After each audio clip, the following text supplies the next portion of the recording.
Chapter 701, Giants Never Retreat. Ulysses arrived at Snowman's location, but he failed to hit anything. It slid past, leaving behind a deep chasm. Behind it, fireballs exploded afterward, producing bursts one after another. Klein's somewhat stiff figure flashed about thanks to the fire. The King of the North didn't manage to open up a gap from him, as the 5 meters was maintained. By the time Ulysses came to a stop, Klein, who was still invisible, suddenly sensed something amiss. A corresponding scene appeared in his mind. He lunged forward as he clung close to the ground and appeared underneath the frost dragon. Meanwhile, Ulysses' thick and powerful tail had swung over, lashing it towards the nearby Ciadas and Mobit. Whoosh! With a loud crack, Mobit was sent flying as he dodged the frost dragon's tail. As for Ciadas, she failed to keep up. Although she had the aid of the gales to retreat and reduce the force, she had been struck in the side. The strike shattered the thick, illusory scales that surfaced over her body while her ribs fractured. She was also thrown out, but thanks to the wind, she didn't fall too hard onto the snow. If it were Mobit or Anderson, this strike would have instantly killed them. Thankfully, the storm pathway had the corresponding illusory scales to protect her. Furthermore, every sequence advancement brought about corresponding improvements. Ciadas was only heavily injured, but she didn't lose consciousness. She didn't even completely lose her mobility. At that moment, Ulysses' neck moved as it widened its mouth, spewing out a light blue beam of light. The beam of light swept past Snowman, freezing him into an ice sculpture. Edwina, Frunzier, and Anderson were blocked by the huge dragon's body. They couldn't help him in time with the use of their other Beyonder powers because of the distance. Bang! The frost dragon leaped up a little and turned around. When it hit the ground again, it left a slight tremor. At that moment in time, it was clearly in a terrible state. The crack on its right shoulder was abnormally nasty. Although the frozen light blue liquid barely stopped the wound from worsening, its corresponding claw was nearly maimed and could hardly be used. Many of the illusory scales on its body had shattered and abnormally dimmed. It was as though they had lost large amounts of vitality. Regardless, it had severely injured and restrained 3 of its opponents. The situation was much better than before, especially with Grosel being seriously injured. It was no longer caught up in battle and could now attack as it wished. Upon seeing this scene, Edwina's light blue eyes turned black again. Sticky vile thoughts slowly flowed. She suddenly clenched her right palm, causing Ulysses to raise its head in a roar. It was an excruciating pain as light blue liquid flowed from the corner of its eyes and mouth. At that moment, the only thought on the frost dragon's mind was to purge the emotional disturbance from its spirit body. Taking the opportunity, Edwina's eyes lit up and turned extremely pure. The light of dawn around her had quickly materialized into a sword. She wanted to play the role of a guardian to fend off the King of the North. She believed that Gehrman Sparrow definitely had his reasons for staying by Ulysses' side while being invisible. All he needed was time. At that moment, a figure enveloped in the original light of dawn had charged at the frost dragon. It was none other than the giant, Grosel. His chest had sunk in. His grayish-blue skin was pale, and the broadsword in his hand had web-like cracks. However, he still bravely faced his enemy. Grosel cleaved at his target like he was burning up his life, emitting light and warmth. Giants never retreat. Amidst his roar, Grosel parried the frost dragon's repeated blows, and he managed to dodge the ice-blue breath in time due to its maimed front claw. Imprisoned, Frunzier ran over and began to restrict the King of the North's actions. Edwina also worked in tandem with him. Once Ulysses' rage allowed it to escape the restraints, she triggered its emotions again, allowing the restriction to continue and prevent the charge from happening again. At this moment, Anderson switched between throwing burning white spears and fireballs. Again and again, he dealt severe damage to the frost dragon. After Mobit managed to catch his breath, he continued stealing its thoughts or powers, stopping the frost dragon's attacks. Ulysses attempted to spread its wings a second time. It flew into the air a second time, sending snow flying.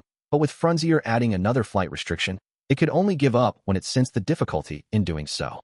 Klein, who kept switching positions by its feet, gained a deeper control of its spirit body threads. It had long reached the 20-second threshold, but he failed to achieve success. This was because the King of the North's spirituality was extremely potent. After a while, there was a clang. Grosel's broadsword was tainted by the frost dragon's breath as he was struck by its claw. The former shattered completely, turning into countless fragments as they flew everywhere. With sputtering sounds, the invisible walls in front of Grosel reached their limit as they let through several fragments that impaled his head and chest. Frunzier, who was similarly nearby, failed to dodge in time. The side of his armor collided with the fragments as his side was mangled. Giants never retreat. Grosel roared loudly once again. The light of dawn radiated from him once again as a sword made of pure light appeared in his palm. As the dark red blood on his face flowed, he parried the frost dragon's strike. At that moment, Klein was flicking the spirit body threads before he finally saw the opportunity to achieve initial control. 3 seconds. 2 seconds. 1 second. Ulyssen's actions instantly froze as all its joints seemed to grow rust. The frost dragon immediately became alert and sensed that the source of the danger came from beneath it. Seizing the moment before its thoughts came to a complete halt, it instantly made the decision to sit down.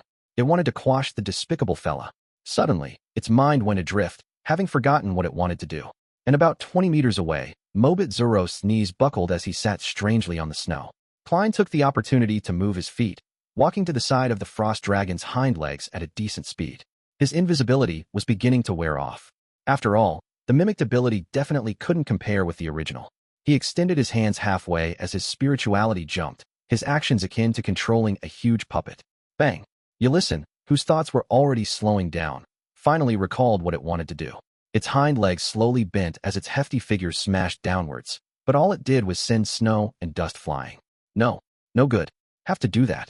Thoughts flashed through its mind sporadically as its heart suddenly contracted, condensing a terrifying light blue halo. This was the beyonder power stemming from its life. It could create a cold hell. With this, Klein and company would completely freeze. If not for Snowman's experience and powers being capable of restraining that state, more than 1 or 2 beyonders would have died. However, with it under Klein's control, everything Ulyssen tried to do was clearly impeded. Edwina acutely noticed the source of danger which she previously had no idea about. Immediately, she clenched her right fist, detonating the frost dragon's strong emotions. The King of the North's figure trembled in slow motion as the light blue halo that it had just converged scattered out of control. It failed to interfere with its environment. The frost dragon's mouth slowly opened as it let out a stuttering cry. Seata stood up with great difficulty the moment she recovered a little. Upon seeing the situation, she immediately held back her pain and drew her bow. Her hair flared up again as heavy dark clouds appeared in midair once again. 2 different silver bolts of lightning added radiance to each other as they surged onto the bow, forming a terrifying arrow that swirled with a bolt of lightning. Seata's face twisted as she released the arrow.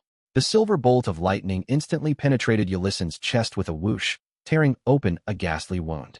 Flames spewed and lightning bolts sparked inside its wound, causing greater damage. At that moment, Anderson's eyes lit up.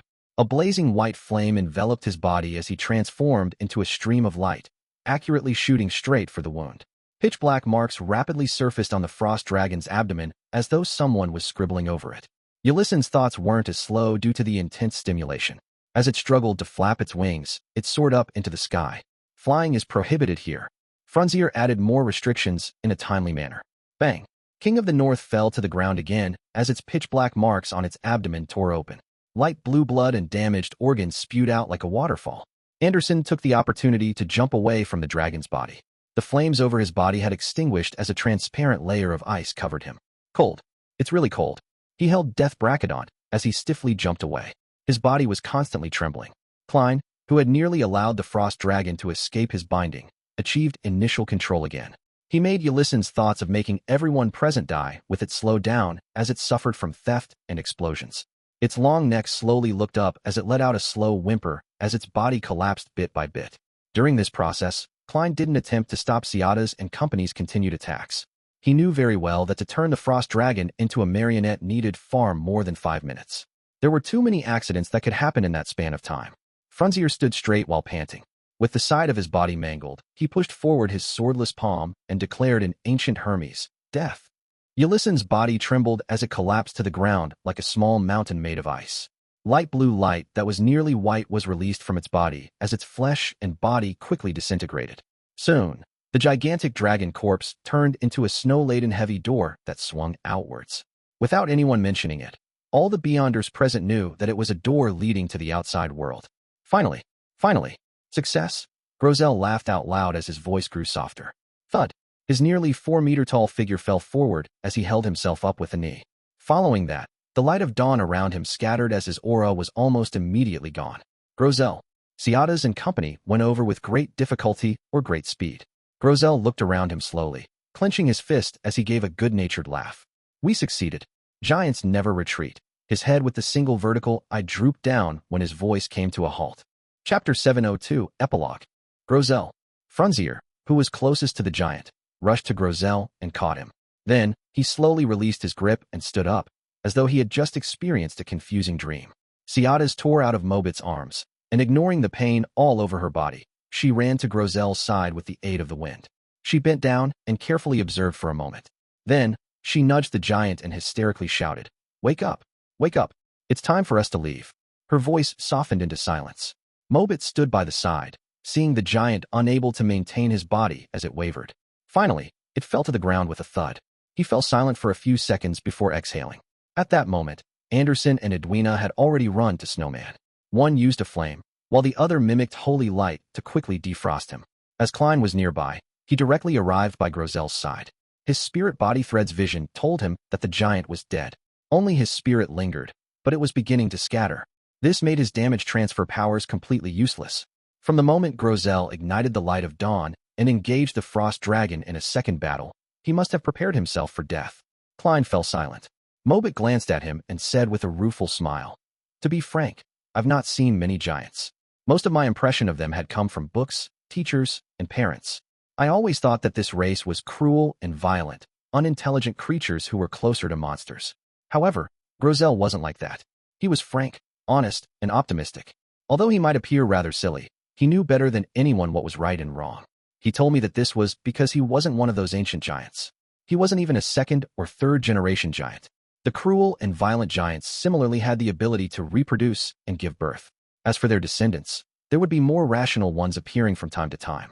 These descendants would reproduce and have more descendants, allowing the entire giant race to escape from the confines of being monsters. I don't know if I should believe him, but his existence has proven the possibility." As Mobit said that, he suddenly paused as though immersed in his memories. At that moment, Edwina and Anderson helped Snowman, whose body was still a little stiff, walk over. The ascetic struggled as he walked to Grosel's side. Looking at the tightly closed single eye, Snowman gestured the sign of the cross on his chest. He half closed his eyes as he whispered a prayer.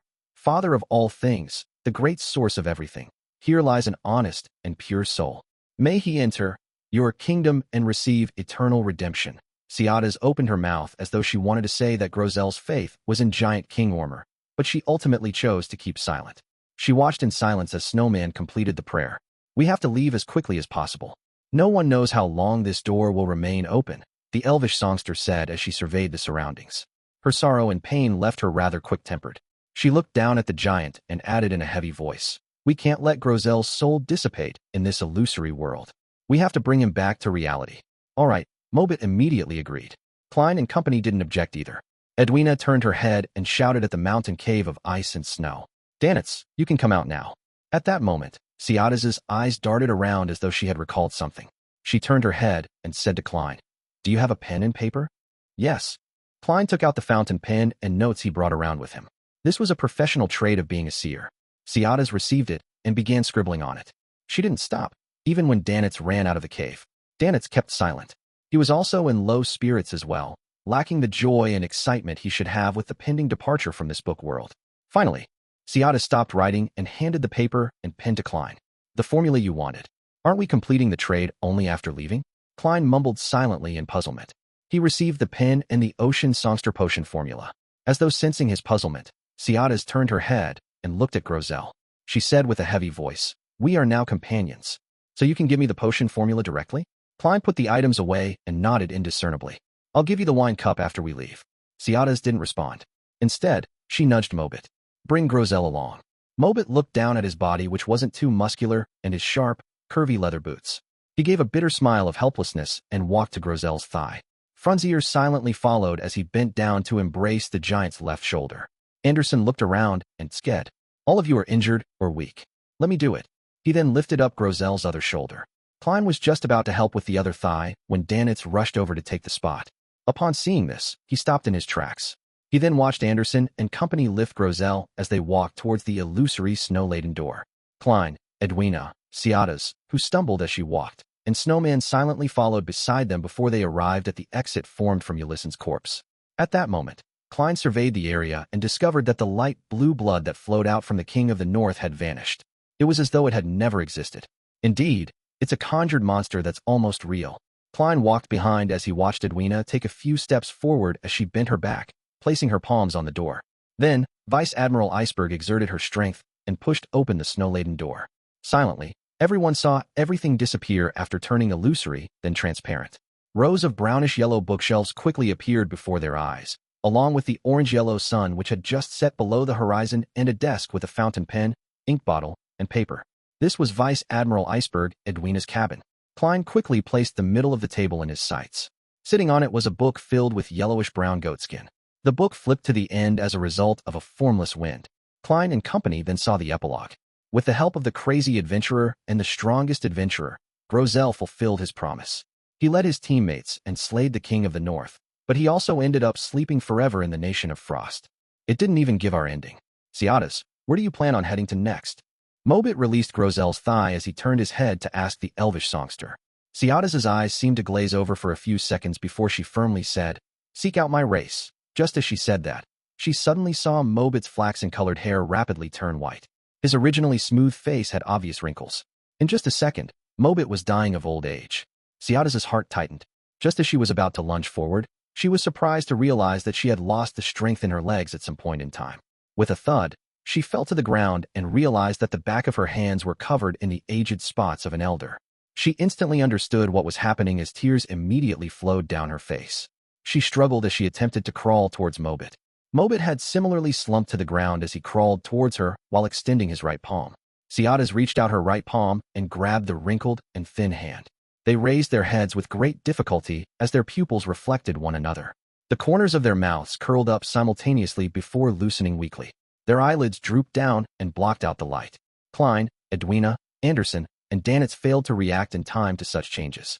They had no idea what they could do as they helplessly watched Grozel's corpse rapidly rot as his flesh and blood evaporated, leaving his skeleton and beyonder characteristic. As for Mobit, Ciadas, Snowman, and Frunzier, they aged in seconds before breathing their last breath and repeating whatever had happened to Grozel's corpse. Their clothes had either disappeared or turned to dust. Their souls dispersed at extraordinary speeds before they were gone. Even the one who lived inside the book for the shortest time had been there for 165 years. Edwina muttered softly as she turned her head to look at that bones which faced the sea and sun. It was none other than disciplinary Paladin Frunzier. He was sitting on a chair looking west, where Elland was. Snowman was seated cross-legged to the side. His corpse maintained the posture of praying. That's right. They've lived in the book world for centuries or millennia. With the rules of the outside world, as non-demigods, they should have died long ago. I should have realized this. Why wasn't I wary of this point at all? Could it be? Klein suddenly recalled the psychological influence on Mobit, Groszel, and company as he began having an idea. He once again looked down at the book bound by goatskin. He believed that it had many, many more secrets. This fellow is rather interesting. He died just like that. Anderson looked at Mobit's corpse as he smirked. At that moment, all the beyonder characteristics had slowly condensed. However, Frunzier didn't produce anything similar to that. Edwina observed for a moment before softly saying, "The potion he consumed was illusory, likewise for the strength he obtained. It's just like that frost dragon. It was likely conjured in the book world. It was almost real." Klein sighed silently. He was momentarily at a loss for words, so all he could do was maintain Gehrman Sparrow's silence. In the next 10 minutes, no one spoke in the captain's cabin of the Golden Dream until the 4 beyonder characteristics took form. One of them was the size of a fist resembling a heart. It was covered with holes as it shimmered with the light of dawn. Another resembled a jellyfish. Its translucent exterior seemed to contain azure blue seawater, and inside it were vortices that were occasionally stirred by hurricanes or flashing silver lightning while emitting a faint, ethereal song. Another was a pure, bright crystal that exuded holiness. The last was a baby's palm with 5 thin, stretched-out fingers as it kept changing colors due to the environment. "Sigh, we can't just keep watching like this." Finally, Anderson broke the silence. "Let's split the beyonder characteristics." Just as Edwina's light blue eyes were dyed with pangs of fire, the hunter shrugged and said with a wry smile, "I believe that they'll have wishes such as this, as we were companions who fought together." Chapter 703, Thank You Present. Seeing Edwina's gaze warm up, Anderson curled the sides of his mouth and shook his head with a sigh. "You're always so inflexible. That's why you aren't able to become an artist your entire life." After sighing again, he looked at the corpse on the chair. "We can't keep watching. We have to do something. Doesn't Ciadas wish to find her race? Let's bury her near an elvish ruin in Sonio Island. Mobit looks like he wants to be with Ciadas. We should bury them in the same tomb. Doesn't Frunzier want to return to Elland? Burn his remains to ashes, store the ashes in a box, and bring it to the city when possible. If time permits it, then someone can look for his descendants. As for Snowman, it's not known if he believes in the ancient sun god or the original creator. Who knows if the two are the same? To us, it's the same. There's definitely no way to find the corresponding cathedrals or altars. Therefore, the only thing we can do is bury him beside Grosel. Grosel? He wishes to return to the giant king's court, but that's a city in myths and legends. There's no way to find it in the real world. However, there are giant ruins in the northern and southern continent. We can bury him there and allow him to have a proper burial. Giant king's court. Elland. Klein listened in silence as he deliberated for a few seconds. Leave the ashes of Grosel, Snowman, and Frunzier with me. He believed that in the time to come, the city of Silver would manage to reach the giant king's court. When that happened, he could hand Grosel's and Snowman's ashes to Little Sun and allow him to bury the two ancient figures. As for Elland, Klein needed to return to it, as it was the final destination of his travels. He could then bring back Frunzier, who had left his hometown for more than 165 years.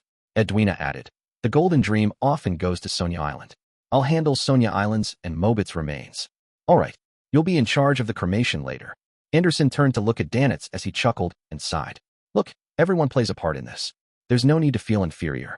He originally imagined that Danitz wouldn't understand his consoling and would glare at him angrily. To his surprise, this well-known pirate's expression turned heavy as he nodded in silence. Ahem. As companions who faced the King of the North together, let's each choose one. Treat it as though we're inheriting their legacy. Anderson gestured at the shimmering items on the floor. These Beyonder characteristics definitely have remnants of their psyche. I wonder what kind of influence they will bring. Be it concocting it into a potion for consumption or getting an artisan to craft it into an item, there should be something special about them. The former can be digested with the acting method, but nothing can be done about the latter. From the looks of it, you don't know the acting method. Treat it as though I didn't say a thing. The last two lines were said to Danitz. Klein didn't have the mood to lampoon Anderson. He looked at the four Beyonder characteristics and said, give Ciadazes to me. This was the main ingredient of an ocean songster. Edwina thought for a moment before saying, I'll take Snowman's. It corresponded to the Priest of Light, which Klein already had one of. Hence, he didn't choose it. Anderson glanced at the remaining two Beyonder characteristics as his gaze paused at the strange item that resembled a baby's palm. I have to say that this guy is very interesting. Perhaps it can be made into a mystical item that can talk to me. That way, everyone wouldn't be too lonely. At that moment, the giant's heart didn't have an owner. Klein glanced at Danitz and indifferently said, it's yours. Mine? I didn't do anything. I didn't participate in the battle. Danitz was extremely surprised. Klein said simply, you scouted and took on a risk. To Klein, this was a form of compensation. This was because Danitz had chanted the fool's honorific name and knew Gehrman Sparrow's secret. Therefore, he had to force the faith of the fool on him. Otherwise, it would only leave latent risks. Although this was a risk which Danitz was willing to take, Klein still wished to compensate him. Of course, he hoped that Danitz would view it as a bestowment from the fool. And regardless of exchanging Grosel's Beyonder characteristic for money, using it to purchase the corresponding formula and ingredients, or making it into a defensive mystical item, all of them would be very useful for Danitz. Take it, Edwina said as she looked at Danitz. All right. Danitz nodded after a few seconds of silence. After distributing them, Klein took a few steps forward and bent his back to pick up Ciadaz's Beyonder characteristic. Looking at the azure-blue seawater sloshing inside the translucent membrane, he could vaguely hear the elf's beautiful singing. Just as he stood up, he saw Danitz nodding as though he was responding to a question. However, no one had spoken. Klein's gaze swept past Edwina's expressionless face and suspected if this mysticism magister was communicating with Danitz in a way others couldn't hear. Seeing Danitz give an affirmative answer, Edwina reached out to pick up Grosel's travels from the desk and closed it. She then handed it to Klein. This is a token of my gratitude. Without me, all of you would have defeated the Frost Dragon. Klein didn't reach out his hand as he looked at the book comprised of yellowish-brown goat skin. No, we definitely would have died. We had no way to defend against the King of the North's final frenzy. Besides, you were taking a huge risk entering the book. Edwina was like a teacher, explaining to him the reasons in a serious manner. My only request is that you will tell me the answers if you figure out its origins and principles. Klein was very curious about the secrets hidden in Grosel's travels. He couldn't reject the offer as he reached out to take the magical book. Okay. At this moment, the importance of the Giant King's court became more obvious. He even thought of buying the black iron key belonging to the giants and was worth 5,000 pounds while he was at it. However, he didn't immediately make the request to prevent Edwina from thinking that he was trying to fleece her. He prepared to wait a few more hours, or perhaps tomorrow, before borrowing the key from Vice Admiral Iceberg. He would head above the gray fog to divine its worth before offering to purchase it. Seeing Anderson and Danitz pick up their beyonder characteristics, Edwina glanced at the darkening sky and said to Klein, "Where are you heading to next?" "Buy 'em," Klein replied frankly. Edwina nodded. "You can head there on the Golden Dream. We have plenty of rooms." Klein nodded indiscernibly as he agreed. Who wouldn't want a free ride? After dealing with the remains and cleaning up the captain's cabin, Edwina walked to the door and opened it. There were gasps of pleasant surprise as the mood in the corridor turned jubilant. "All right, it's fine now." Edwina looked around as a smile formed from her cold expression. The crew cheered loudly, making Anderson stroke his chin and frown. "It's more exaggerated than I imagined." Without a doubt, his words were drowned by the ebullient cheers. After everything came to an end, Klein and Anderson left the captain's cabin under Danitz's lead and headed for other rooms on the same level. Half turning his body to look where they were, Anderson suddenly sighed. "Is that it? Although we didn't get to know each other for more than half an hour, people who fought alongside you often leave a deep impression. But to think they suddenly died in a baffling manner. All of them." Klein was silent for 2 seconds before saying, "This world is filled with baffling deaths to begin with." "That's right." Anderson immediately smiled. "That's why optimism is needed to enjoy life. If I were to face death one day, I'll definitely be composed and cool, not losing my elegance at all. I would face it in the most handsome manner possible. Don't raise flags for yourself." Klein didn't say a word as he entered the room Danitz opened for him. Anderson took the room beside him. In the room, Klein stood at the window as he silently watched the darkening sea for nearly 10 minutes. Then, he entered the bathroom, took 4 steps counterclockwise, recited the incantation, and went above the gray fog. Sitting at the high-back chair of the Fool, he conjured the world's figure and made him make a praying pose. "Honorable Mr. Fool, please inform the Sun that I've obtained the Sequence 6 notary potion formula he wants.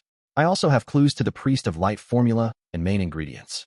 He can delay payment by putting it on credit and pay for it in the future." Klein was doing this to prepare for his advancement to Sequence 4. The City of Silver had rich resources, so it was possible that particular main ingredients or difficult supplementary ingredients that were hard to come across would exist over there. Therefore, with him in no rush to get anything, he planned on letting Little Sun owe him. The reason why he didn't say that he had obtained the main ingredients and potion formula for Priest of Light was because he felt that it was too exaggerated. He planned on telling him once Little Sun was more or less done digesting the potion. After checking the conjured scene twice, he transmitted it into the crimson star representing the sun as a stream of light. Afternoon Town. Having just finished patrolling the periphery of the newly established camp, Derek's vision suddenly blurred, and he saw an endless gray fog and an indistinct figure praying inside a dark red glow. Immediately following that, he heard the world's voice and learned that his notary potion formula had been acquired. Mr. World's efficiency is really high. It's the exact number of days that he promised. Furthermore, he even got clues to the Priest of Light potion formula and main ingredients. Derek felt joy after a moment of alarm. He couldn't help but admire the world, wishing that he would possess similar strength and styles in the future. Above the gray fog, the world made another prayer after Mr. Fool confirmed that there weren't any problems with the Ocean Songster potion formula. "Honorable Mr. Fool, please inform Mr. Hanged Man that I've already obtained the Ocean Songster's potion formula and the corresponding main ingredient. I'll give it to him during the next tarot gathering. Please get him to consider what he would like to provide in exchange." Chapter 704, Origins. On the undulating sea, inside an ancient and dark sailboat, Alger Wilson stood in front of a window, considering the report he had to produce when he arrived at Pasu Island. It was at that moment when the endless gray fog and a figure lording over him appeared. He then saw a dark red glow and saw a blurry figure resembling the world. He then heard the figure's calm words. After hearing it, Alger's eyes widened. He found it difficult to suppress his joy as a strong sense of bewilderment and shock emerged within his heart. He remembered very clearly that the world had only promised the Sun to obtain the notary potion formula within 3 days at the last Tarot Club gathering. He hadn't mentioned anything related to the Ocean Songster potion formula, but in just days, this gentleman had obtained the rare Sequence 5 formula and even its main ingredient. What did he do exactly? Alger muttered silently to himself as he couldn't help but recalled Gairman Sparrow's cold and formidable appearance. He found the man more and more unfathomable. Is this the advantage of being a blessed? Yes, I just received the news yesterday that Gairman Sparrow boarded the Future last week in Nas. On the one hand, it proves that Admiral of Stars is indeed the hermit, and on the other hand, it means that what the world did last week was extremely important. For example, entering those dangerous waters in the Eastern Front to obtain something. Therefore, he had no choice but to seek the hermit's help. As such, he advanced and became a Sequence 5 powerhouse. This can explain how he obtained the ocean songster potion formula and its main ingredient in the span of a few days. But what did he do exactly? Don't tell me that he killed someone from the middle upper echelons of the church. Alger couldn't help but frown. He quickly calmed his heart as he focused on another matter. Although instantly obtaining the formula and main ingredient delighted and excited him, making him feel that becoming a tarot club member was a turning point in his life, he still needed to pay for it. What can I give the world? Alger fell into deep thought, depressed to realize that he didn't have any items or money of equal value. He subconsciously paced about his window. Above the gray fog, the busy world vanished as Klein cast his eyes on Grozel's travels, which he had brought above the gray fog. This book, comprised of yellowish-brown goatskin, was silently placed on the long bronze table. It didn't appear special in any way, appearing so ordinary that only history fans would notice it. Klein conjured a pen and paper as he cautiously wrote the first divination statement. This is the spectator pathway's uniqueness. He was most worried about this point, as it meant that he couldn't seal the book above the gray fog. It might bring about unexpected accidents, but carrying it with him made it possible for him to be sucked into the book at any time. That would be very problematic. He undid the spirit pendulum on his left wrist, composed himself, and attempted a divination. When he opened his eyes, the topaz pendant was spinning counterclockwise. It meant a negative result. From the looks of it, this strange book isn't the spectator pathway's uniqueness. Then, there's no need to be too afraid.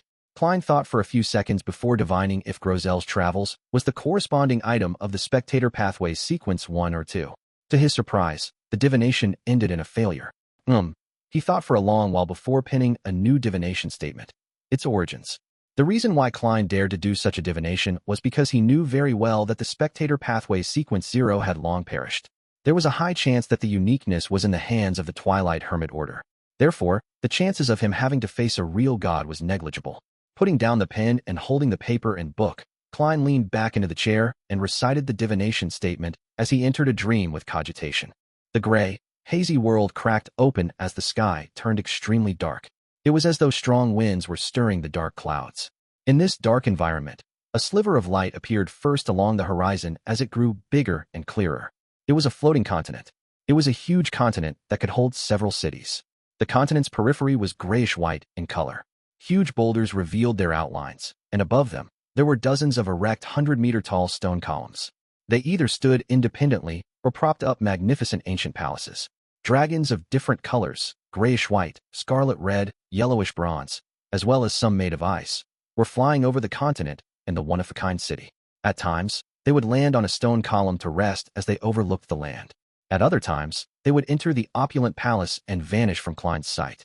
Among them, the smallest one was about the size of King of the North Ulyssen. The biggest spanned 100 meters.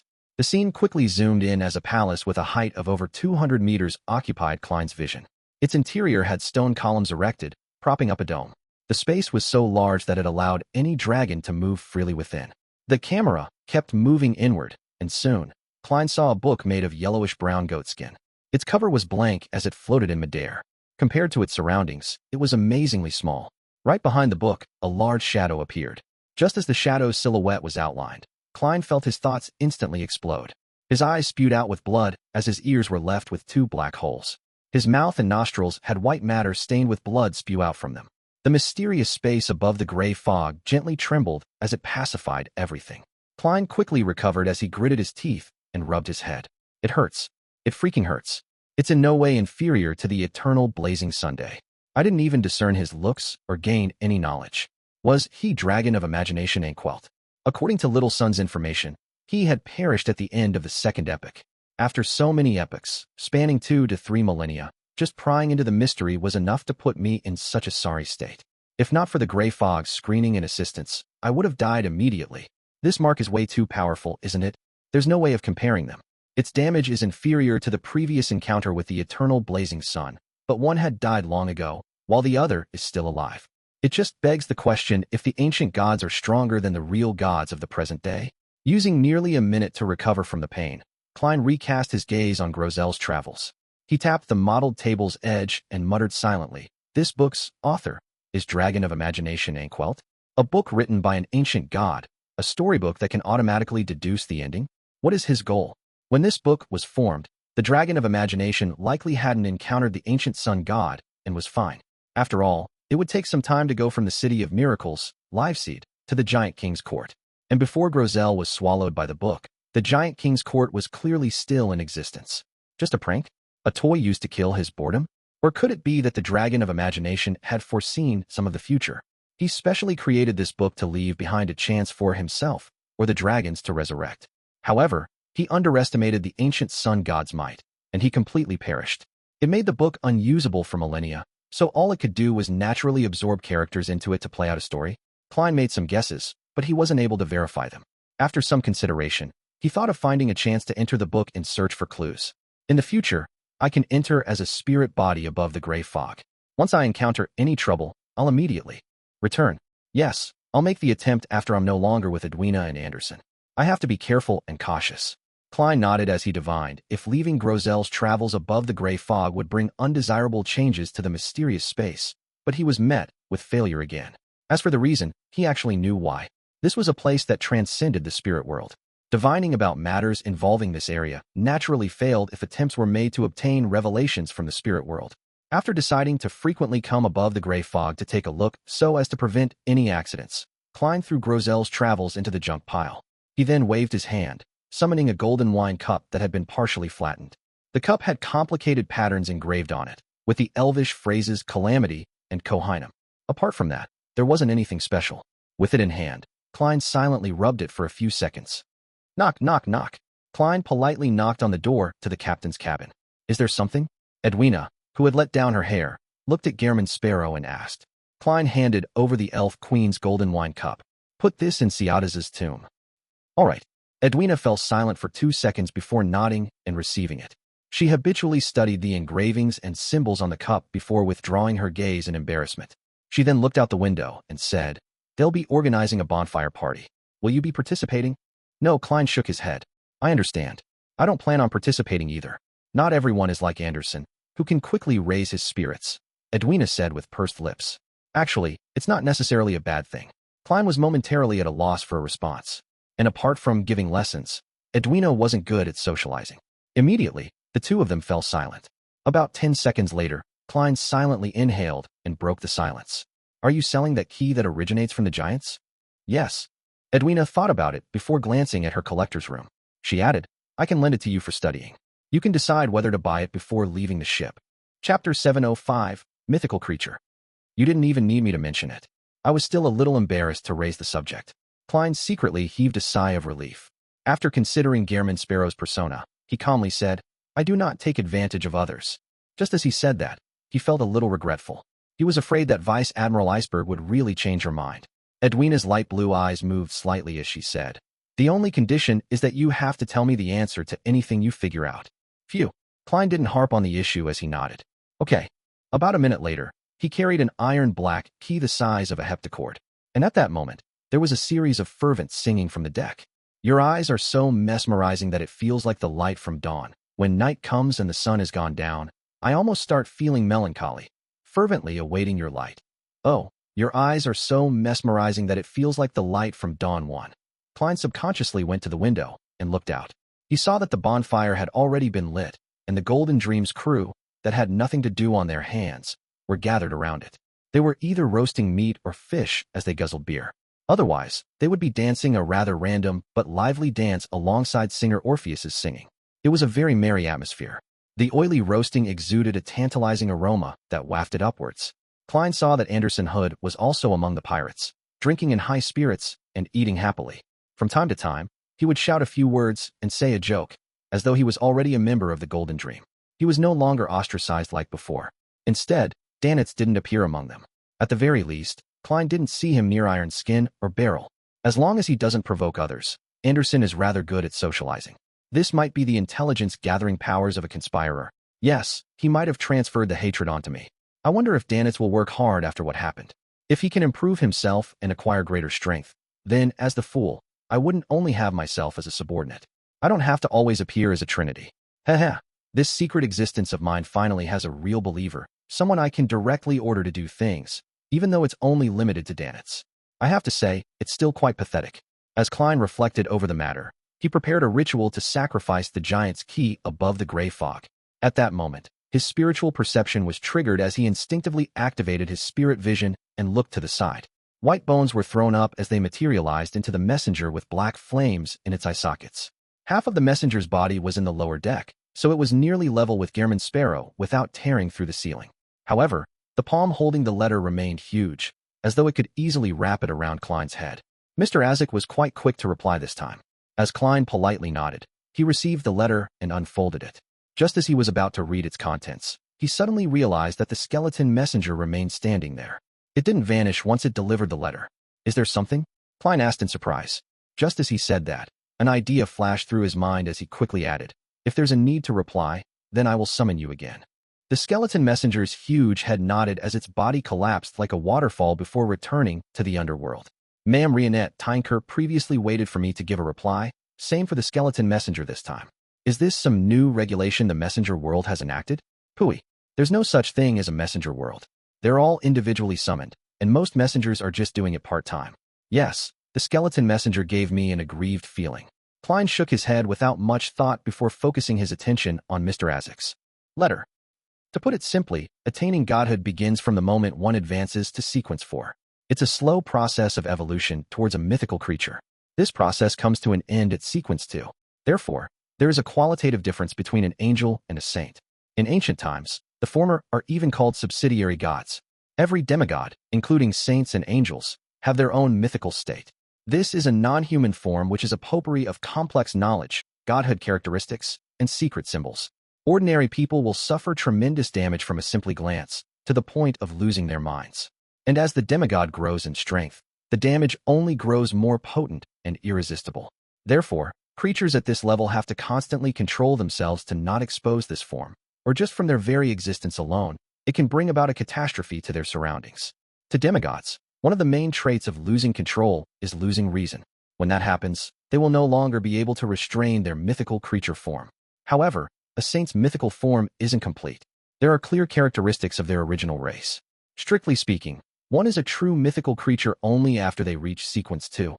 I wonder if the blood that Ma'am Hermit wants is the blood of a mythical creature in the true sense of the phrase, or if the criteria can be relaxed. I wonder if the placenta blood from Willa Septon's birth counts. He is a sequence 1 snake of fate, an absolute mythical creature, just not in the correct form. I'll accumulate more matters before writing on the paper crane to ask him. Yes, there are only 2 more times, so I need to do it for serious matters. However, I'll be returning to Backlund soon. With this in mind, Klein silently calculated when Willa Septon would be born. He didn't make an accurate recollection, but based on his impressions, Willa Septon had been conceived last November, and it was currently only the middle of April. Therefore, he will be born in July? Perhaps earlier. Klein thought without great certainty. After all, he didn't have a girlfriend or wife in his previous life, much less having a child. He quickly threw those thoughts to the back of his mind and began setting up the ritual. He sacrificed the giant's key to himself. The reason why he didn't use his spirit body to carry it, it was simply because it was too heavy. Soon, he arrived above the gray fog. He made the iron-black key fly onto the surface of the bronze table as he seriously inspected it a few times. After confirming that there wasn't anything abnormal about it, he conjured a pen and paper and wrote the divination statement, the place this key corresponds to. With the paper in hand and his arm around the key, Klein leaned back into his chair and fell asleep while chanting. This time, the gray, hazy world first presented a distorted, translucent screen. As the scene zoomed in, he immediately appeared before a 10-meter-tall door. The door was mainly blue in color, and on its sides were various engraved symbols, labels, and patterns. They were stately and mysterious. The light of dusk shone over faintly, dyeing the door with a clear sense of decline. It was like the daylight was gone for the world, with only eternal darkness replacing it. Right on the heels of that, Klein noticed that the opening in the door's left side, at a height of 3 to 4 meters, there was a pitch-black socket which was equivalent to an adult's fist. The scene quickly shattered as Klein opened his eyes. A door similar to the black cloisters, but of a different color. The light of dusk. My interpretation is that it represents a particular door of the giant king's court. Yes, the first distorted translucent screen should be the barrier between the forsaken land of the gods and the outside world. Therefore, without the gray mist eliminating interference, there's no way to see the scene via divination. Klein tapped on the edge of the modeled table as he made judgment. He had already decided to buy the giant's key. After going through the hassle of bringing £5,000 in cash back to the real world, Klein tidied the items on the table and held a thick stack of cash. He left his room once again and walked to the captain's cabin. As a desire apostle, Curtius's bounty is equivalent to a key and 1,000 pounds. Klein glanced at the cash in his hand as he knocked on Vice Admiral Iceberg's door again. With a creak, Edwina appeared by the door. When she saw him holding the cash, her brows twitched as she widened her eyes. She said with a brightened expression, "You have results?" Klein tersely acknowledged. "I already obtained results that it's likely related to the Giant King's court." "The Giant King's court is spoken in myths." Edwina's eyes lit up as she asked.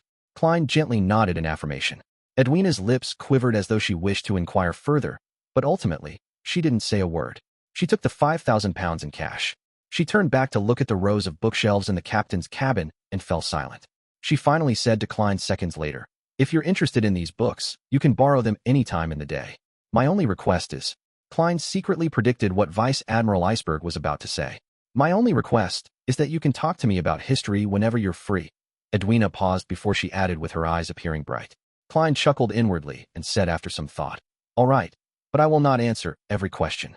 Meanwhile, he silently prayed inwardly. "Let's hope Vice Admiral Iceberg's collection has methods to create higher-level charms." "No problem." The corner of Edwina's mouth twitched as her expression became livelier. "See you tomorrow." Klein took off his hat and pressed it to his chest as he bowed to bid farewell. Edwina also seriously returned the pleasantries. "See you tomorrow." Backland, Iron Gate Street, outside Braveheart's bar. Emlyn White got off a carriage, pushed open a wooden door, and walked in. He was then triggered by the mixture of smells inside as he pinched his nose in contempt. He hadn't had much progress in the competition to hunt for the primordial moon believers. Therefore, he planned on heading to the Braveheart's bar, which Sherlock Moriarty often mentioned. He was there to find the rather informed black market arms dealer, Ian. The latter's name was acquired by Emlyn through other means. Chapter 706, That Man. Turning his body to the side, Emlyn avoided a bulldozing drunkard. While swatting his clothes with a frown, he continued jostling towards the bar counter. During this process, he didn't seem to be doing anything, but the surrounding customers would always fail to touch him. Be it in terms of speed, agility, or his balance and coordination, he had reached a rather terrifying level. Finally, Emlyn arrived at the bar counter as he rapped the wooden counter. "Where's Ian?" The bartender glanced at him. Without a word, he kept his head low and wiped his glass cups. Emlyn stood there in surprise, wondering if he had done something wrong that earned him nothing. This angered him a little as he wished to reach out and yank the bartender out. However, he believed that such acts were lacking as a gentleman. He forcefully held down his emotions and looked around and discovered that everyone was drinking. With a thought, Emlyn experimented by saying, "A cup of Ormer red wine." The bartender's actions paused as he looked up and gave the handsome, black-haired, red-eyed man an odd look. "We don't have that available." This was the finest red wine in the world. The price was staggering. Emlyn wasn't dumb, and he could tell from the bartender's eyes that he had ordered something he shouldn't have. On careful thought, he said, "1 glass of Southville beer. 5 pence." The bartender finally lowered the cup and cloth. Emlyn took out a 1 solely note and said, "Keep the change." "Thank you." The bartender pointed left and said, "Ian is in card room 1. Emlyn immediately smiled, feeling happy and proud that he had resolved an actual problem. He didn't take the cup of Southville beer and, instead, turned around and walked straight to card room 1. Knock, knock, knock. He politely knocked on the door. "Please come on in." A rather adolescent voice sounded. Emlyn adjusted his collar and pushed open the door, only to realize that the scene inside was unlike what he had expected.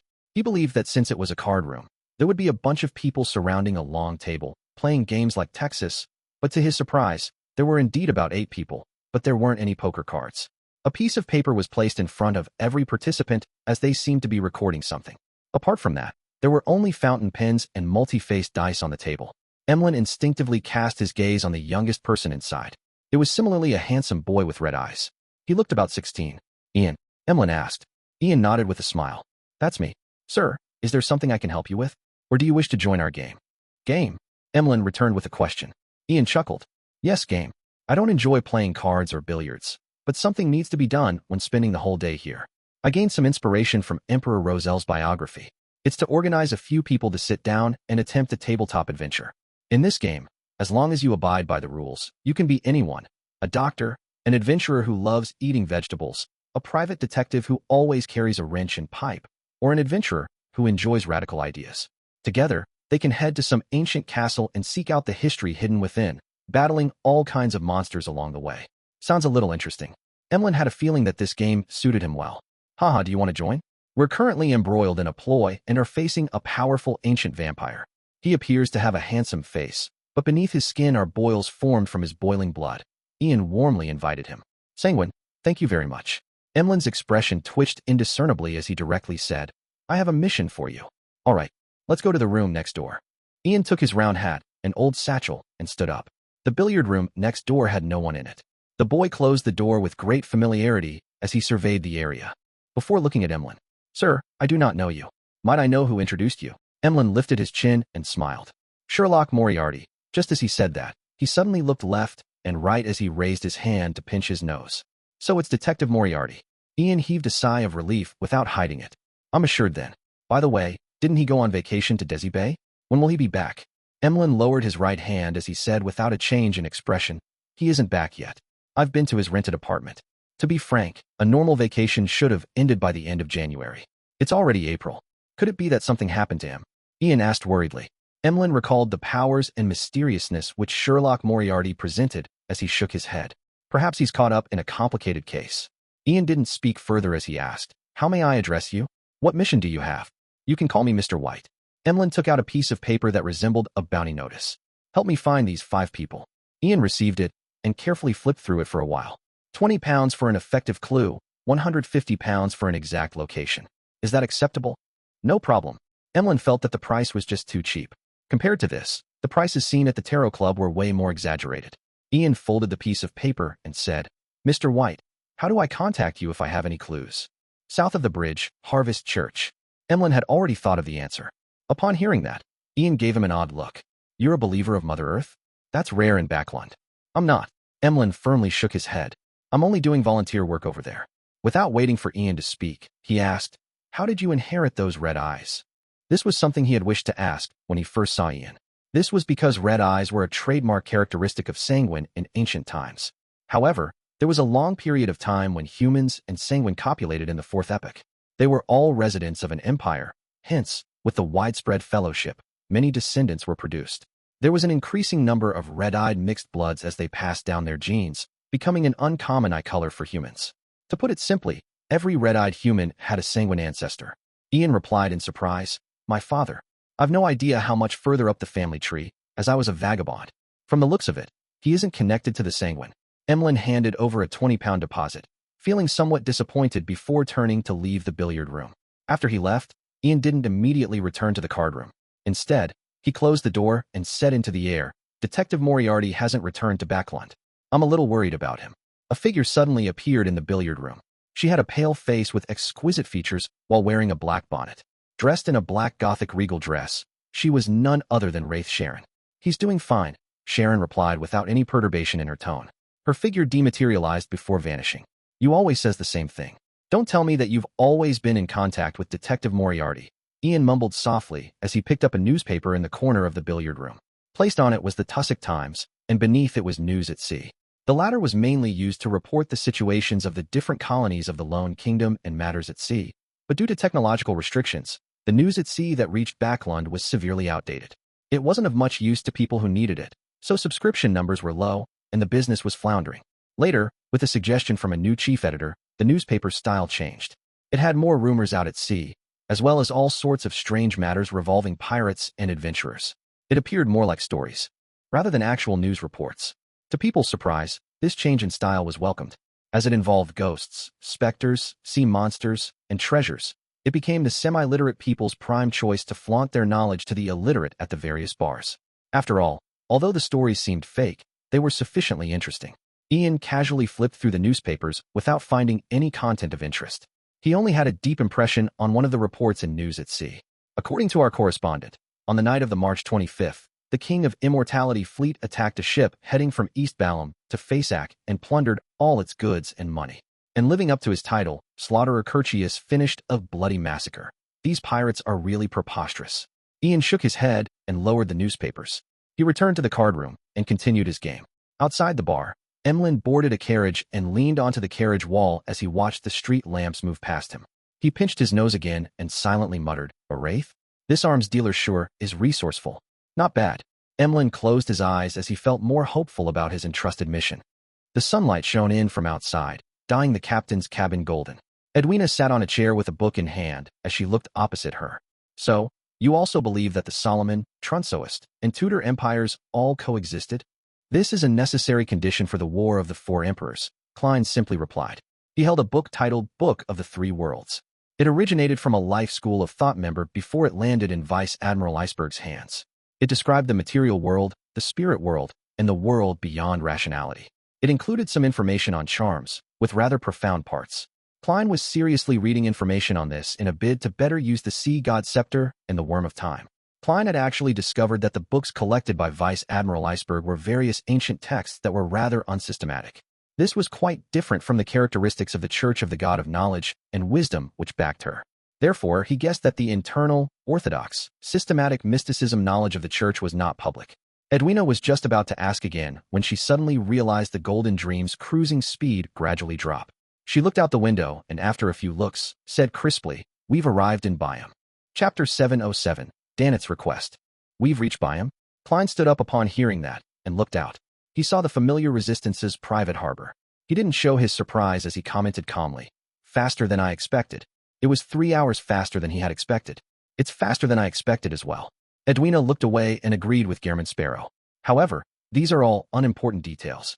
Klein lowered his head, pretending as though he was browsing through the rest of the Book of the Three Worlds. He then handed it to Vice Admiral Iceberg. That marks the end of this discussion.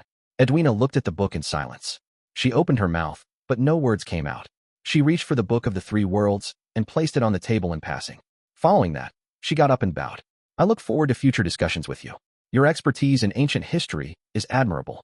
If Klein had been acting as himself, he would have said a few words of humility while praising Vice Admiral Iceberg for her breadth of knowledge. Unfortunately, he was the crazy adventurer, Gehrman Sparrow. All he did was nod and say, "We are collaborators." It meant that there would be opportunities in the future. He didn't speak further as he left the captain's cabin and returned to his room.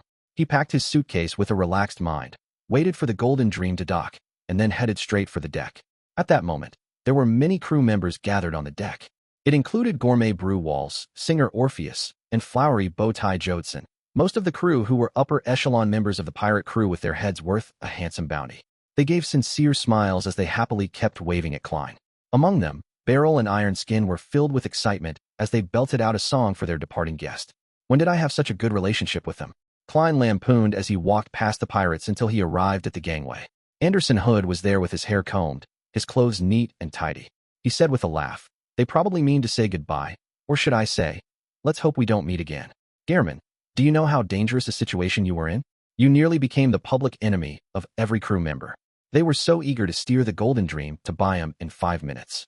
Klein was just about to answer when he saw Danitz jog over with a black cloak draped over him.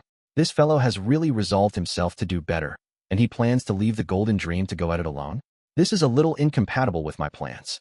Only by being around Vice Admiral Iceberg and the Church of the God of Knowledge and Wisdom would his value as a believer of the Fool be accentuated. However, it doesn't matter. If Danitz can grow stronger, it will be even more meaningful. Klein habitually measured the pros and cons before ignoring his other thoughts. He looked at Danitz in silence and waited for him to speak. Danitz opened his mouth with a serious expression, but nothing came out of it. All he did was give a hollow chuckle and say to Anderson, "Do you have the potion formula for Conspire?" "Yes," Anderson said with a chuckle, "but I have no plans on selling it to you." Danitz's expression darkened as Anderson continued, unfazed. "What's the point of obtaining the Conspire potion formula now? Any attempts to advance now will only result in failure. Pal, it's best you redo your acting as a hunter, followed by a provoker, and then a pyromaniac. It's best that you get an artisan to make that giant's heart into a defensive mystical item. Otherwise, I'm afraid you would be killed by others when the time comes. After you're sure about your chances, get the Conspire potion formula from your captain. She has it. However, I believe that will be the end for you. Conspirer has very high requirements." Danitz's face twitched as he was being mocked, but he remembered every word Anderson told him. This was because the man before him had the title of Strongest Hunter, who had rich experience on this pathway. Furthermore, he had a vague idea that the key was acting. He suspected that the captain's guidance from before was directed at this, just that it was rather vague. "There will come a day when I'll let you know what a true conspirer is," Danitz stubbornly retorted before looking at Gehrman Sparrow. He cleared his throat as he said without daring to look into his eyes, "I've already made the request with Captain. In the future, I'll be in contact with the Resistance, and I'll often be in Byam. It means you don't wish to leave the Golden Dream, but you will find opportunities to hone yourself? Why does it feel like you're reporting to your boss?" Klein chuckled inwardly as he gave a terse answer. Danitz was instantly relieved as he felt a lot better. If it wasn't because his companions were watching behind him, he would have diligently helped Gehrman Sparrow carry his suitcase and send him all the way to the dock. After watching Gehrman and Anderson leave, he cautiously decided to pray to the Fool every day starting tonight. He wanted to show his devotion to prevent any accidents from happening to him. Inside the Resistance's private harbor, Anderson watched as Gehrman Sparrow circled into another newly built road before walking out of the woods via the shortest distance. You seem familiar with this place? This road wasn't here the last time I was here, Anderson said, partially bored and poignant. Of course, there are so many people praying to me every day telling me what they've done, and I occasionally give them a response, such as directing them to mend this road. Klein thought smugly but replied with a stoic expression, Where does your friend stay? In a manor in the Byam city outskirts. Anderson sped up his pace as he led the way. An hour later, he brought Klein to a manor. There was an eclectic smell from various spices, mixed with an indescribable ersatz exoticism. After informing the gatekeeper of their intentions, the two didn't wait long before they saw a man of medium-sized build of less than 1.75 meters walk over. By his side were his butler and valet. The man's skin was somewhat sallow, with quite a tan. His contours were gentle, but his eye sockets were much more recessed than most Loanese. To Klein, he could basically determine the man's background. He was a Highlander from the Fanapotter kingdom. The man was already a little plump, with a rotund, amiable face. He immediately laughed when he saw the strongest hunter. Anderson, you aren't dead yet? I'm waiting to attend your funeral, Anderson replied without standing on ceremony. He then turned sideways to Klein. Ukfa Connerchris, the doctor of my former team. He didn't introduce Gehrman Sparrow to Ukfa and said with a grin, I've brought you business. Ukfa instantly understood Anderson and didn't ask in front of his butler and valet. He led the duo towards the main building in the manor. Along the way, Klein saw buildings like windmills, bakery, brewery, and militia training grounds. The entire manor appeared like a miniaturized kingdom. Apart from the lack of a blacksmith, it was completely self-sufficient. Most iron products were cheaper buying them from the city than personally making them. This is the pastoral lifestyle. Klein sighed silently as he followed Ukfa into the house and to his study.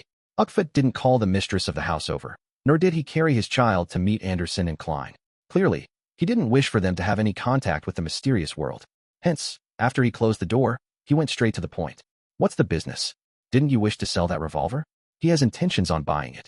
Anderson pointed at Klein. Gehrman Sparrow. Gehrman Sparrow? The powerful adventurer who easily hunted Wormtongue Myther. Ukfa said in surprise, but he didn't show any fear. Although he had distanced himself from the adventuring lifestyle, he knew that he couldn't be careless. Therefore, while in Byam, he would proactively keep himself informed to prevent trouble from happening. Anderson scoffed when he heard that. That's old news. This gentleman's achievements include successfully hunting slaughterer Curtius while living to this day. Curtius, the second mate of the King of Immortality. Ukfa's expression changed.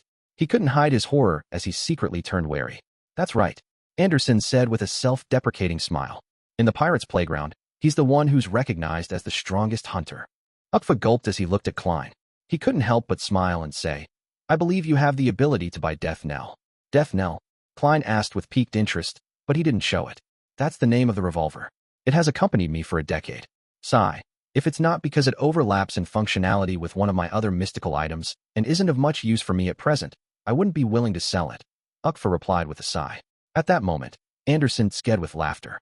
That wasn't what you said before. You said you preferred farming tools. A planter. Klein made the corresponding judgment based on Anderson's words and Ukfa's expression. Meanwhile, the corresponding potion names flashed through his mind. Sequence 9 Planter, Sequence 8 Doctor with the ancient name Healing Pastor, and Sequence 7 Harvest Priest. It's no wonder Anderson introduced him as his former team's doctor. Klein thought for a moment and said, Do you know frankly? Haha, no.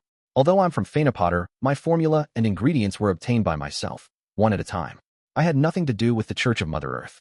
Therefore, I wouldn't dare to return to Fanapotter. However, I've heard of Frankly. He's someone who gives the church quite a headache. Ukfa replied frankly. He's only a Sequence 6 biologist, but he's given such importance by the church. I really do wish to meet him if there's a chance. No, you won't. You will regret having that thought. Klein could tell from Ukfa's answer that he believed in Mother Earth and was likely a powerful Sequence 5 beyonder. By his side, Anderson's face twitched when he heard Ukfa. He said with lingering fear, That guy does give one a headache. In a certain sense, you can call him a devil. His powers and thoughts have exceeded the level of a Sequence 6. All right, let's not talk about him. Whenever his name pops up, I still remember the milk that was jettisoned. Ukfa looked at the duo in puzzlement as he restrained his looks of curiosity. He walked to the table's side, opened a drawer, and pulled out an iron-black revolver that looked a little longer than an ordinary revolver. "This is Death Knell," Ukfa introduced it solemnly. Chapter 708, Revolver worth 9,000 pounds. Death Knell? Striking the enemy's death knell with every shot? I like this name. Klein controlled his facial expressions as he went forward without any anticipation or excitement on his face.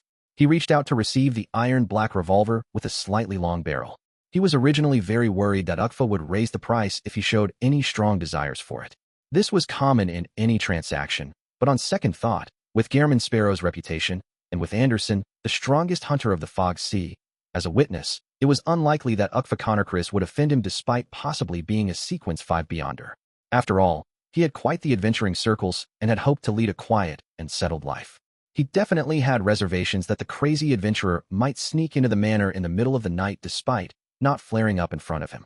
Therefore, his attempts to maintain his calm and composed attitude became one of simply maintaining his persona.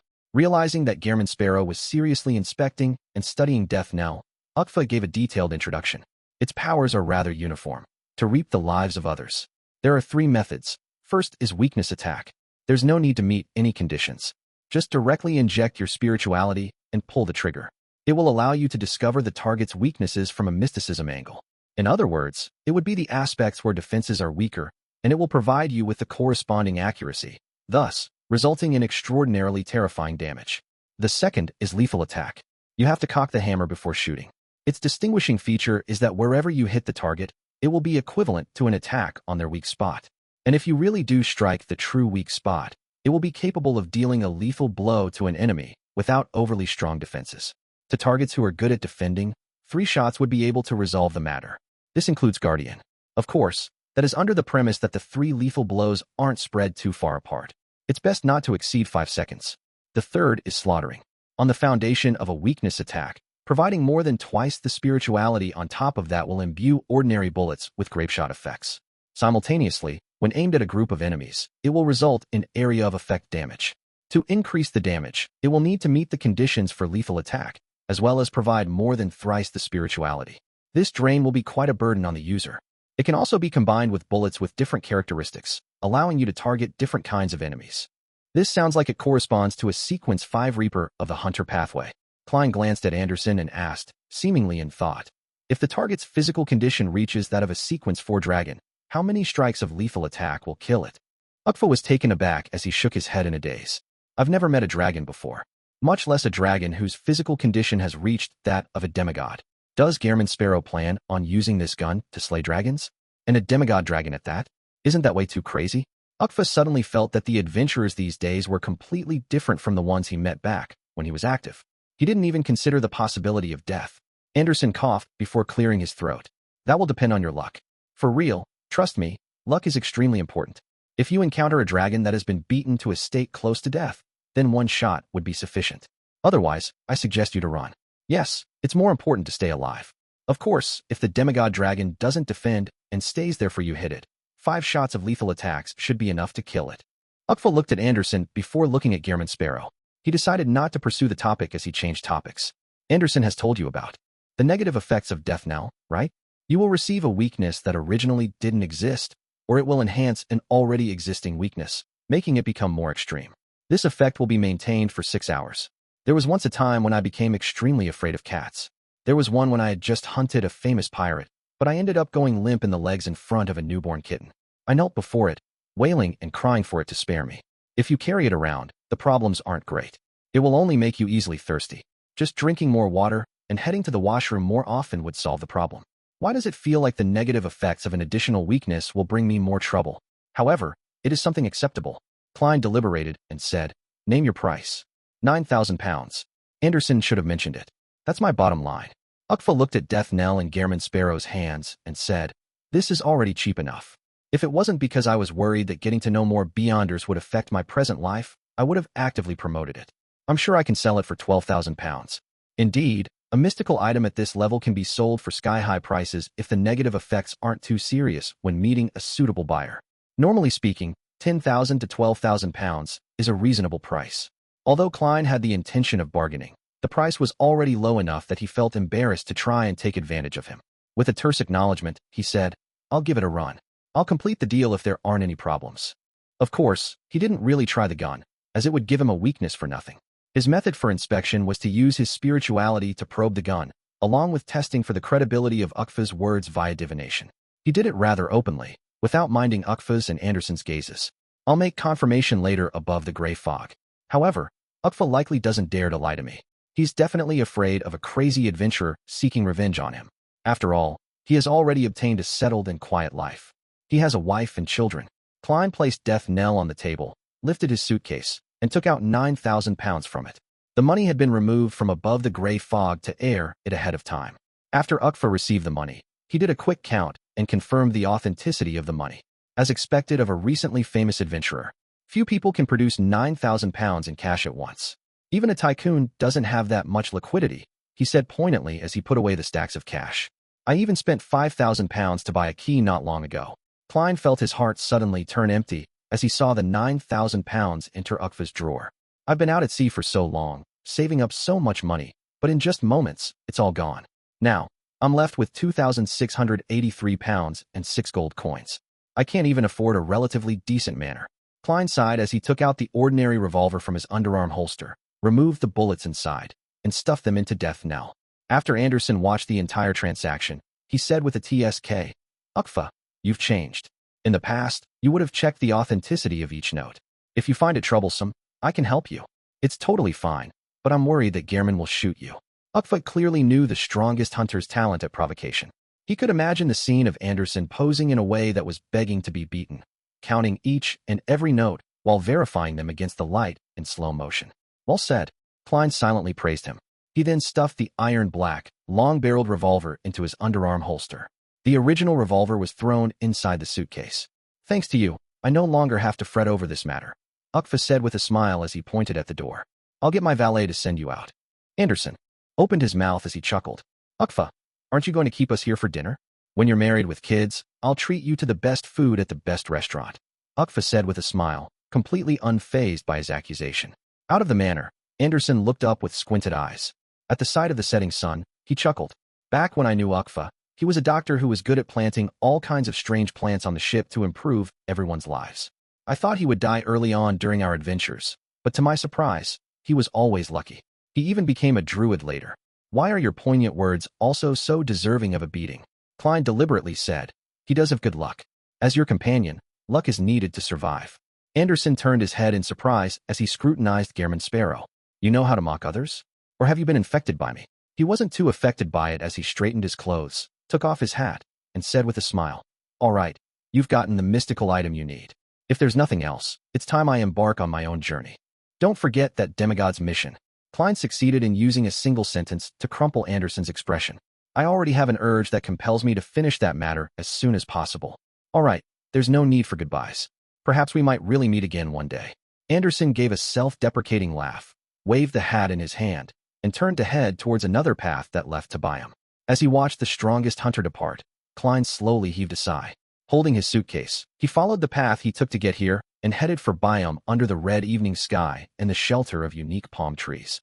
Inside Byam City, after finding an ordinary inn to stay in, Klein began considering his subsequent plans. "I'm finally free. I can attempt to act as a marionettist. I have to figure out the corresponding principles. That's the most pressing issue for now. Yes, marionettist. The focus should be on the marionette. I haven't actually created a marionette and controlled it in battle. I should start from there. This matter can be completed before returning to Backland.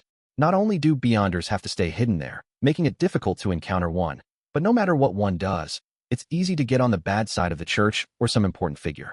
I need to be careful. It's not a good place to select and create marionettes. The sea is better. I'll go make my rounds at the bar later. I'll find a pirate who deserves death to give it a try." With this in mind, Klein immediately got up and left his room. As though he was bringing his certificate of deposit to a bank to withdraw the money, he headed for the nearby seaweed bar. Famous pirates often showed up there. Soon, he arrived at the bar's entrance. After straightening his clothes, he pushed open the heavy wooden door. Gazes subconsciously swept past his face before they moved away as though it wasn't anything extraordinary. Following that, someone shouted with a suppressed voice, "Gehrman Sparrow." In a blink of an eye, several figures in the bar ran for the back door. Before Klein could figure out what was happening, the bar was left relatively desolate and empty. Chapter 709, Elland's Warning. As Klein looked at the bar, which was so silent that he could hear breathing, he was taken aback. Only then did he step in and walk straight to the bar counter as though nothing had happened. I should change my appearance the next time I come, he thought in frustration, just short of facepalming. Ukva's lack of awareness that Gehrman Sparrow had successfully hunted Slaughterer Curtius had made Klein believe that the latest news hadn't reached the city of generosity, and he boldly came to the seaweed bar. To his surprise, the problem lay in Ukva, who had kept a distance from the adventurer circles. He was a little behind on the news, and the crazy adventurer's infamy had already spread amongst the pirates around the Rorstad archipelago.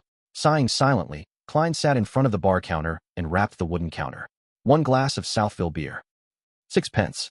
The bartender gulped his saliva with great difficulty. Klein took out a few copper pence and placed it in front of him. Without a change in expression, he asked, "Any developments recently?" The bartender took the money and carefully delivered the beer to Gehrman Sparrow. Then, he forced a smile and said, "Admiral Emerius Revolt has been transferred back to Backland. Admiral Robert Davis has replaced him, becoming the highest-ranking naval commander of the surrounding waters for the kingdom. The archipelago's situation is a little tense, and many pirate crews have sent people to gather intelligence. Admiral Emerius was ultimately implicated by his brother and lost his post. However, as long as he wasn't directly involved, it can't get worse for him when considering his status as a demigod. At the very least, he can maintain the treatment he receives as an admiral. Nothing will happen to his family either. Once the matter blows over, he might still have a chance of being a high-ranking member of the Navy." Klein gulped down the beer and asked in passing, "Which family is Robert Davis from?" "No, he's not a noble. He's one of the rare officers who slowly rose up the ranks to admiral. In the Berserk Sea, Sonia Island, and East Balam, he has rendered plenty of meritorious services." The bartender recalled the commendations the papers recently had for Admiral Robert Davis. After a pause, he said, "However, I heard that he has received the sponsorship of many nobles." "Yes, with the Imperial Navy, admirals who are from the royal family or aristocrats, or have close ties with them take up at least 80%. The remaining 20% are mainly rear admirals and vice admirals." Klein had long learned of the situation from the documents he received from Emerius Revolt. Compared to this, the army was a lot better. Gehrman Sparrow didn't continue asking as he seemed to focus on his drinking. The bartender then added, "In the past 2 to 3 months, the resistance has been very active. They've been constantly attempting to destroy railways or set up blockades on public roads. They've given the Governor-General's office quite a headache, forcing it to dispatch large numbers of soldiers to maintain a smooth flow of traffic. However, the resistance army seldom clashes with them head-on. I'm aware of that. It's all going according to my plans.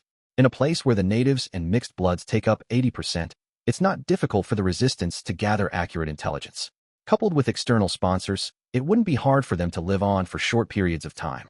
The reason why they were in a dire situation in the past was all because Calvetua was an irrational sea serpent. It often got them to attack key nodes in a city, fighting head-on with the lone kingdom's navy and army." Klein mumbled to himself in delight as he drank another mouthful of beer. He had also warned the resistance to not be overly active. If they forced the Governor-General's office into a corner, the lone kingdom might send Sequence 5 Beyonders, or even demigods who were good at pursuit and tracking. With the resistance's strength, there was no way they could put up a fight. In the name of Sea God, Klein's instructions were to maintain, while slightly improving their present situation and await for the global situation to change. This wasn't too far off. According to the various matters Miss Justice had feedback on, and with the Hanged Man giving insight that affirmed this, it was certain that once the Lone Kingdom was done with its internal reforms and making the original and newly added ironclad warship become its main force in combat, a war against the southern continent's colonies was inevitable. He silently drank his beer until the bartender was done. He then wore his hat, got up, and left the bar, heading straight for his inn. Along the way, he saw bronze-skinned children with curly hair and natives with brown jackets and pantaloons. These people either made way in horror without even looking up, or they were hunched in a corner, looking at Klein with a complicated look in their eyes. Klein helplessly curved the ends of his lips as he silently returned to his room.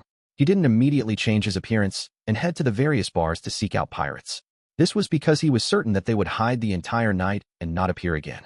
Just as Klein was planning to enter Grozel's travels to explore it, there was a knock on his door. Without needing to ask, all he did was grip the knob when the visitor's appearance naturally surfaced in his mind. It was a middle-aged man dressed in a dark red coat and white slacks. He wore a ship-shaped hat. The corners of his eyes and mouth, as well as his forehead, had clear wrinkles. He was none other than the captain of the White Agate, military personnel, just Elland. Impressive. News of me appearing in Byam just spread, and he managed to find where I'm staying. Of course, it's because I didn't attempt to hide myself. I directly used my identification documents to check in. Klein turned the knob and pulled open the door. He politely greeted him. Good evening. Good evening. I'm very glad to see you back in Byam. Elland took off his hat and entered the room without any reservations. Is there something? Klein pulled a chair over and sat down. Elland sat opposite him and chuckled. Isn't visiting a friend the most important matter? You're such a smooth talker. Too bad Anderson is gone, or he can learn from you. Klein felt triggered for some reason. He maintained his usual state and looked into Elland's eyes. All right, you've made your visit. Elland seemed to have expected such a response. He smiled and said, Do you still remember Donna? Of course, she and her brother are adorable.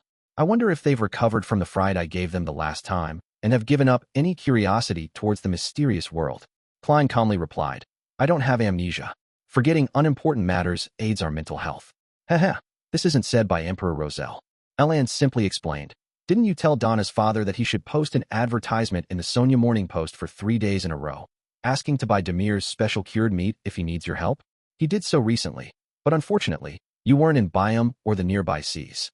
What happened after that? Klein's instincts told him that Donna and her family weren't in serious trouble based on Elland's relaxed attitude. Elland chuckled and said, I heard your conversation back then, and after discovering the advertisement, I visited them using the address. As you know, Donna is a lovely lady. She reminds me of my daughter.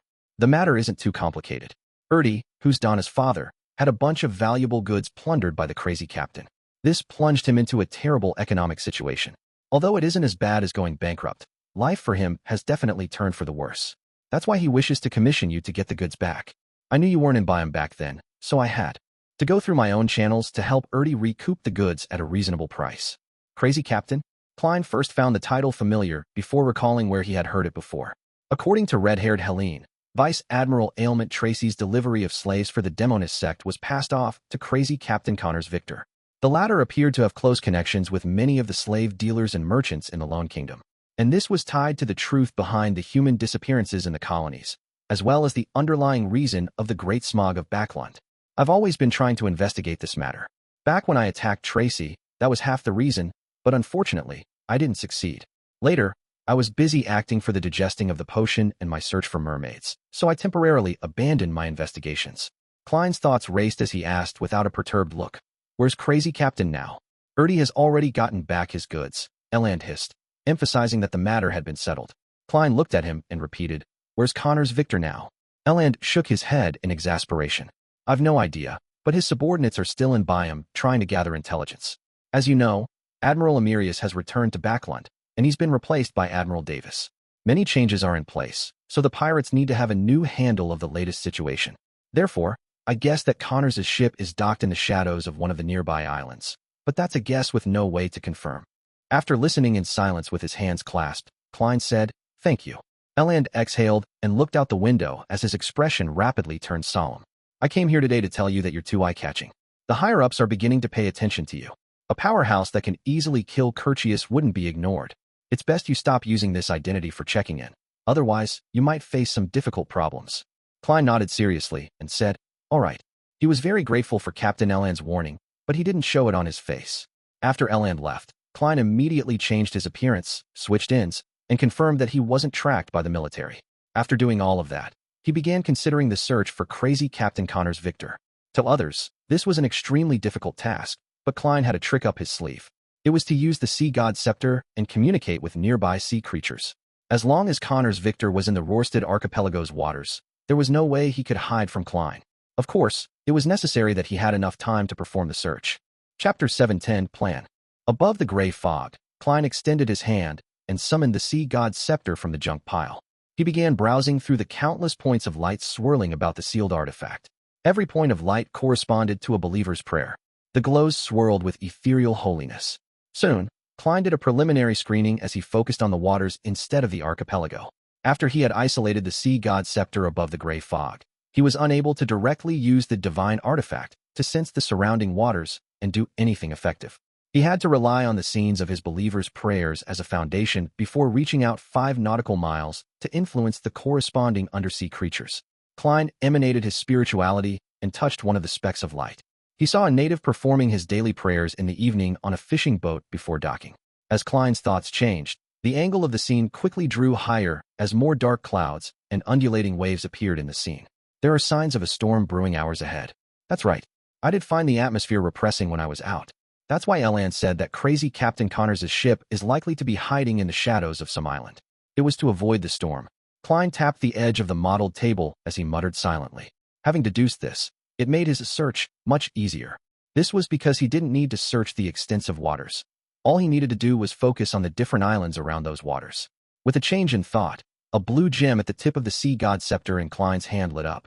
On the waters which no longer had the fishing boat, the crimson moonlight shone down on the deep blue waves that were slowly rising. Suddenly, splashes silently surged upwards as an exaggerated eye looking up into the sky surfaced. Beneath the eye was a massive silhouette. At the same time, all kinds of fish began surfacing nearby. They took in the indistinct halo that came scattering down, and they circled around before swimming down and headed in different directions. 10 seconds later, the waters in a 5 nautical mile radius returned to its previous state. The deep blue waves rose up to a high height again, awaiting the final eruption. Phew, this is a little draining. Klein raised his left hand to rub his temple. He wasn't only simply commandeering the sea creatures, he had also bestowed them with remnant beyonder spirituality to a certain degree. It allowed them to transmit the scenes they saw by praying after they discovered any docked ships around the island. This wasn't too difficult or complicated for the sea god scepter, but it was burdensome and draining for the controller, Klein. Then, Klein selected a few praying believers situated on different islands around the archipelago. He then used the same method to command the sea creatures of the region. After doing all of this, he didn't bother throwing the sea god scepter into the junk pile before returning to the real world. He took off his coat and collapsed into bed. Having expended his spirituality to the limit, he believed that he would fall asleep immediately. Yet, his head began aching, preventing him from opening his eyes or falling asleep. Klein could clearly feel that his skin seemed overly sensitive. Lumps grew over his skin, and hidden beneath them were countless meat tendrils. Indeed, as Mr. Hangman said, if you drain your spirituality to 0 for 2 consecutive days, you'll definitely start hearing things and show signs of losing control. My body became a little abnormal just from reaching my limits once despite not even maintaining it for too long. Of course, it's because I've only recently advanced, and I haven't digested much. Furthermore, there's the excess from the potions from the prior sequences. Klein regained his train of thought as he attempted to cogitate the stacked spherical lights so as to calm the fatigue of his body and mind. Having gradually recovered, he finally fell asleep. By the time he woke up, it was in the middle of the night. At that moment, the winds were howling outside. The rain was pouring as the storm had finally unleashed its might after a prolonged period of brewing. And this wasn't a rare situation in Byam. Apart from that, the night was relatively serene. Klein went to the washroom to clear his bowels. Washing his hands and taking 4 steps counterclockwise, he once again appeared above the gray fog. He picked up the sea god scepter on the end of the long bronze table and began browsing through the scenes from the sea creatures. The scenes were that of ships, all located at different ports, harbors, or the shadows of different islands. Although Klein hadn't seen crazy Captain Connors Victor, he had previously learned of his traits and the various emblems of his pirate crew. Therefore, he wasn't afraid of failing to identify him. Scenes flashed past as he patiently scrutinized the details of the ships. About 10 minutes later, a look of unconcealed joy appeared in his eyes. He zoomed in on a scene as he pulled the orientation of the scene closer. He had found the suspected ship. The ship was docked at the back of Simim Island, an island furthest from the Rorsted archipelago. Behind it was a towering cliff with churning waves below it. Its sails and flag had been reefed up, but there was a white skull emblem with an eye patch on the 2 sides of the ship. This was none other than the emblem of the crazy captain's pirate crew. Klein removed the spirit pendulum from his left wrist and made a confirmation with divination. The answer made him rejoice, as it was indeed Connors Victor's ship, and crazy captain only had 1 ship. It's no wonder that despite most adventurers at sea knowing that crazy captain is in contact with the kingdom's human traffickers and slave merchants, the Church of Storm's investigations of the colony disappearances didn't point to him. He only has a bounty of 3,300 pounds. The pirate crew only has 1 ship, so it just looks like it's a small business. It's impossible for him to do large-scale human trafficking. What should I do next? Klein first sighed silently before considering his angle of investigation. His first reaction was to summon a massive undersea creature, hitch a ride on something akin to a whale, and head straight for Simim Island while the storm continued. Then, he could infiltrate and use his powers as a marionettist to control crazy Captain Connors Victor without causing too much of a stir. But on careful thought, he felt that it was a rash decision. It wasn't a problem dealing with other pirates who weren't at the pirate admiral level. But since crazy Captain Connors Victor was involved with a terrifying matter like the Great Smog of Backland, he had to consider that Connors's normal actions were just a disguise. In consideration of how he might have another identity, with the ship concealing some secrets, there was a high chance that there was a trap that could deal with pirate admirals. Klein might not walk out alive despite being armed to the teeth if he made such a rash infiltration attempt. Should I summon myself and head over with the sea god scepter as a spirit body? This can avoid some accidents, as I can immediately end the summoning if anything goes wrong. However, the sea god scepter is essentially the Beyonder characteristic of a high-sequence Beyonder from the Storm Pathway. As long as it appears in the real world, it might attract Sea King John Cotman.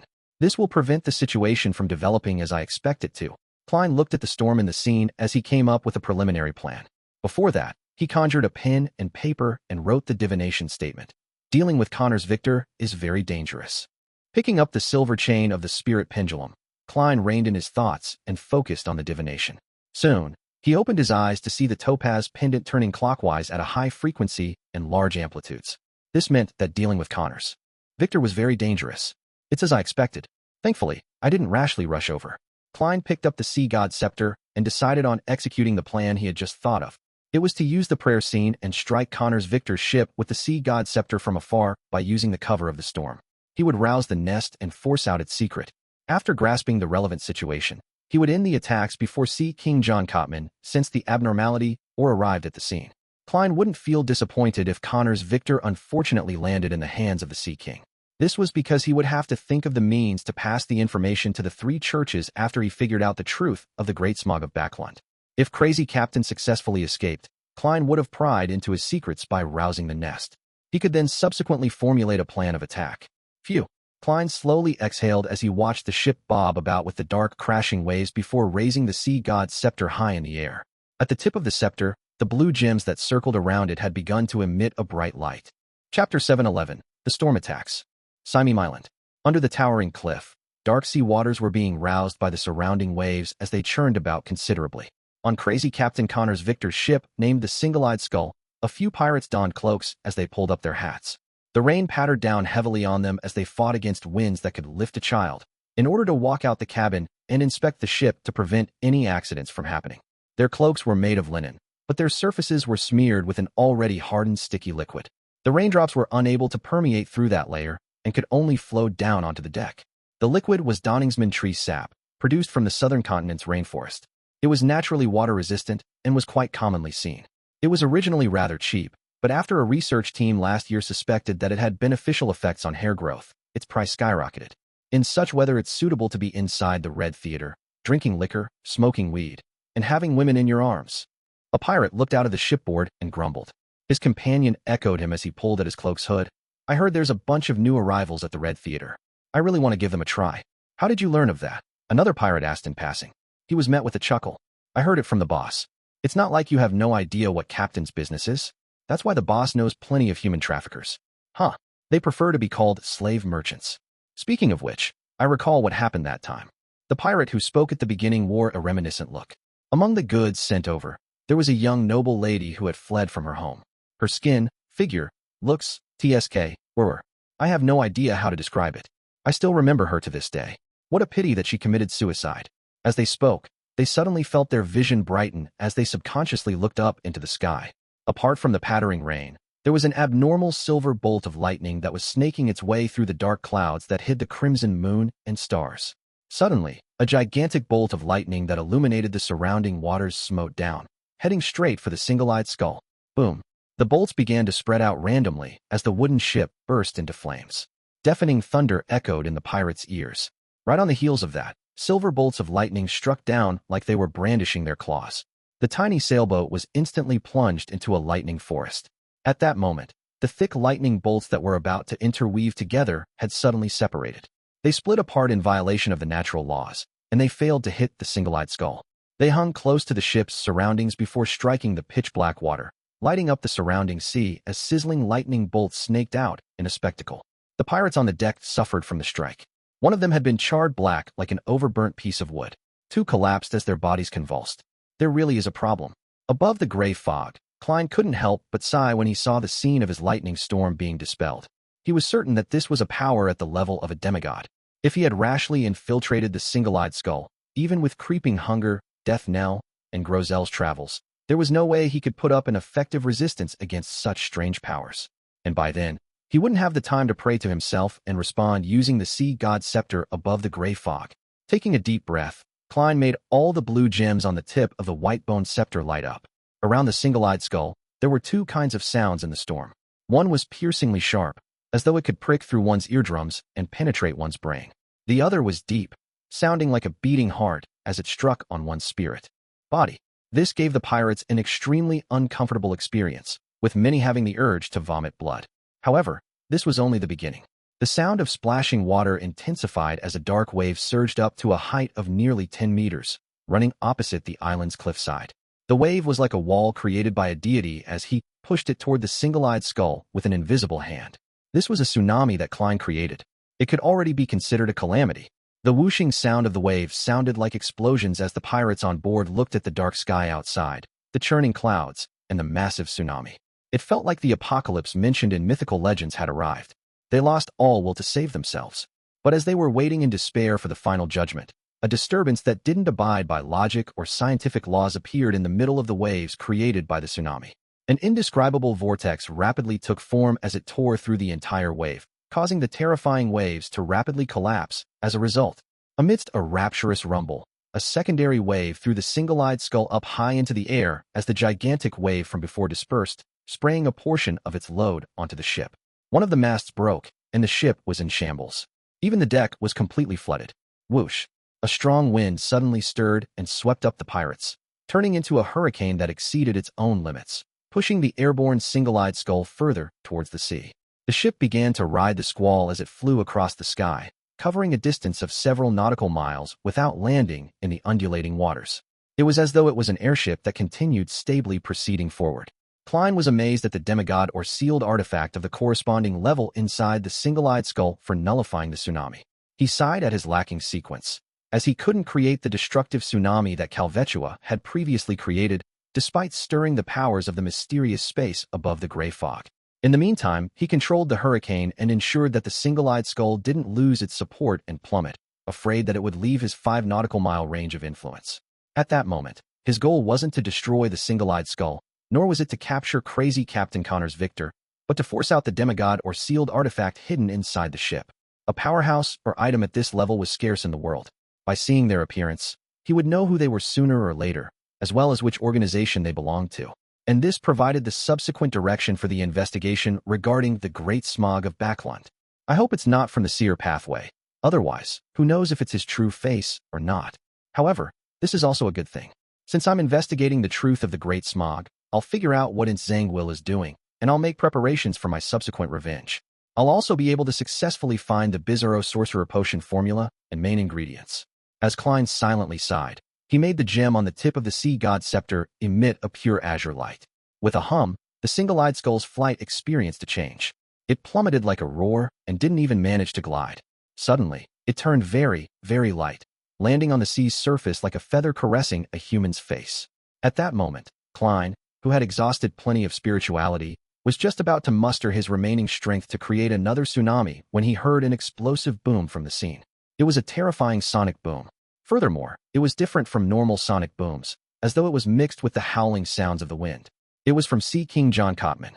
Although he was still a distance away, he wielded mastery of these waters, so he could exert his influence across space while he rushed over. This was a Sequence 3 saint who was close to that of an angel. The terrifying sonic boom sent the single-eyed skull flying out. There was no hesitation on whether it would harm anyone. After all, there was nothing wrong with striking down on pirates. Meanwhile, Klein felt a psyche that was so potent that it was terrifying as it swept across the area in search of any spots that appeared abnormal. It caused the scene before his eyes to be affected as everything turned indistinct. After resisting another blast, Klein calmly and rationally ended the response. He shut down the corresponding prayer scene before throwing the sea god's scepter into the junk pile. The gap isn't anything trivial. If Sea King didn't appear, I wouldn't have the confidence in forcing out that demigod. My sequence is still too low, giving me troubles when using the scepter, as it's overly burdensome. However, at sea, the storm pathway is really powerful. They're practically mobile calamities. The powers displayed by that demigod had the key elements of distortion, confusion, loaning, and violation of normality. It appears to be the Black Emperor paths of the divine. Others might not realize it, but I have the corresponding card of blasphemy. It definitely isn't only a Sequence 5 mentor of confusion. Account of the Fallen? The military has a portion of the potion formula for the Black Emperor pathway, but it seems to be limited to the first 5 sequences. They lack sequences 4 and above. Although Klein failed to force the demigod or corresponding sealed artifact out, he had gained a certain number of clues from their reaction. He suspected that a particular faction in the royal family wasn't only cooperating with the demonist sect and insane will, but it was also secretly in cahoots with a faction that wielded most of the sequences of the Black Emperor pathway. The descendants of Solomon or Trunsoist. Is King of the Five Seas Nast involved in this? Klein was in serious thought when he heard overlapping prayers in his ear. It broke his train of thought as he instinctively emanated his spirituality and touched the rippling light beside his chair. Then he saw Danitz. This well-known pirate had his eyes closed as he piously prayed to the fool. Klein took out his pocket watch in a daze and took a few looks at the time to confirm that it was almost 3 in the morning. Is he nuts? Why is he praying in the middle of the night? Does he not want me to sleep? Klein watched carefully in exasperated amusement and discovered that Danitz looked tipsy. There was even faint singing echoing outside. The crew members of the Golden Dream are having another bonfire party? Are they celebrating the departure of Gehrman Sparrow? To think they celebrated all the way into the middle of the night. Klein instantly understood why Danitz was praying at that moment. He took a deep breath as he emanated his will into the halo, saying in a deep voice, "Those who say my name are on my mind." Sea King John Cotman arrived at Simim Island as he began searching for the abnormal tsunami that had happened here, as well as the ship that belonged to an unknown pirate crew. He was certain that there was a demigod on board that ship. This tall and brawny cardinal of the Church of Storms with thick, dark blue hair, a high-ranking deacon of the mandated Punisher, clenched his fists as the dark clouds in the sky cracked open, sending crimson sunlight scattering across the sea. After identifying the positions of the stars, John Cotman flew in a particular direction. Suddenly, his speed slowed down because he saw a pirate's ship with a flag fluttering with the single-eyed skull emblem. The ship wasn't manned by anyone as it drifted in the wind.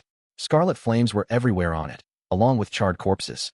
In the middle of one of the masts, a middle-aged man was tied to it. He wore a triangular hat and a black eye patch. His exposed eye was widened and filled with horror. A wooden pole had impaled him in his chest as blood dyed everything. His life and spirit body had completely dissipated. Chapter 712, The Loyal Alger. Situated beyond the storm, the Golden Dream had crimson-red moonlight shine through the thin clouds and onto one of its rooms, which was dark and unlit. Danitz was standing beside his bed, motionless. It was as though he had encountered the Beyonder powers resembling Medusa's petrifying gaze. He couldn't help but grind his teeth loudly as his feet indiscernibly trembled. An endless grayish-white fog and an indistinct figure that stood high above everything, saying the awe-inspiring words, "Those who say my name are on my mind," filled his mind. There really was a response. There really was a response. Danitz's lips quivered as he muttered silently to himself. He felt that his calves had gone soft. This was the first time he was receiving a response from a prayer. He was frightened out of his wits. He long knew that the fool was an unknown existence, the figure whom the secret organization backing Gehrman Sparrow believed in, and that he had already made a connection due to chanting his honorific name. If he had any actions of disloyalty or betrayal, he would immediately die a baffling death. But this knowledge stemmed from the knowledge Vice Admiral Iceberg Edwina had taught him. He had never encountered similar situations before, and he had never imagined that an unknown existence would respond to him. When the fog, figure, and voice suddenly appeared before his eyes and ears, he learned for the first time that mighty existences would directly respond to their believers. Yes, deep down, Danitz had unknowingly changed the unknown existence into a mighty existence. Just as he recovered from his shock, he hurriedly took a few deep breaths as he attempted to pace about to relieve the remnant horrors in his heart. However, just as he took a stride with his right foot, he discovered that his legs had gone limp. All he could do was collapse onto his bed before barely managing to turn around to sit up. It really is a magnificent existence. It's real, Danitz muttered softly as he came to a clear realization that he had involved himself in something serious. Back in the book world, as he had only chanted the honorific name without discovering any abnormalities, all he felt was fear having known of the possible outcomes. Now, he was facing a hidden danger that finally outlined itself, as well a future he couldn't see clearly. How could he not plunge into an inescapable pit of extreme fear? After an unknown period of time, Danitz exhaled as he consoled himself. It might not be a bad thing. At the very least, Gehrman Sparrow is still living, and he's leading quite a good life. Upon having this thought, he forced a smile. I'm a member of a secret organization, and in the future, a person blessed by a magnificent existence. As his thoughts raced, Danitz decided to pray every morning when he woke up. He believed that no existence would dislike a pious believer. Of course, he would keep in mind the revelation and often pray inwardly. The next morning, Klein woke up normally, having exhausted himself the previous night. He slowly got out of bed and saw that the skies were blue and the ground outside was wet. The entire world seemed to be cleansed by water, making it abnormally fresh. However, the disorderly leaves, broken branches, and all sorts of trash were an indication that it wasn't a peaceful night. After washing up, Klein wore an ordinary Loanese face, ordered a cup of Gurney sap, something that originated from Simim Island, and a rather heavy choice for breakfast, tiativa, to make up for his previous night's expenditure. As he drank the beverage that resembled lemonade with sugar and milk, he ate the fresh, fragrant meal that mixed mutton and fish together, along with the sweet and slightly sour flavor of the fruit. Klein held up the newspapers provided by the inn with great pleasure as he read through the papers, starting with the Sonia Morning Post and News Report. At the end of breakfast, he flipped open Strange Cases, a paper that was rather popular among adventurers, and he saw a striking article headline, "Bloody Infighting Amidst Storm." According to sources, there was intense infighting on Crazy Captain Connor's Victor's single-eyed skull. The pirates executed Crazy Captain and killed each other, and reports say that no one survived. All of this evil was concealed by the terrifying storm last night. No one was aware of the conflict until the single-eyed skull was found drifting around Simim Harbor. The article attached an unclear photo, seemingly captured from the harbor in secret. The photo's single-eyed skull's characteristics stood out at once. It was heavily damaged and many spots were charred black. Only a single mast remained intact, while the middle mast had a figure with a triangular hat pinned to it. It's Connor's Victor. He died just like that? Klein's pupils constricted as he seriously contemplated. It can almost be confirmed that there was a demigod on the ship last night. When he saw that Crazy Captain was targeted, or with Sea King in pursuit, he could only care for himself. Unable to bring Connors with him, he decisively silenced him and destroyed all evidence. Klein, who had plans on continuing his pursuits of Crazy Captain, felt dejected. He realized that although the trail of clues hadn't been completely cut off, there was little of it left. The only matter he was aware of at that moment was that the demigod likely belonged to the Black Emperor pathway. From the intensity of the storm last night, the single-eyed skull was likely sent to the harbor by Sea King John Cotman so as to do any follow-up investigations. I wonder if they will have any additional findings. Yes, I can get Mr. Hangman to keep an eye out for it in the Church of Storms. There's no need to inform him since the tarot gathering will be this afternoon. The world can directly commission him to do so. Klein quickly made up his mind before downing the rest of the Gurney sap. Then, he returned to his room and planned to retrieve the radio transceiver which he had placed above the gray fog for an extended period of time to contact Rhodes. He wanted to see if it had any other clues regarding the Bizarro Sorcerer Potion formula.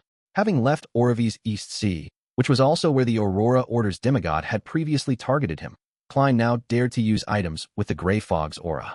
However, he knew very well that he couldn't do it frequently, and each use couldn't be for too long. Otherwise, there was the possibility of the true creator detecting it.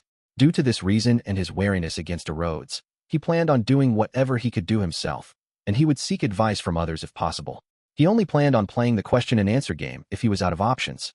In the Blue Avenger, which was docked at the Resistance's private harbor, Alger planned on getting one last resupply before his return to Pasu Island. After instructing his crew which items to purchase, he changed into local clothing, and he went straight for Byam. After circling a few times, he came to the Cathedral of Waves, planning on reporting to Diocese Bishop Chogo about recent developments. Although he was returning to Pasu Island and reporting his work to the upper echelons of the church, he knew very well who his immediate superior was. He knew that he needed to act appropriately and not make his superior believe that he was skipping the chain of command by directly establishing relations with the upper echelons. Chogo remained hale and hearty as he was very pleased with Alger's proactive reporting. After he heard that, he said with a brisk tone, "There's no need to worry about it. It's just routine reporting. I've already informed His Eminence Cotman that you're devoted to the Lord and are loyal to the Church.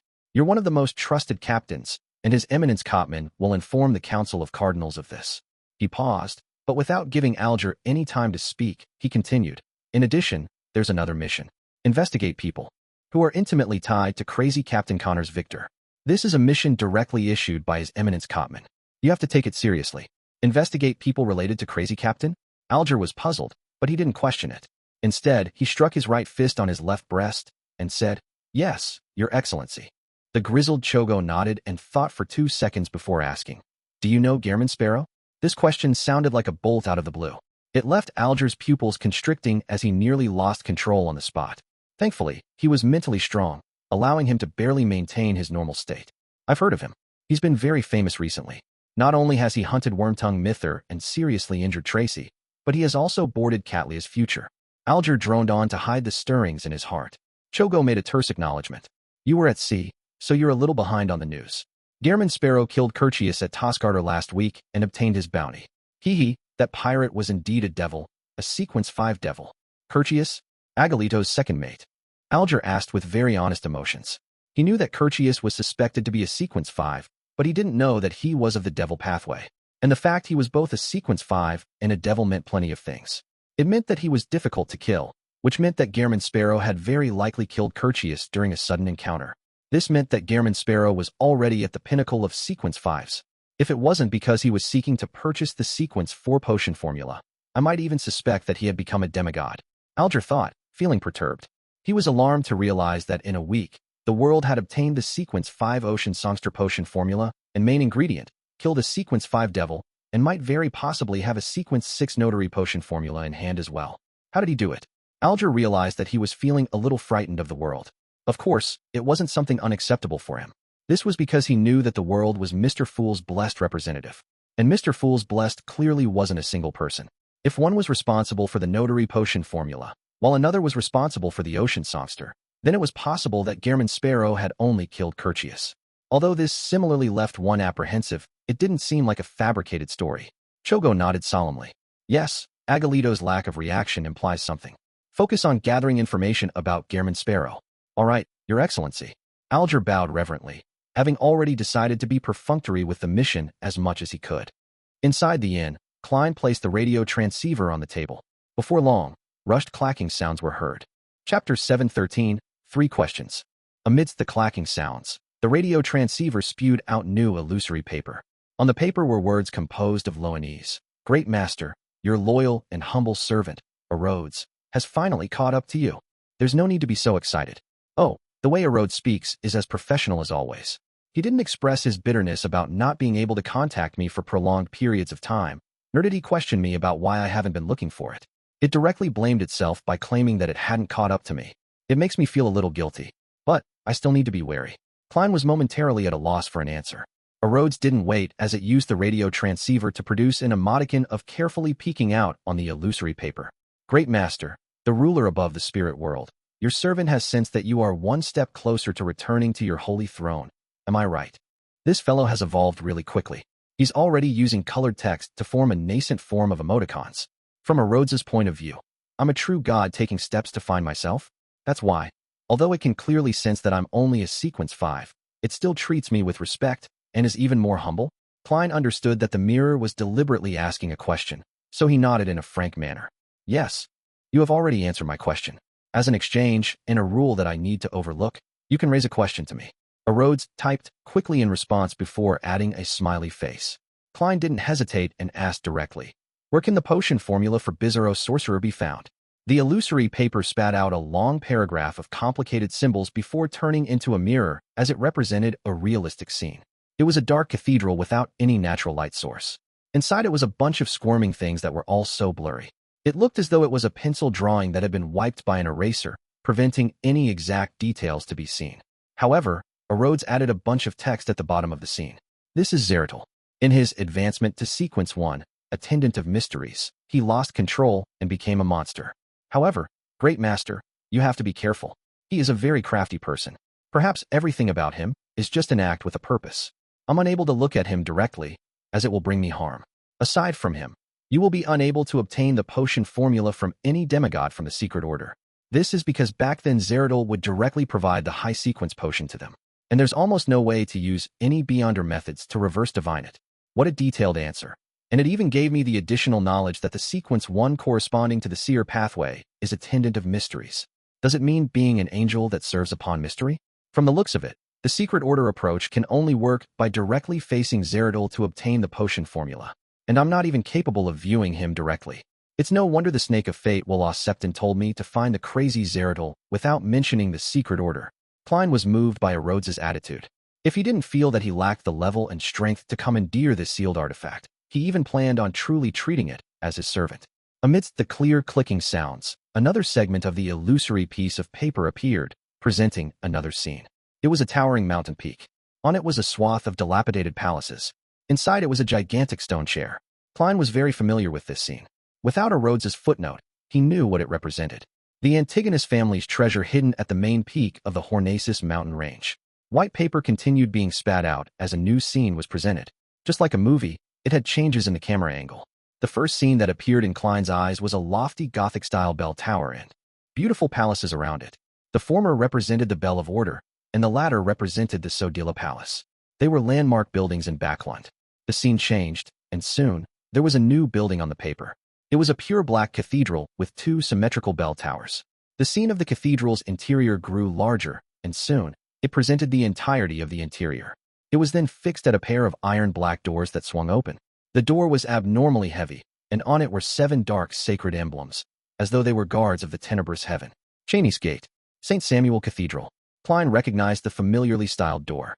Based on the architectural style, he confirmed that the cathedral was the church of the Evernight goddess's headquarters of the Backland diocese, St. Samuel Cathedral. White paper was spat out, and the scene changed as it plunged deep into the darkness. On an empty bookshelf built from bones, there sat an ancient notebook. It was a black hard-covered book. Klein recognized the notebook at once. It was the Antigonus family's notebook which had caused the death of the original Klein. After going round and round, everything came back full circle. Klein silently observed it for a moment, and after the scenes disappeared, did he regain control of his thought processes? Yes, back then, the members of the Aurora Order were able to see the clown potion formula from the notebook. Having been acknowledged by it, the content presented to me will definitely be completely different from before when I flipped through it. It should have the arcane sorcerer potion formula. It just lacks the ingredients or characteristics. So this notebook has been sealed behind St. Samuel Cathedral's Cheney's Gate all this time. To get it from there, the difficulty in doing so wouldn't be lower than finding Zeradol and facing him directly. Back then, there were high-sequence beyonders involved in the Great Smog of Backland. After I reported the matter to the Backland Diocese's church through Miss Justice, the matter was quickly quelled. This is sufficient enough to prove that the Backland Diocese has plenty of power. They have no lack of demigods or sealed artifacts. Yes, regardless, I'll need to return to Backland first and see if there are any opportunities. In contrast, I prefer not to head to the Hornacis mountain range. Reining in his thoughts, Klein looked at the radio transceiver which had turned dark and solemn.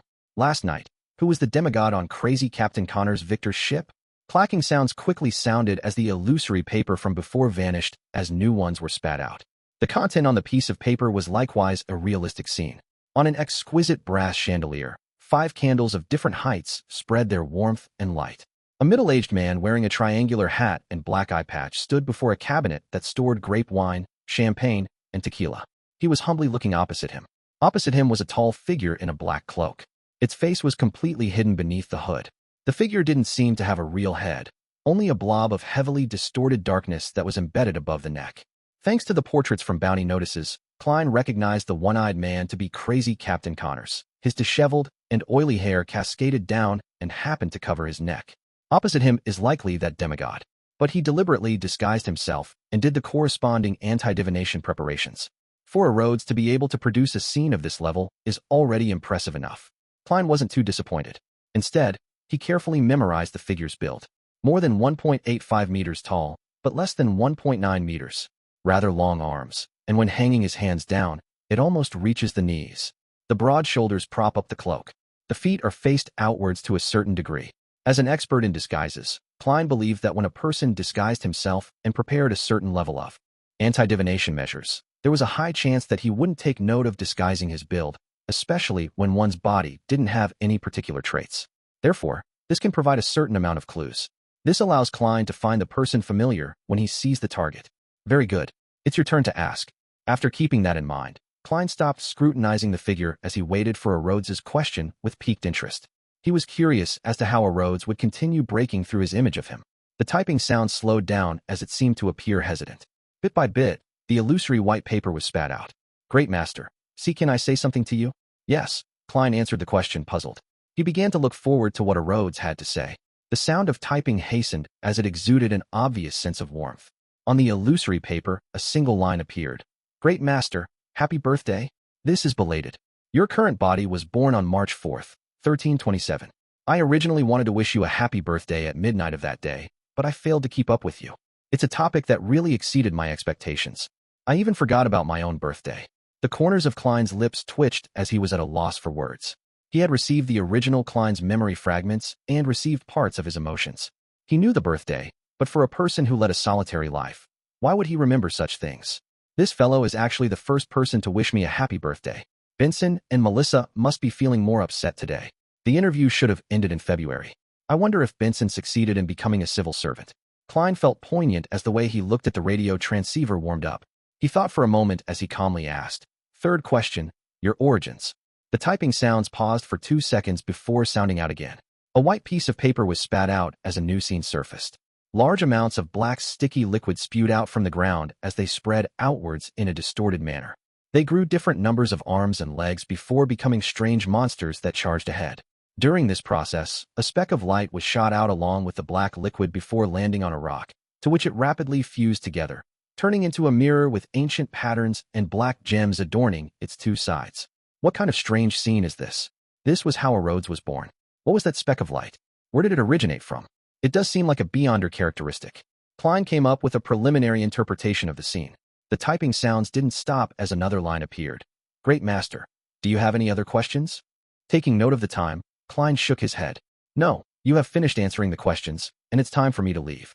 Great Master, the ruler above the spirit world, your loyal and humble servant, a Rhodes, looks forward to serving you again and hopes to be able to continue following in your footsteps. Bye. At the end of the illusory piece of paper, a hand-waving emoticon was presented. Chapter 714, New Diary Pages. Inside the quiet room in the inn, the dark and silent radio transceiver instantly returned back to normal as its surroundings stopped being eerie. Klein busily set up the ritual and sacrificed it above the gray fog before having the time to consider the answers he had received. According to the clues provided by Rhodes, and combining the answers from Mr. Azek and Will Septon, Klein had a basic idea on how he should proceed. It wasn't just because he wished to return to Backlund for some rest and reorganization, but because he viewed the large city as a main locale that he would spend a long period of time being active in. He wanted to see if he could steal the Antigonus family's notebook from the Church of the Evernight Goddesses, St. Samuel Cathedral. If he confirmed that there weren't any solutions, he would attempt to switch to neighboring Beyonder pathways. But if that was impossible, he had no choice but to take the final route. Head to the main peak of the Hornaces mountain range. I definitely can't use my identity as Sherlock Moriarty when I'm back in Backlund unless I wish to dig out in Zangwill or the royal family faction that's hiding in the darkness. However, when contacting people I'm familiar with or using the resources of the Church of Steam, I can transform back into Sherlock Moriarty. In short, I have to create a new identity. Furthermore, it has to be completely separate from Gehrman Sparrow. I won't directly return to Pritz Harbor this time. I'll make a detour to Desi Bay and make sure that no one can figure out my background. Klein's thoughts raced, and he soon came up with a clear train of thought. After determining the next steps of action to take, he planned on drawing some blood and heading above the gray fog to explore Grozel's travels using his spirit body. But in consideration that there was a tarot gathering in the afternoon, he lay back in bed and took the time to rest and relax. The future smoothly cruised through the undulating waves as Admiral of Stars Katlia stood by the window, watching the scenery that seemed to go on without end. And by the deck, there were Nina's exasperated shouts from time to time. She would be angrily scolding Frank Lee for producing a bunch of fast-growing, beef-flavored mushrooms that enjoyed eating fish. Katlia sighed silently as she nudged the heavy glasses on her nose bridge. At that moment, her spiritual perception was suddenly triggered as she looked down at her study desk. At some point in time, a few pieces of yellowed paper had appeared there. The Emperor's diary entries. She finally sent a messenger over. Katlia turned around in delight and picked up the few pieces of paper that were akin to a preliminary probe. By 3 in the afternoon, having memorized the symbols, Katlia saw the illusory crimson light surge at her like a tide, drowning her within. Under a high dome propped up by stone columns, Katlia saw similar red beams soar up, transforming into indistinct figures. She didn't look carefully, as she realized that a pair of familiar glasses had naturally appeared over her nose bridge. It was almost a perfect replica of the one from the outside world. Then, she caught Miss Justice elegantly stand up from the corner of her eye. Miss Justice briskly greeted the figure at the seat of honor. "Good afternoon, Mr. Fool." Audrey was in a good mood recently. After she returned to her family's castle, as an obedient daughter, she helped her mother, Lady Caitlin, resolve some psychological problems that stemmed from her age and physical condition. She received extremely good feedback, allowing her to conclude more of the acting principles for psychiatrists. Amongst them, the most important principle was to help others resolve psychological issues. She suspected that this was the reason why the potion's name was psychiatrist and not psychologist. Miss Justice is very happy. Klein appeared infected as he nodded with a smile as a response. During this process, he noticed that Mr. Hanged Man appeared to be preoccupied with concerns. He looked like he was hesitating and struggling, having not made up his mind. This means that Mr. Hanged Man is able to buy the Ocean Songster's potion formula and main ingredient, but he will have to pay a huge price. I thought he would request to pay for it in installments. The fool Klein reined in his gaze without any signs of unrest as he surveyed the area. After Miss Justice was done with her greeting, Catlia looked towards the end of the long bronze table. Honorable Mr. Fool, I found 3 pages of Roselle's diary. Here it comes. I wonder if the 3 diary pages specially selected by Queen Mystic will be valuable. For instance, providing clues to the card of blasphemy for the seer pathway. This will be able to provide me with another alternative. Klein was filled with anticipation as he calmly and naturally said, Very good. You can think of a request. Yes, Mr. Fool. Catlia replied in an impeccable manner before requesting to conjure the contents of the diary pages. Upon seeing her behavior and thinking about how she acted in the dream, Klein was rather gratified. He felt like a teacher having successfully reformed a student.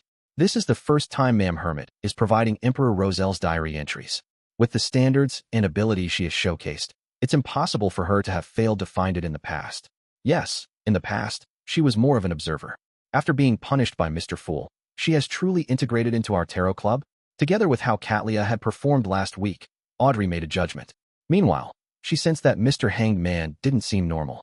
He looked like he was anticipating something, but was also unable to bring himself to part with something. She was rather intrigued. Klein didn't wait too long before the 3 diary pages were conjured and came into his hands. Derek and the other members instinctively fell silent, so as to not disturb Mr. Fool's reading. February 9th. Today is Bornova's birthday.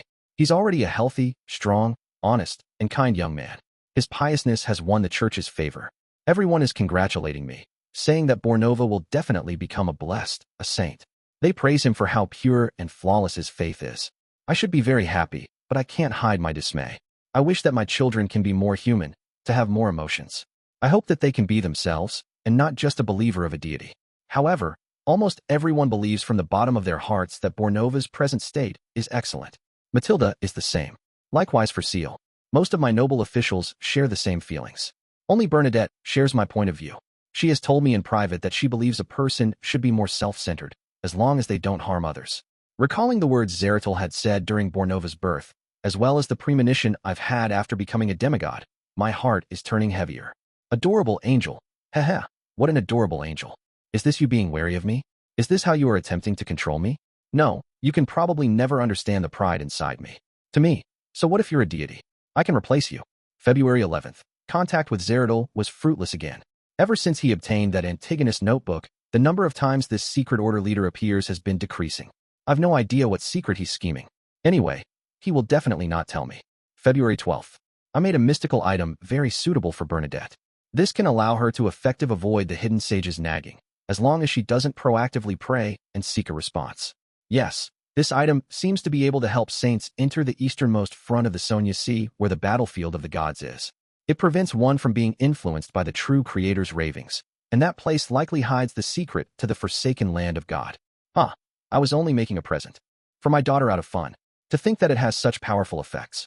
Bernadette, your dad is really the best artisan in the world. Best artisan? Does this mean that the Emperor had already reached sequence 2 of the savant pathway when he wrote this diary entry? That he had become an angel? With the god of steam and machinery present, this is the peak an artisan can attain. It's no wonder that Queen Mystic can freely enter and exit the battlefield of the gods. So it's because of a gift from the Emperor. Indeed, a child with parents is like a treasure. Klein felt wistful. In addition, he could sense Emperor Roselle's repressed and angry feelings from the diary entry. He used his comprehension skills that were honed from his previous life to figure out what was written in between the lines. After he became an angel, the Church of the God of Steam and Machinery obstructed him and suppressed him. The God of Steam and Machinery had exerted some influence on his youngest son, Bornova, making him become the most devout believer and appointing him as someone who could become an angel and enter the land of perfection. And this not only made Emperor Roselle submit to the suppression while having misgivings, but this had also stirred thoughts of rebellion in him. The Emperor later became a public enemy of the world because of this rebellion? Klein nodded inwardly. Meanwhile, he noticed a matter regarding Zeratul. He suspected that the miracle invoker only began aiming for sequence 1 after he obtained the Antigonus family's notebook. For this, he planned many things, but something happened during his advancement, turning him into a monster. Of course, just as Rhodes said, Zeratul might not have lost control. He could be hiding something or plotting something. After quickly scanning through it, Klein flipped the page and looked back. It wasn't continuous, and it was brand new content. October 5th. A few primordial moon believers were caught by the Black Suits organization I established. They failed to complete the corresponding sacrificial ritual. Their behavior has intrigued me, as their strength seems to come directly from the Crimson Moon. Unfortunately, large amounts of data have confirmed that the Crimson Moon is really a satellite that's revolving around our planet. Then, how is it fusing physics and mystery together? With my present strength, it's not impossible to head for the Crimson Moon. At most, it will be troublesome and a little difficult, but it doesn't seem to be necessary. October 17th, I've finally made up my mind. I will attempt to switch to the neighboring mystery prior pathway. Only by doing so can I become a sequence one. I've always suspected that the hidden sage is only a conceptualized uniqueness. Due to some sort of accident, it became sentient and awakened. Therefore, this pathway sequence 1 position is likely still empty. Chapter 7:15, Madness in his later years. I've long obtained the potion formula of Knowledge Emperor from that most ancient organization. Now, it's time to seek the corresponding ingredients. It might already belong to a particular angel, and it might have fused with an object around it, turning into a warped and evil monster, or a chaotic and terrifying sealed artifact. In short, I have to be careful. It's best that I find a suitable helper. Knowledge Emperor. This Sequence 1 potion name is rather interesting. If I hadn't directly seen the blasphemy slate, I would have imagined that it belonged to the Reader pathway, making it belong to the Church of the God of Knowledge and Wisdom. Even stranger, these two pathways aren't switchable. I once discussed this matter with that mysterious leader and old Mr. Hermes. We basically came to a consensus and believe that the Reader pathway represents the omniscient part of omnipotent and omniscient. And the mystery prior's savant corresponds to knowledge itself, which is categorized into two aspects. One is more about mystery, while the other is more about reality. When I become a Knowledge Emperor, Bernadette can stop worrying about the hidden sage's infusion of knowledge. She can also stop being afraid of pursuing knowledge. The Emperor eventually switched to the mystery prior pathway. I wonder if he successfully became a Knowledge Emperor. Perhaps it's because of this that his ties with the Church of Steam completely fractured, making him the public enemy with no one to help him. All he could do was place his hopes on the Twilight Hermit Order. Klein thought poignantly as he came up with possible conjectures. Apart from that, he was rather interested in the Emperor's explanation of how the Reader pathway wasn't interchangeable with the mystery prior and savant pathway. He believed that by deepening his understanding of it, he might be able to figure out the rules and rationale behind the interchangeability of Beyonder pathways. To the typical Beyonder, the Reader, mystery prior, and savant pathway belong to the knowledge domain. There should be a very strong connection between them, yet the former is different. Reader belongs to the omniscient part of the phrase omnipotent and omniscient. Then, the secret suppliant, which is the shepherd pathway, is the omnipotent part. Then, there must be a certain intersection between the two. For example, being potent as a result of being erudite, and being erudite as a result of being potent. Therefore, they can be interchanged. Starting off from this angle, the storm pathway can be understood as omnipotence in the sea, land, and air domain. The spectator corresponds to the psyche, making it a powerful supplement for storm. Then, why can the sun pathway be interchanged with them? Considering how there was an ancient sun god who was deemed to be omnipotent and omniscient, does this mean that the sun pathway is the foundation that accommodates omnipotent and omniscient? Yes, according to such a thought process, mystery prior and savant are different aspects of knowledge itself. That's why they can be interchanged. Then, how is assassin and hunter differentiated? What about the Evernight, death, and god of combat pathways? In moments, Klein thought of many things, but he didn't have the time or sufficient knowledge to delve deeper into his analysis. All he could do was temporarily throw the corresponding questions to the back of his mind and will the third diary page to the top of the stack. At a cursory glance, Klein suddenly became focused. This was because the diary page was very different from the past ones. It didn't have a date, and the words were spaced apart. Because it was the original copy, the weight placed on the page when the words were pinned was obviously out of the ordinary. Klein swept through the page as the contents were reflected in his mind. No, impossible. How can that happen? If my predictions aren't wrong, I'm not the only one who met with that encounter. No, how can that happen?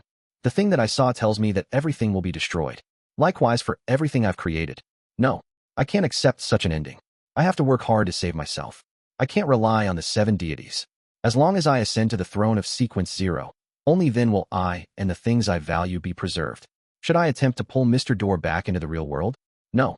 Although he claims to be only a Sequence 1, I believe that he isn't just an ordinary Sequence 1. It's very likely that he will bring unexpected catastrophe upon me. The Chinese words, which were much larger than those on the first 2 pages, had occupied the yellowed piece of paper in a haphazard manner.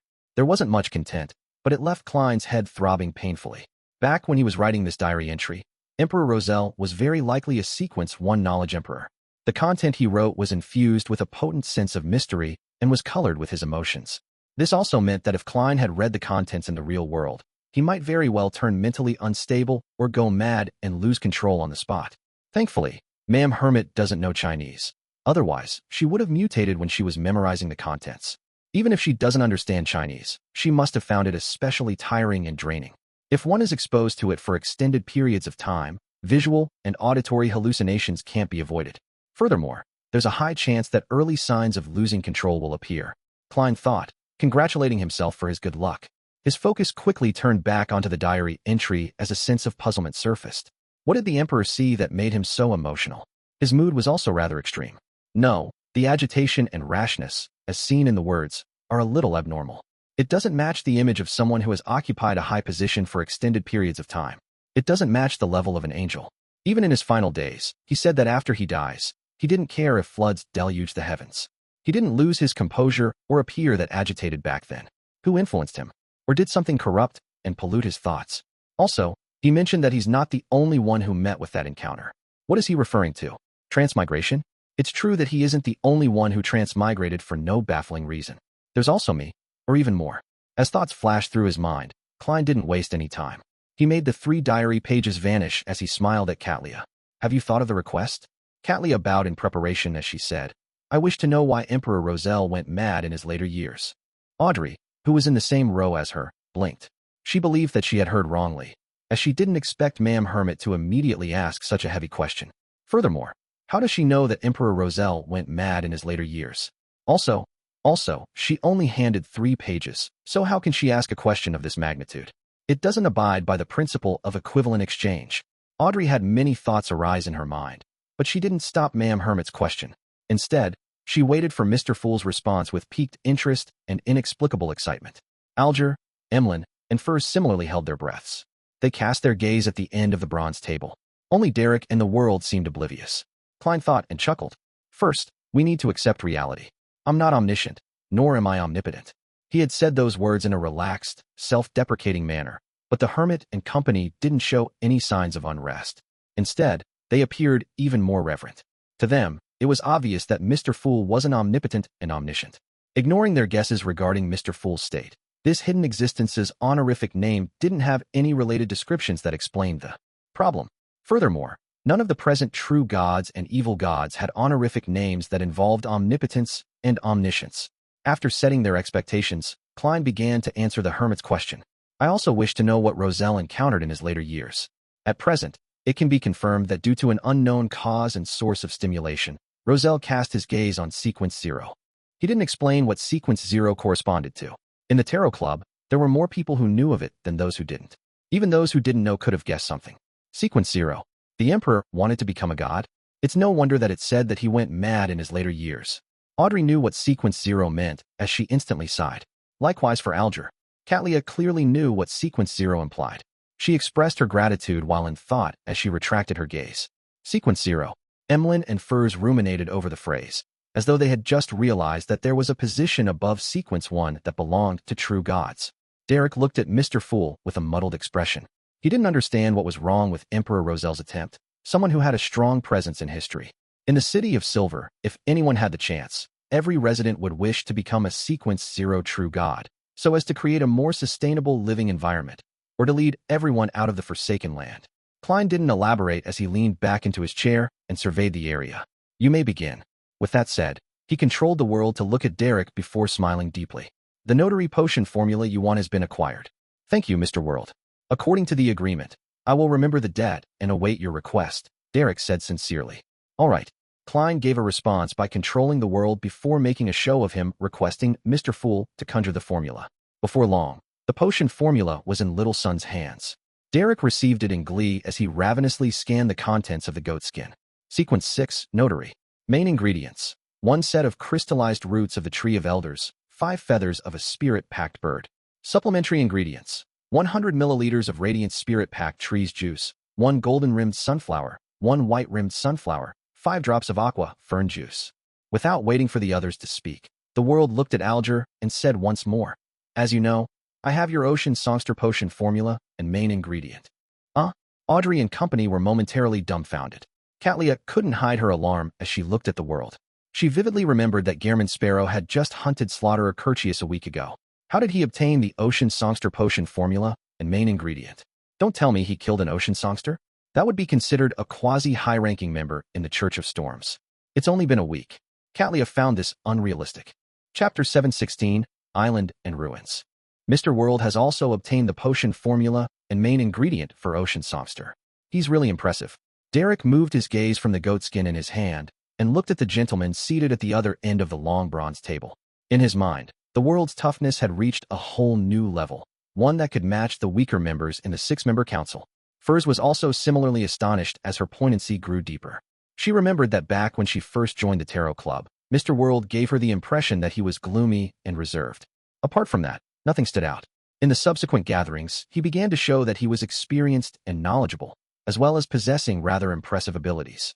At a glance, he was a senior Beyonder who had experienced many things, just second to Mr. Hanged Man amongst the Tarot Club members.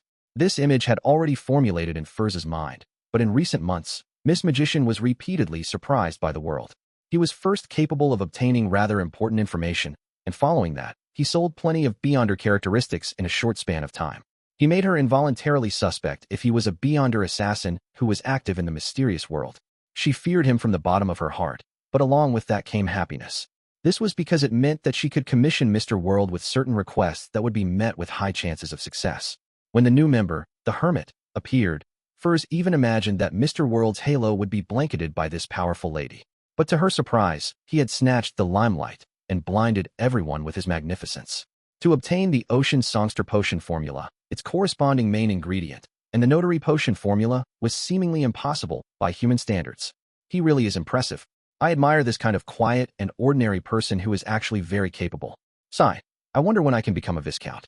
After this hunting competition, the winner will receive a prize that's likely something that will allow a sanguine to become stronger. Emlyn White quickly turned his thoughts back to himself. As Audrey was sighing in amazement, she was puzzled about a matter from before. Why is the impressive Mr. World not searching for Emperor Roselle's diary pages? He's not like Ma'am Hermit. He has already joined the Tarot Club for quite some time, and he doesn't need to observe. It's not like he doesn't have any requests that don't require him to search for Emperor Roselle's diary pages to obtain something from Mr. Fool. Then, why isn't he searching for them? Has he privately submitted them? But why? Imperceptibly, Audrey felt that Mr. World and Mr. Fool had a connection to a certain degree, but she wasn't able to confirm it, as there were just too many possibilities. At this moment, Alger turned to the seat of honor after a few seconds of silence. Honorable Mr. Fool, I wish to communicate privately with the world. Here it comes. Klein nodded with anticipation as he isolated everyone's senses. Alger waited for 2 seconds before turning back to look at the world. Gehrman Sparrow. I will use an unknown primitive island's coordinates in exchange. On the island, there aren't only extinct Beyonder creatures that cannot be found on the northern and southern continent, but there's an ancient ruin of unknown age. Back then, it was discovered by Kalangos and me. Back then, we lacked the strength to delve deep inside it. However, he discovered certain traces, and he suspected that the ruins hide something extremely important. He believes that the value isn't lower than a card created by Emperor Roselle. My strength is inferior to Kalangos, and I didn't go as deep as he did.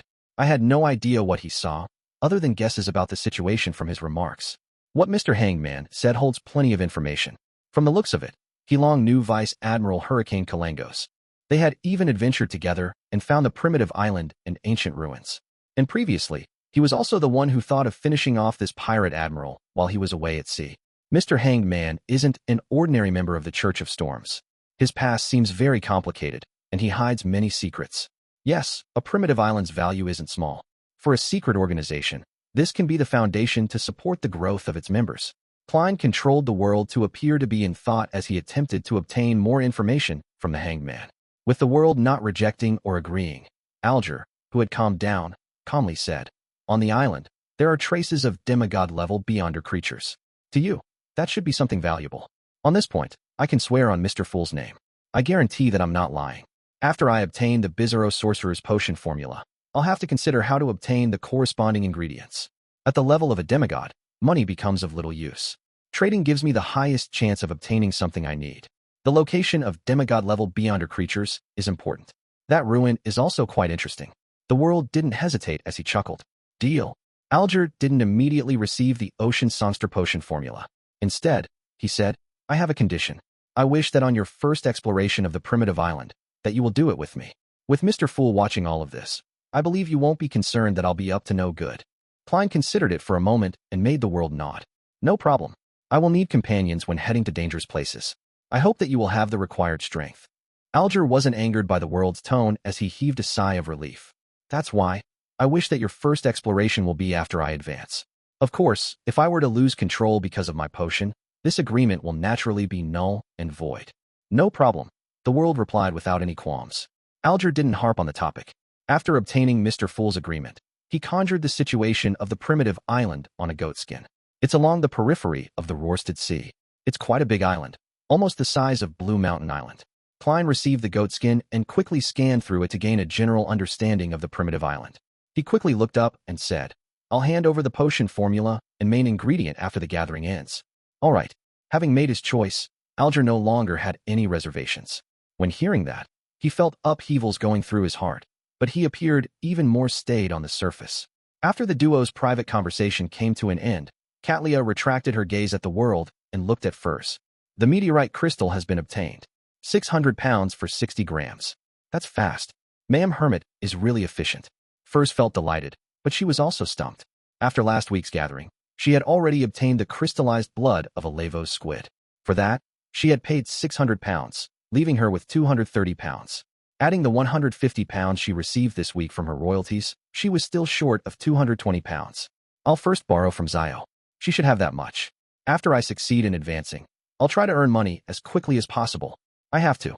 Furs silently drew a breath and said, All right, we will do the transaction tomorrow at this time. The hermit tersely acknowledged and, without wasting any time, looked at Audrey. The black hunting giant lizard's spinal fluid has been confirmed. 1,800 pounds. There are temporarily no clues for the illusory chime tree's fruit. That's already very good. Better than I expected. Thank you, Ma'am Hermit. Audrey sincerely thanked her without even minding the price. She recently realized that there was a benefit to establishing the Relic Search and Preservation Foundation. She could use her funds in a more secretive and unnoticeable manner. It made it difficult for her parents to notice. After confirming the two transactions, Katlia surveyed the members as though she was one of them. Any clues to the blood of a mythical creature? Klein immediately controlled the world as he chuckled with a hoarse voice. Are you referring a pure mythical creature? Pure mythical creature? There are impure mythical creatures? Audrey and company were puzzled but interested by what they heard. Katlia was taken aback as she said, a pure one, which means the blood of an angel. One drop is enough. She didn't introduce it in detail back then, because she believed that for the time being such a high-level object wouldn't appear in the Tarot Club unless Mr. Fool was willing to provide her with help. And clearly, Mr. Fool didn't need anyone to explain to him what a mythical creature was. I have certain clues, but I can't guarantee that I can obtain it. Furthermore, it might take another 3 months at least. Klein controlled the world to give the response. The other Tarot Club members fell silent. They never expected the world to have clues to an angel's blood. What can't he accomplish? Audrey, Furs, and company had their impression of Mr. World refreshed again. As for Alger, he suspected that the world would seek Mr. Fool's angel for a drop of blood. After a brief moment of silence, Elland, who suddenly realized that his advancement wasn't necessarily as obvious as the other members, weakly said, Are there any clues regarding my previous commission? Furs immediately said, There are suspected cases. I will continue investigating. Burdened with debt, she was motivated to work. At the end of the trading segment, Derek mentioned his request of buying the crystallized roots of the Tree of Elders. As for the feathers of a spirit-packed bird, the City of Silver had it in their special warehouse. In addition, he also sought to purchase the golden-edged sunflower and other supplementary ingredients. They were commonly seen items in the outside world, but they were lacking in the forsaken land of God. The crystallized roots of the Tree of Elders and the supplementary ingredients aren't difficult to obtain. Emland's attention was caught as he said, Then, what can you use in exchange? Back when he provided Miss Justice with the fruit of the Tree of Elders, he had already learned where the crystallized roots were. Derek thought, and said, A beyonder characteristic of a Sequence 5 vampire? It was quite a commonly seen monster in the depths of the darkness. Sanguine, Elland said through gritted teeth. There's no rush. I'll tell you when I've decided what I need. He didn't want an item obtained from a transaction to overlap with the prize of the hunting competition. All right. Having already owed a debt to the world, Derek was relatively at ease. After a moment of silence, Klein rapped the edge of the modeled table to indicate the commencement of the free exchange. Chapter 717, The World and Hero Bandit. Inside the ancient palace standing above the gray fog, Alger wasn't in a rush to mention the matter regarding crazy Captain Connors Victor. He turned his head to look at the sun. Are you still in Afternoon Town? Derek nodded honestly. Yes, we took a very long time to establish a camp. Later, with small teams, we wiped out the remnant monsters, one street at a time, in search of any ancient ruins that might still exist. Although this process is slow, it's sufficiently safe. His answer was extremely detailed, and it gave the impression that Mr. Hanged Man could ask more questions if he wished to know more. Audrey listened with interest as she raised her hand slightly. With all of you staying in Afternoon Town for so long, what do you rely on for food? Is there any black-faced grass nearby? She had long heard from Little Son that the city of Silver relied on the black-faced grass that they grew around the city as their source of sustenance. We carried a portion of powdered black-faced grass, but the main source of food comes from hunting those monsters. Once the Beyonder characteristic is expelled, a large proportion of them can be eaten once we skin them and roast them with fire. However, there's a certain degree of corruption in the meat, which will result in psychological problems. We can't continuously consume the meat, and we will need to spread out the intervals. Derek replied in a serious manner to Miss Justice's question. Audrey recalled the few monsters in the depths of the darkness mentioned by Little Son, and having terrifying vibes about the dark and eerie area around the city of Silver, she couldn't help but press further. Wouldn't that be very disgusting? Furs, who was attentively listening to the other members' conversation, was inspired by this question. She deliberately didn't look at Elland as she asked Derek with piqued curiosity. I remember you mentioning that monsters in the depths of the darkness include vampires. Their bodies run with pus and are extremely ugly. Then, how would you consume vampires after killing them? Elland, who heard the question, forgot to correct her by informing her that sanguine weren't vampires. His expression turned livid as he felt an inexplicable feeling of indescribable horror. Derek was silent for 2 seconds before saying, there are some monsters that are indeed disgusting. Very disgusting. Just like the vampires as mentioned by Miss Magician, but we have no choice. As long as it's edible, we will eat it. His voice gradually turned heavy, as though he once again deeply felt the tragedy that was the curse which enveloped the city of Silver. The palace that looked like a giant's residence fell silent once again. Even Elland, who wanted to retort Derek, didn't say a word. All he did was curl his lips and retract his arm. A few seconds later, the world broke the silence with a chuckle. Let's return to the sea. There have been certain matters that require your attention. Crazy Captain Connors Victor's single-eyed skull drifted to a nearby harbor after a storm. The masts were snapped, and there were charred marks. The entire crew, including Connors Victor, died. No one survived. Justice and company didn't know who Crazy Captain was. They weren't too interested in the news, other than being curious as to what caused this destructive naval tragedy. On the other hand, Alger shared completely different thoughts from them. There must be a tremendous secret if the world is paying attention to the matter regarding Crazy Captain. It's no wonder His Eminence Cotman issued such an important command to get the mandated Punisher and captains to investigate the situation. Alger's eyes darted about slightly as he said after some thought. In Biome, the Church of Storms is actively investigating the people and matters surrounding Crazy Captain Connors Victor. There's no need for me to commission it. Klein chuckled inwardly and got the world to directly ask, what clues does the Church of Storms possess? I have no idea. I'll try my best to understand the situation. Alger frankly shook his head. He believed that the world understood what he was implying, that he wasn't exactly sure, but he would sound out what the Church knew. Audrey, who was listening out of curiosity, realized that the matter regarding Crazy Captain wasn't simple. Hence, she asked probingly, Mr. World, isn't this common infighting among pirates? Klein was just about to be perfunctory with Miss Justice, but without divulging anything further when he suddenly thought of a problem. Behind the great smog of Backland and the disappearances, there might be a particular faction from the royal family. It also included some military personnel, and Miss Justice would lean towards the nobles and royal family, both her emotions and from her standpoint. If there comes a day when I target those bastards who are deserving of death, she might not find it acceptable if I commission a mission to her. She might even fall into a dilemma. Therefore, I should now inject the impression in her that the royal family and military have plenty of bad guys. I would subtly change the direction in which her standpoint and emotions are directed towards. For this, I can bear the burden that some of the information regarding the world is leaked. Klein thought for a moment and made the world say with a relaxed, but mocking tone, Crazy Captain is related to the disappearance of the colonial slaves, which Mr. Hanged Man was previously investigating. The Demonist sect takes the people who are tricked or abducted and hands them over to Vice Admiral Ailment Tracy, and they have them ship the people over to the northern continent's East Seas coast. Then, with Crazy Captain Connor's Victor, it completes the last mile. This pirate is intricately tied with many human traffickers and slave merchants in loan. Back when I informed Mr. Hanged Man of the news in January, someone witnessed Balin, who was involved in the disappearance cases, with a MI9 member who is loyal to the royal family.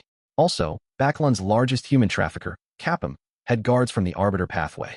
With so many matters compounded together, do you think that Crazy Captain's death is simply a result of pirate infighting? Haha.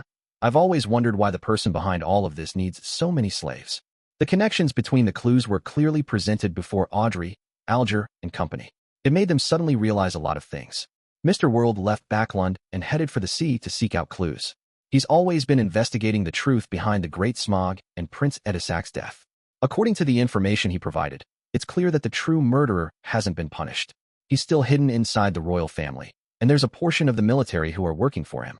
How despicable. This kind of person should be thrown into hell. How does Mr. World know that the guards around Capum were Beyonders from the Arbiter pathway? Did he fight with them?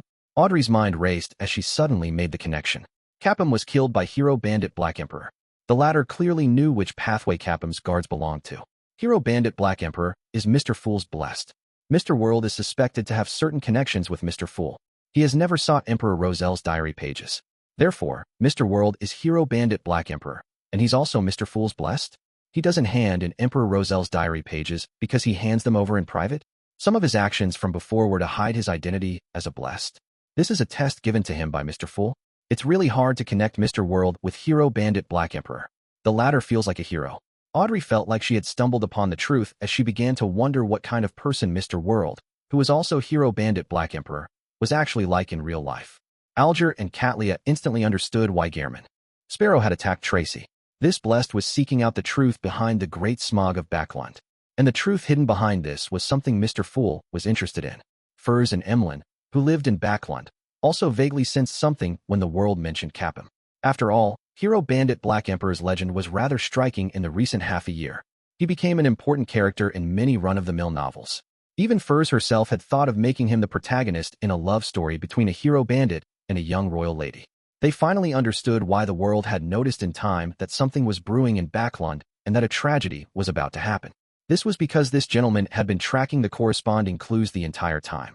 From the looks of it, the matter in Backland is far from over. There will likely be another accident in the future. I really wish to flee from this place immediately, but Zio definitely wouldn't want to. I have no way of explaining this to her. First suddenly had thoughts of fleeing Backland. Emlyn wasn't too afraid. From his point of view, the Sanguine's important figures were in Backland and were definitely able to provide some protection if a disaster really happened. After 2 seconds of silence, Alger said in a serious manner, "I will try my best to investigate this matter." He had already sensed that the truth behind Crazy Captain's death hit a rather terrifying storm. As such, he was a little apprehensive and afraid, but he also trembled with excitement that he was involved in the most important matter regarding the southern and northern continents. After Catlia heard that, she nodded. "I will also seek out relevant information. If there are more clues provided, perhaps I might be able to help." Klein thought for a moment before letting the world speak frankly. On the night of Crazy Captain's death, a high-sequence Beyonder suspected to be from the Black Emperor pathway appeared on his ship. However, this demigod managed to escape before John Cotman arrived. Black Emperor pathway, demigod. Alger and Catlia ruminated over these phrases as they considered an angle of attack. Audrey and company were astonished that the Tarot Club had discussed the development of demigods to something directly involving demigods. The cases that they were involved in were really increasing in level. As for Derek, he didn't understand a thing. With Crazy Captain's matter coming to pass, Catlia glanced at the world before deliberately mentioning her tidbit. Another incident happened at sea. Last week, the crazy adventurer Gehrman Sparrow hunted the second mate of the King of Immortality, Slaughterer Curtius. He was a Sequence 5 Beyonder. How impressive! Furs, who was only a Sequence 8, sighed from the bottom of her heart. She knew very well what it meant to be a Sequence 5. Yes, he really is a legendary adventurer, Audrey echoed. Emlyn turned agape before he closed his mouth. He felt that he was still a distance away from that level. Alger said without any signs of unrest. It's because of this that the investigation of Gehrman Sparrow's origins has become an important mission of the various major organizations. Are you implying that the Church of Storms has gotten you to investigate me? Klein instantly read in between the lines as he made the world chuckle. I wonder where I can claim this commission. I wish to use some unimportant information in exchange for money. I have some understanding of Gearman Sparrow. Oh, Mr. World is hinting that he doesn't mind me exchanging what appears to be important but, in reality, is actually meaningless information regarding Gearman Sparrow in exchange for rewards and trust? The hanged man nodded in enlightenment. The free exchange continued for a while until Derek finished learning this week's list of ancient Hermes terms before everything came to a close. After he watched the bowing Miss Justice and company leave, Klein cast his gaze onto Grozel's Travels. Chapter 718, Characters in the Book. Not finding himself overly exhausted, Klein rubbed his temples and beckoned over a tiny metallic bottle from the junk pile. Inside it was a tiny tube of blood that he went through great effort to extract from his vein, and he had long brought it above the gray fog. It was only waiting for the opportunity when Klein would use his spirit body to enter Grozel's Travels to explore the book world. After opening the cap, Klein wasn't in a hurry to smear the blood over the book's dark brown cover. Instead, he summoned all the items from the junk pile that he had brought to the mysterious space before the tarot gathering, and he spread them out in front of him. In consideration of how the Black Emperor's form was too eye-catching, and with him not too certain of the exact situation in the book world, Klein decided against bringing the card of blasphemy. Instead, he used Azek's copper whistle to fortify his spirit body to prevent himself from failing to return above the gray fog before being instantly killed by some unknown power. As the ancient and exquisite copper whistle fused into his body, Klein's spirit body swelled up and became more corporeal. Two pitch-black flames flared out from his eye sockets as though they possessed a life of their own. With the help of cogitation, he adjusted his spirituality, converging the iciness that stemmed from the aspect of death within his body. Soon, his eyes returned to normal. This was like an evil spirit taking on an ordinary form to lure prey into its proximity. Right on the heels of that, Klein wore creeping hunger and held death knell while he hid the nightmare beyonder characteristic in his body. The latter was prepared for him to seek out any abnormalities when exploring the dreams of the living entities in the book world. After completing all his preparations, he poured a few drops of blood and smeared it over the cover of Grozel's Travels. After a brief wait, his vision turned blurry, as though countless translucent objects were hidden within it. Following that, it turned clear. There were blue skies, white clouds, grayish-brown city walls, and passers-by. This is no longer the land of ice and snow from before, but a city that looks very normal on the surface. Klein stood by the side of the dirt road as he observed the residents of the book world. He discovered that most of them wore linen shirts, a short brown coat, and loose dark-colored trousers. Their overall style was akin to that of the Lone Kingdom centuries ago. He looked down at the format of the tailcoat, starched shirt, and damaged dark red bow tie as he silently changed it all out. Instantly, he was no different from the people around him. He then walked to the city gates in preparation to enter. At that moment, a leather-vested soldier at the gate stopped him. Entrance fees. 1 little. Do I look rich? I don't even know what a little is. Klein mumbled inwardly, amused. He then communicated with him at a spiritual level, successfully transferring the soldier's attention onto a merchant caravan behind him. As a quasi-wraith who could possess anyone and control them, exerting a psychological influence on others was nothing extraordinary. It wasn't a particularly potent ability, but it was extremely useful against ordinary people. When Klein entered the city, he walked through the streets in a seemingly relaxed manner, but he inwardly remained wary.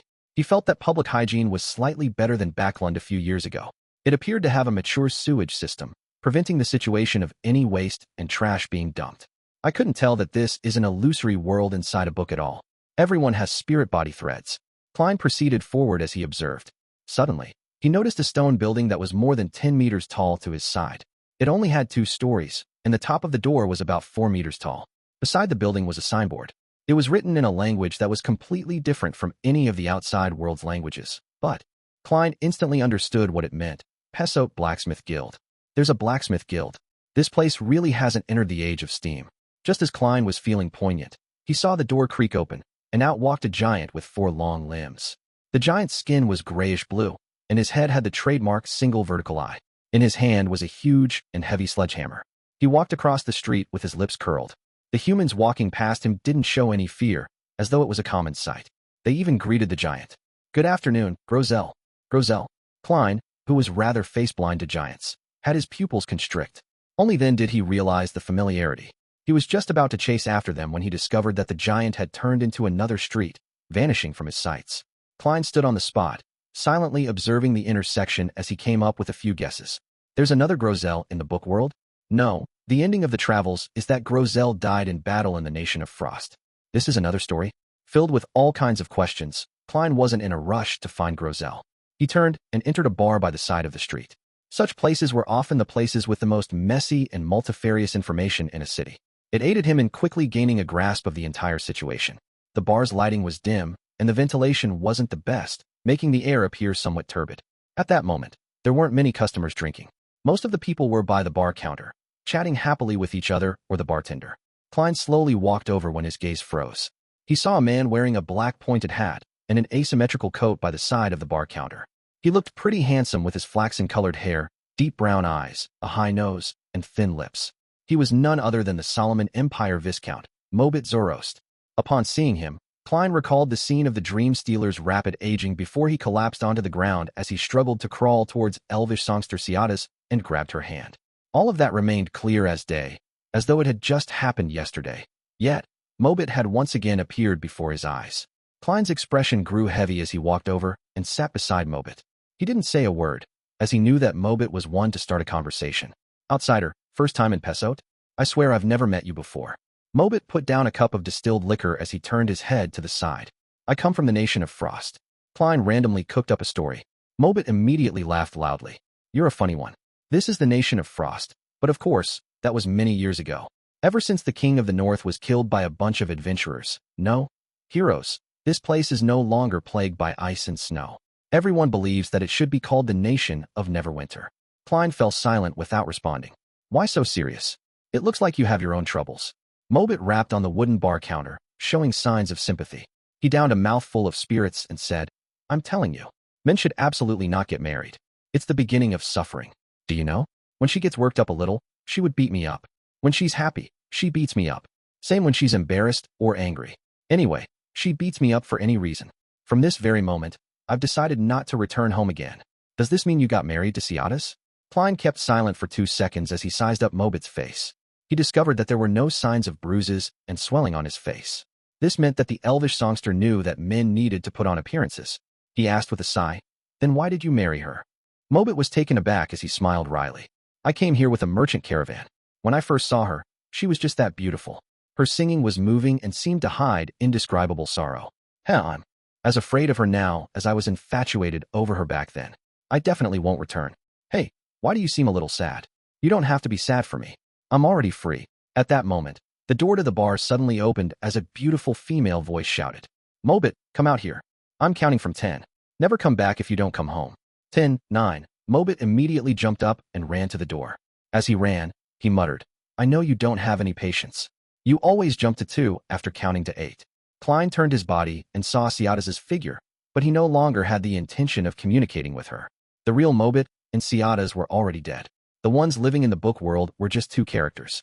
Standing up and leaving the bar, Klein came to a nearby deserted alley. He planned on confirming the kind of spirit world this world had. He quickly outlined spherical lights in his mind as his thoughts gradually emptied out and his body and mind became tranquil. As his spirituality spread out bit by bit, several indescribable illusory figures appeared around him. However, up high in the sky, it lacked the 7 lustrous brilliances of different colors that contained endless knowledge. The 7 lights don't exist here. The number of spirit world creatures here are lacking. This place is indeed a fake spirit world created by the book. Klein took a step forward and found the colors in his vision saturate to the extreme as it overlapped with the obvious differences. He wasn't in a rush to explore the spirit world. He exited it and began window shopping through Pesot and chatted with others. Before long, he found Grosel's residence. The giant ran a blacksmith shop. He was taking an afternoon nap on a huge bed on the 2nd story. Klein directly entered by passing through the wall and came to Grosel's side. He observed the giant for a few seconds and took out the Nightmare Beyonder characteristic from his spirit body. With some difficulty, he used some of its powers that it came naturally equipped with. Deep, serene darkness quickly spread as it instantly enveloped Klein and Grosel. And in a spirit body state, Klein directly saw a blob of irregular, hazy, spherical light. His spirituality immediately emanated over and touched the spherical light. All sorts of scattered scenes instantly flashed past around him before fixating on a forest with towering but withered trees. On the other side of the forest was a mountain and steep cliffs. At the top of it was a magnificent palace. The palace was huge and opulent, and it didn't seem suitable for humans. It gave him the impression like it was from a myth as the light of dusk that scattered above it seemed frozen. Klein had seen this palace before. It was the giant king's court that had appeared in the dream world of the battlefield of the gods. However, this angle was completely different from before. He was situated behind the king's court. Chapter 719, Dream Tour. Klein turned his gaze to the forest where light could hardly penetrate through its denseness, having gained a rough idea of where he was. This was the waning forest which Grosel guarded when he was at the giant king's court. The trees in the forest were tens of meters tall, and the thickness of the trees was the arm span of several giants. However, their barks were mottled with signs of rot everywhere. The leaves and twigs were mostly withered and dropping as they interwove with each other like a dark cloud floating in midair. Grosel and similar-looking giants guarded the boundary of the forest, either carrying axes or broadswords, fully concentrating on defending the area. According to Grosel, this waning forest has the bodies of giant King Ormur's father and mother buried in it. Apart from this ancient god, no one else is allowed to step inside, including these guards. Yes, giant King Ormur's parents should be so-called original giants, the kind that was the craziest, cruelest, and most ferocious. Perhaps. Why would Grosel have such a dream? As Klein was in thought, he suddenly sensed something amiss. According to his random conversations in Pessote, the present Grosel was a native giant who had nothing to do with the giant king's court. Therefore, having such a dream made it appear rather abnormal. From the psychology alchemist theory, which Ma'am Daly and Miss Justice have discussed before, perhaps the book world will use or clone the original character's subconscious or collective subconscious when creating a character. Then, it would make minor changes, making the consciousness fulfill the required settings. Therefore, Grosel's dream will be influenced by his subconscious, reproducing life in the giant king's court. If that's the case, it can only be said that this book is a cruel author. The moment Klein thought of this, he suddenly had an idea. He felt that this was an opportunity for him to gather relevant information on the giant king's court. He previously planned on directly learning about such matters through Grosel, but in order to keep his promise, the giant guardian had died in the battle with King of the North Ulyssen. After his spirit body left the book world, it quickly dissipated without giving him any chance of communicating.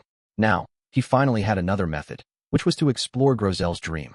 There had to be parts of it that were ridiculous or exaggerated, but the remaining content had to be a true reflection of reality. As long as an approach of careful study is employed, it's not impossible to distinguish the two. Grosel never entered the waning forest, so the scenes inside must stem from his imagination. There's no need to explore it. Klein slowly cast his gaze onto the mountain where the king's court was. It wasn't tall, which meant that the waning forest was on a mountain rather close to the king's court. It was probably just a straight path from there to the ancient god's residence. Klein didn't waste time searching as he walked straight to Grosel and acted like he knew him well. He asked in a relaxed tone, "How should I return to the king's court?" He knew that Grosel was an honest giant, and he would only be more honest in his dream. Grosel raised his hand to scratch the back of his head as he looked down with a confused look. He said with a smile, "Isn't it simply by taking the barren tunnel?" He pointed ahead and added, "You'll see it when you circle around that boulder." "Thank you." Klein sighed as he said with a bow. As he watched Klein depart, Grosel scratched the back of his head again, muttering to himself in confusion, "Who is he? Why do I find him so familiar?" After circling a boulder that protruded out the mountain, the scene opened up before Klein's eyes. A gigantic cave at least 30 meters tall appeared. Erected outside the cave was a stone stele. Engraved on it was a single vertical eye, a high nose, and plush lips. It looked like a giant's head had been squeezed in to reveal the frontal facial features. Just as Klein approached, the mouth on the stele opened. "Why are you returning to the king's court ahead of time?" "By His Majesty's orders," Klein said in an unflustered tone. After all, the intelligence level of all the living beings in this dream was equivalent to the owner of the dream, Grosel. The lips on the stele opened and closed as it let out a humming sound. "Please answer a question. Otherwise, you shall not pass." "If only I brought along a Rhodes. It should be rather fun to see what happens." Klein lampooned as he calmly nodded. "Okay." The stele's lips closed for 3 seconds before opening. "If your wife, daughter, and a woman you covet ask you to judge which of them is most beautiful, who would you choose?" This is completely different from the magic mirror style. Klein's lips quivered as his mind raced. Using nearly 10 seconds, he answered, "My intelligence is insufficient to determine this matter. I will assign someone who is more intelligent than me to give the answer." "How can I answer something that can get me killed?" He gritted his teeth as he added, "Who is this more intelligent person?" The giant's face on the stele froze for a few seconds. Klein solemnly answered, "Of course it's our king." The stele was shocked beyond words. It took quite a moment before it said, "All right, I'll consider it as you answering the question. You may pass." Klein immediately crossed the strange stele and walked into the cave. The ground in the cave was paved with large stone panels that had been weathered. The sides and top of the cave were filled with murals, speaking of stories of the giants and dragons battling the demonic wolves, mutants, devils, and phoenixes. The drawing style was crude and the color choice was dark. However, it was extremely vivid. Klein walked forward as he observed the murals. He discovered that there were swaths of withered weeds, as well as all kinds of coarse gravel in between the stone panels and the bottom of the murals. And the lack of water and the decline of life became more apparent the deeper he ventured inside. After walking for an unknown period of time, Klein saw a huge grayish-blue open door. Standing on each side of the door was a 4 to 5 meter tall giant. The giants guarding this place were different from Grosel and the others. They wore solid and beautiful iron-black armor and firm, exquisite helms. They looked like two huge statues. They didn't stop Klein and allowed him to pass through the door and enter the hall within. The hall wasn't too spacious. The ends of the hall could be seen clearly, and it could probably only hold 5 to 6 giants. As Klein was observing his environment, he suddenly halted. Then, the hall seemed to be pulled up by an invisible hand as it quickly rose. He staggered a little before finding his footing. All he saw were grayish-black walls flashing by as they kept sweeping downwards. In about 10 seconds, there was a thud as the hall stopped ascending. At this moment, it wasn't the cave tunnel outside the door, but a magnificent palace propped up by stone columns. Klein briskly left the original hall as he sized up his surroundings with piqued interest. This is the Giant King's Court's elevator. This seems to be the place where the guards live. Outside is a long table taller than humans, with extremely large chairs. On the two sides are rooms, and inside them are neatly ordered beds. Klein swept past the various items in the hall before he stopped at a mural. The mural's main character was a giant dressed in full-body silver armor. As there was nothing to scale, Klein was unable to know exactly how tall he was. The giant stood by the side of a cliff, with a sword in hand pointing diagonally upwards. His body emitted a bright halo, like a rising sun illuminating the surroundings. Many giants were genuflecting around him, as though praying or worshipping him and awaiting a bestowment. The Giant King's son, God of Dawn bade Heilbronn. Klein looked at the face of the mural's main character in thought, and he saw that his face was blocked by a mask. There was only a dawn-like halo coming from his eyes. It's very similar to the God of Combat statue in the Backlund underground ruins. His face is completely hidden behind a mask. Heh, Queen Mystic said before that the God of Combat is a giant who lived from ancient times. Therefore, their church's headquarters, the Great Twilight Hall, resembled the Giant King's court. Could it be the son of the Giant King? God of Dawn escaped the destruction of the king's court, and at a certain point in time, he managed to retake the authority wielded by his father? Klein made a bold guess, but he lacked any evidence or clues. He used the correspondence principle to look at the wall opposite the mural. There was also a mural there, but the main character was no longer God of Dawn, bade Heilbronn. Instead, it was a female giant in a leather vest and long skirt. This female giant stood sideways. Her facial contours were soft, and her single vertical eye was focused beneath her. Long, dark brown hair reached all the way to her back. Her right hand was spread out as she held items like wheat and fruits. Around her were golden fields, clear lakes, and trees covered with fruits and colorful mushrooms. Giant Queen, Goddess of Harvest, Omabella? Klein looked around, but he didn't see the mural representing Giant King Ormur. There's no depiction of the ancient god because this is the residence of remote guards? Then, going out from here will likely be the interior of the Giant King's court. Klein carefully walked to the door. He used the method he employed in the dream world of the battlefield ruins of the gods by activating creeping hunger and using the strength of a zombie to open the door. However, there wasn't a palace in the frozen dusk that he had imagined outside. Instead, it was a gray, hazy world. It appeared to be a cliff with a bottomless pit. According to Miss Justice's previous experience, this is likely the boundary of the dream.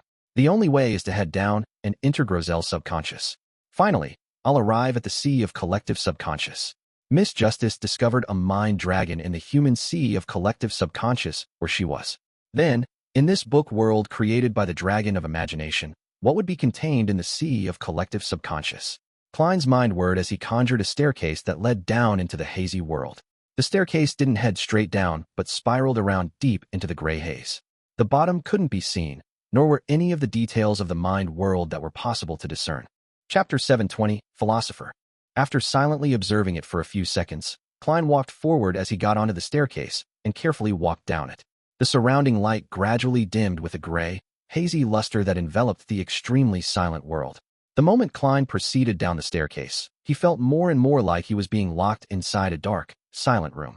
Slowly, his ears could hear his sloshing blood and his beating heart. The latter sped up as it was invaded by panic and horror, which he could hardly keep in check. Klein focused his mind as he imagined the stacks of spherical light so as to stabilize his emotions and recover.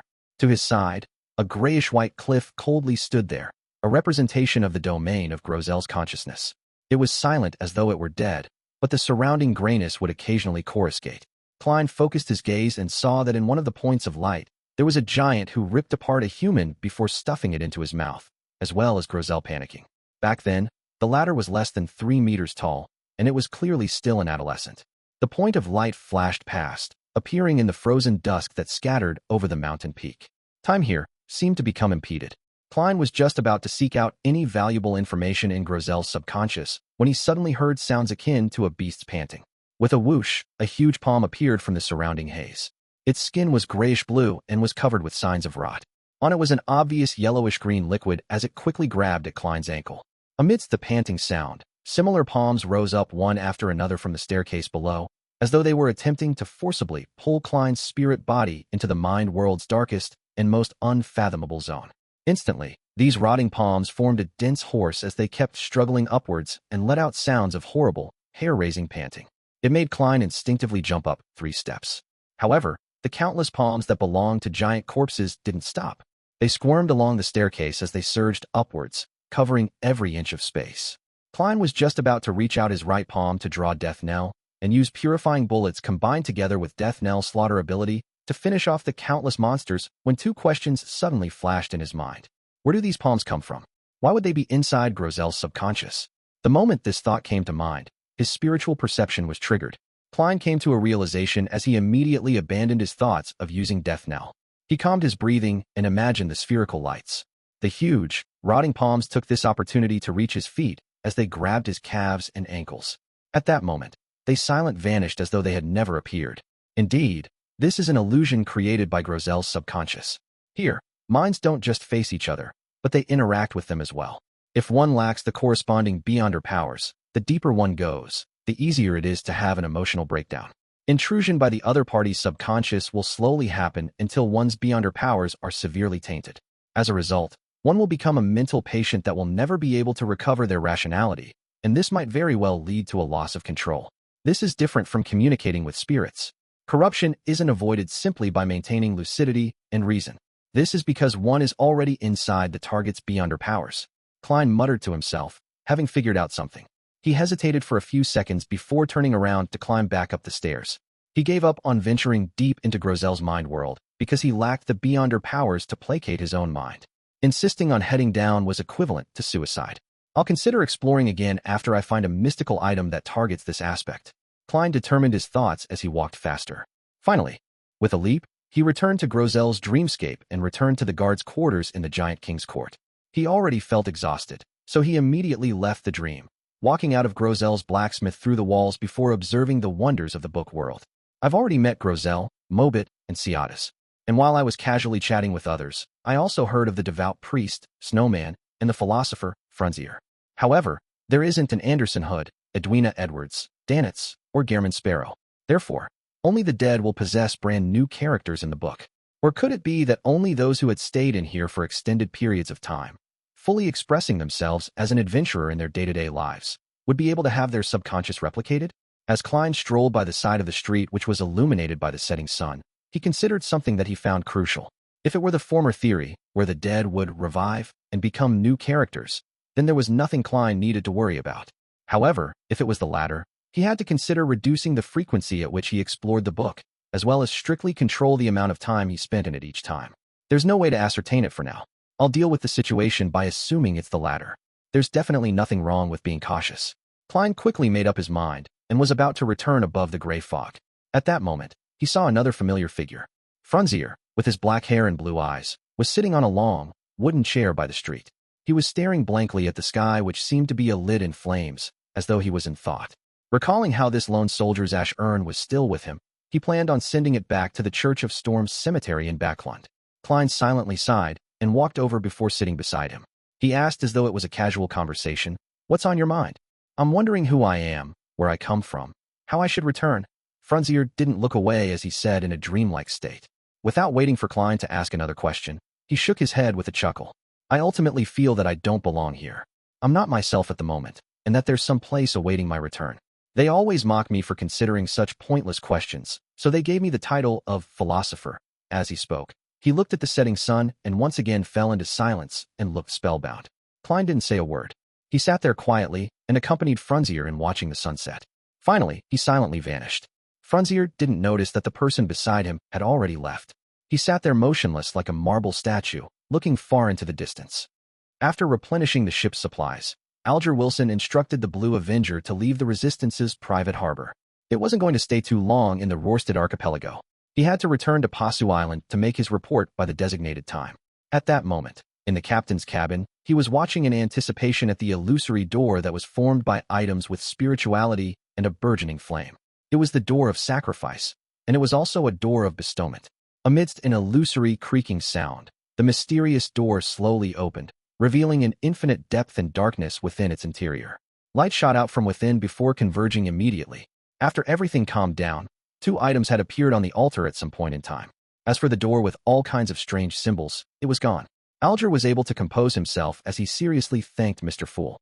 He finished the ritual according to the procedure before reaching out to pick up the 2 items. One of them was a piece of paper that had been neatly folded, while the other was a translucent jellyfish that had azure blue seawater in it. Alger inspected the latter and discovered that there were occasional vortexes formed by winds or occasional lightning streaks. And from time to time, he could hear a distant, moving voice sounding from it. This voice sounds like a woman's. From the looks of it, this characteristic's owner was a lady. Alger couldn't help but heave a sigh of relief. This meant that it wasn't some quasi-high-ranking member of the Church of Storms that had been killed. The Church of Storms didn't have any female high-ranking members, quasi or not. Putting away the ocean songster's beyonder characteristic, Alger unfolded the piece of paper. He swept past the main ingredient, and he quickly looked at the supplementary ingredients. Finally, his eyes paused at the ritual. To him, the main ingredients were unimportant with a beyonder characteristic in hand. He could look at it later. As for supplementary ingredients, they were rather easy to find, so they didn't need much attention. It was the ritual that was of utmost importance. Drink the potion in an Obninsk's belly. Alger silently read the ritual's contents as the corresponding information quickly surfaced in his mind. Obninsks were ancient sea monsters. They could directly devour a sailboat, and it had a humongous, distorted body. It had as many as 3 heads and many tentacles that entangled with each other. They were the protagonists in many legends at sea. Most of these sea monsters were tamed by the Church of Storms. They had a fixed region of activity, but it was unknown if they had near-human intelligence. It's no wonder the Church controls Obninsks, and not other sea monsters. It's no wonder there are so many Beyonders in the sailor pathway among pirates, but only a few can reach Sequence 5. Either they directly inherited it, or they're the subordinates of King of the 5 Seas, or Queen Mystic. Then, where should I find Obninsks that don't belong to the Church? Alger frowned slightly as he contemplated his advancement that bypassed the Church of Storms. His first reaction was to find Queen Mystic Bernadette through Admiral of Stars Catlia. From her, he could find Obninsks that didn't belong to the Church of Storms. His second reaction was that it exposed himself to danger. This was because the corresponding Obninsks were likely servants of Queen Mystic, and they would report everything to their mistress. Yes, this will be the last resort if there aren't any other choices. Alger's thoughts raced as he quickly had another idea. That was to pray to Mr. Fool. This reawakened existence secretly wielded the former authority of sea god Calvetua. He could commandeer undersea creatures, allowing him to know where to find Obninsks that didn't belong to any faction. There's no need to rush it. If I were to advance now, I won't be able to hide the advancement from others because of my lack of control over the spirituality dissipation. I can perform the prayer after I make my report and leave Passu Island. Alger calmed down and memorized the ocean songster formula. Then, he moved the piece of paper to the tip of the candle's flame. As he watched the flame devour the formula at an increasing speed, Alger's gaze turned deep. After finishing off the remnant traces, his gaze landed on a sea map and locked onto a location. Bansi. Alger had planned on making a trip to Bansi in passing while en route to Passu Island. He wanted to know what the present state of the harbor was. He had already shared his thoughts with his sailors, and no one objected. This was because they were equally curious as to why Bansi Harbor was suddenly destroyed. They were curious what it had turned into. Chapter 721, Klein's Guidance. On the future, Frank Lee rolled up his sleeves and began flicking his fountain pen while writing with a smile. My dear friend, German Sparrow, I have good news for you. I have successfully cultivated a new breed of mushrooms by using the flesh and blood of a rose bishop. As long as there's fish, it will keep growing. We'll no longer have to worry about not being able to eat mushrooms due to long voyages. Furthermore, it has been crossbred with beef, making it taste excellent. Its only flaw is that there's no way to make it catch fish by itself. External help is needed, but I don't think it's too big a problem. After all, based on what Nina said, it wouldn't corrupt the ocean. Well, let's just pretend she's right. I've mailed you some dried mushrooms. As long as you give it water and fish, they will immediately become normal and reproduce by themselves. I hope you will like my gift. After going on and on, Frank finally folded the letter and placed it in an envelope. He stuffed 3 dried mushrooms into it before applying glue and sealing it. After doing all of this, he took out the note Klein had given him, followed the description written, and began to seriously prepare the ritual needed to summon the messenger. This wasn't complicated for Frank, so it didn't take long for him to set up the altar and create a wall of spirituality. Finally, he solemnly placed a lone gold coin before the candle. He lit the candle, softly chanted the incantation, and stared at the flame. He watched it burgeon as a headless woman walked out with 4 heads in hand. Frank first jumped in fright before staring at Rionette Tinker's 4 beautiful blonde, red-eyed heads that looked identical with patience as he muttered, "How was it done? Why are they completely identical? If planted in soil, will more be grown?" The eyes of the 4 heads held by Rionette Tinker turned in different directions before uniformly falling on Frank Lee's face. Suddenly, the soil stored inside all kinds of vessels within the room flew out and piled before Frank. Following that, Frank floated up as he tumbled in midair with a shocked expression. He was thrown straight into the pile of soil with his head first. His legs kept struggling as they dangled outside, but he was unable to pull himself out of the soil pile anytime soon. Only then did 2 of Rionette Tinker's 4 heads reach out forward, separately biting down on the letter and the gold coin. Only after she completely disappeared did Frank Lee finally find the best spot to exert his strength to escape the soil as he fell to the ground. She's powerful. Frank first sighed with a sense of lingering fear. Following that, he wiped the soil beside his mouth, bit into it, and chewed on it carefully before muttering to himself, "It's a bit sour." At that moment, Katlia, who had just finished a sacrifice in her cabin, sensed something. Her dark purple eyes subconsciously looked towards Frank Lee's room, and she vaguely saw a crudely made illusory doll. The doll didn't have a head. The scene flashed as Katlia closed her eyes immediately. She felt her eyes were burning as she couldn't help but have her tears flow out.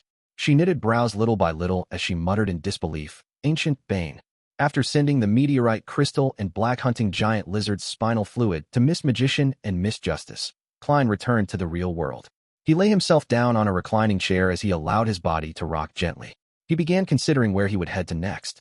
With news of Gairman Sparrow's sighting and crazy Captain Connor's Victor's matter, it's unlikely that the pirates will openly appear in Byam for some time.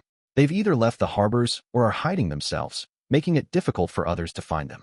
That is to say that there's no need for me to stay here. The matters regarding the resistance can be directed by responding to them through Sea God or by going through Danitz.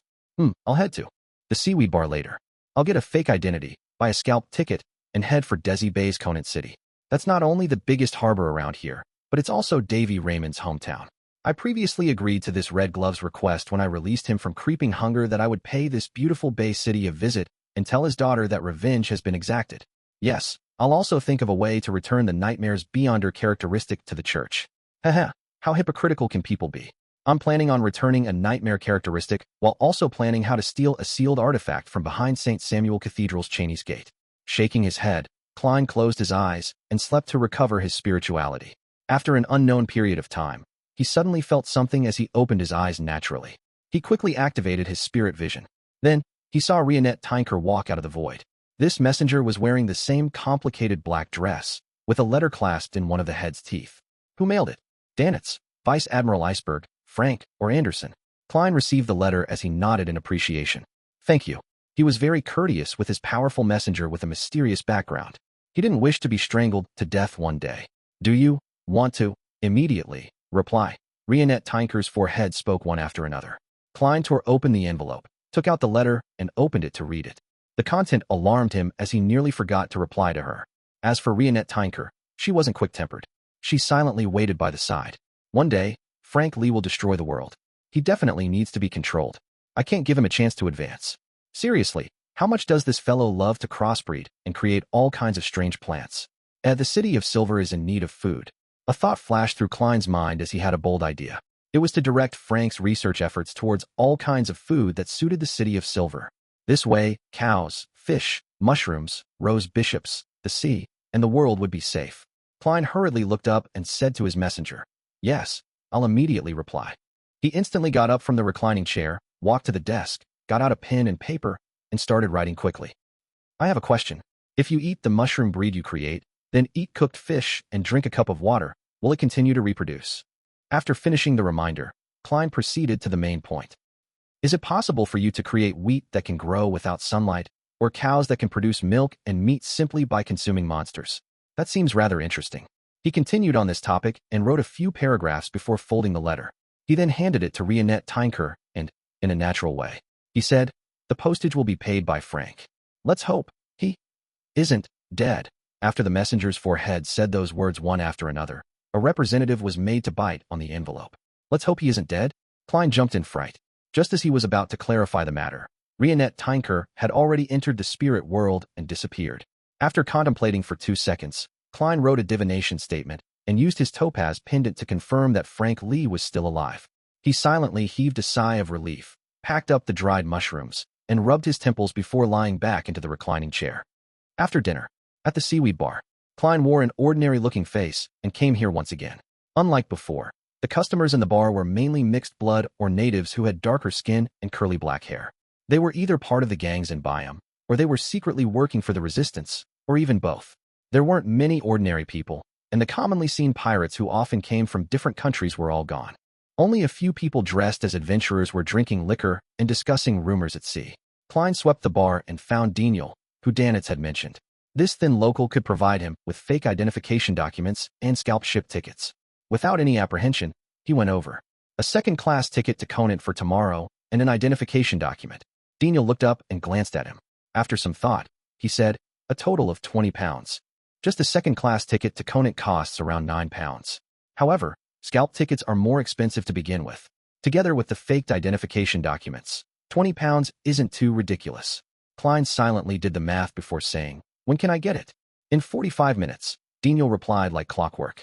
"You can pay £5 first, and then pay the rest after receiving the ticket and identification." All right. Klein didn't harp on the issue as he took out his wallet and pulled out 5 one-pound notes. He wasn't worried that anyone would target his wallet, for it might mean that he would save the £20, or even get more. Moments after Daniel checked the authenticity of the notes and was about to inform his subordinates to get working, he suddenly realized that the bar was extremely silent. Klein also sensed it as he subconsciously looked towards the door. There were 2 people there.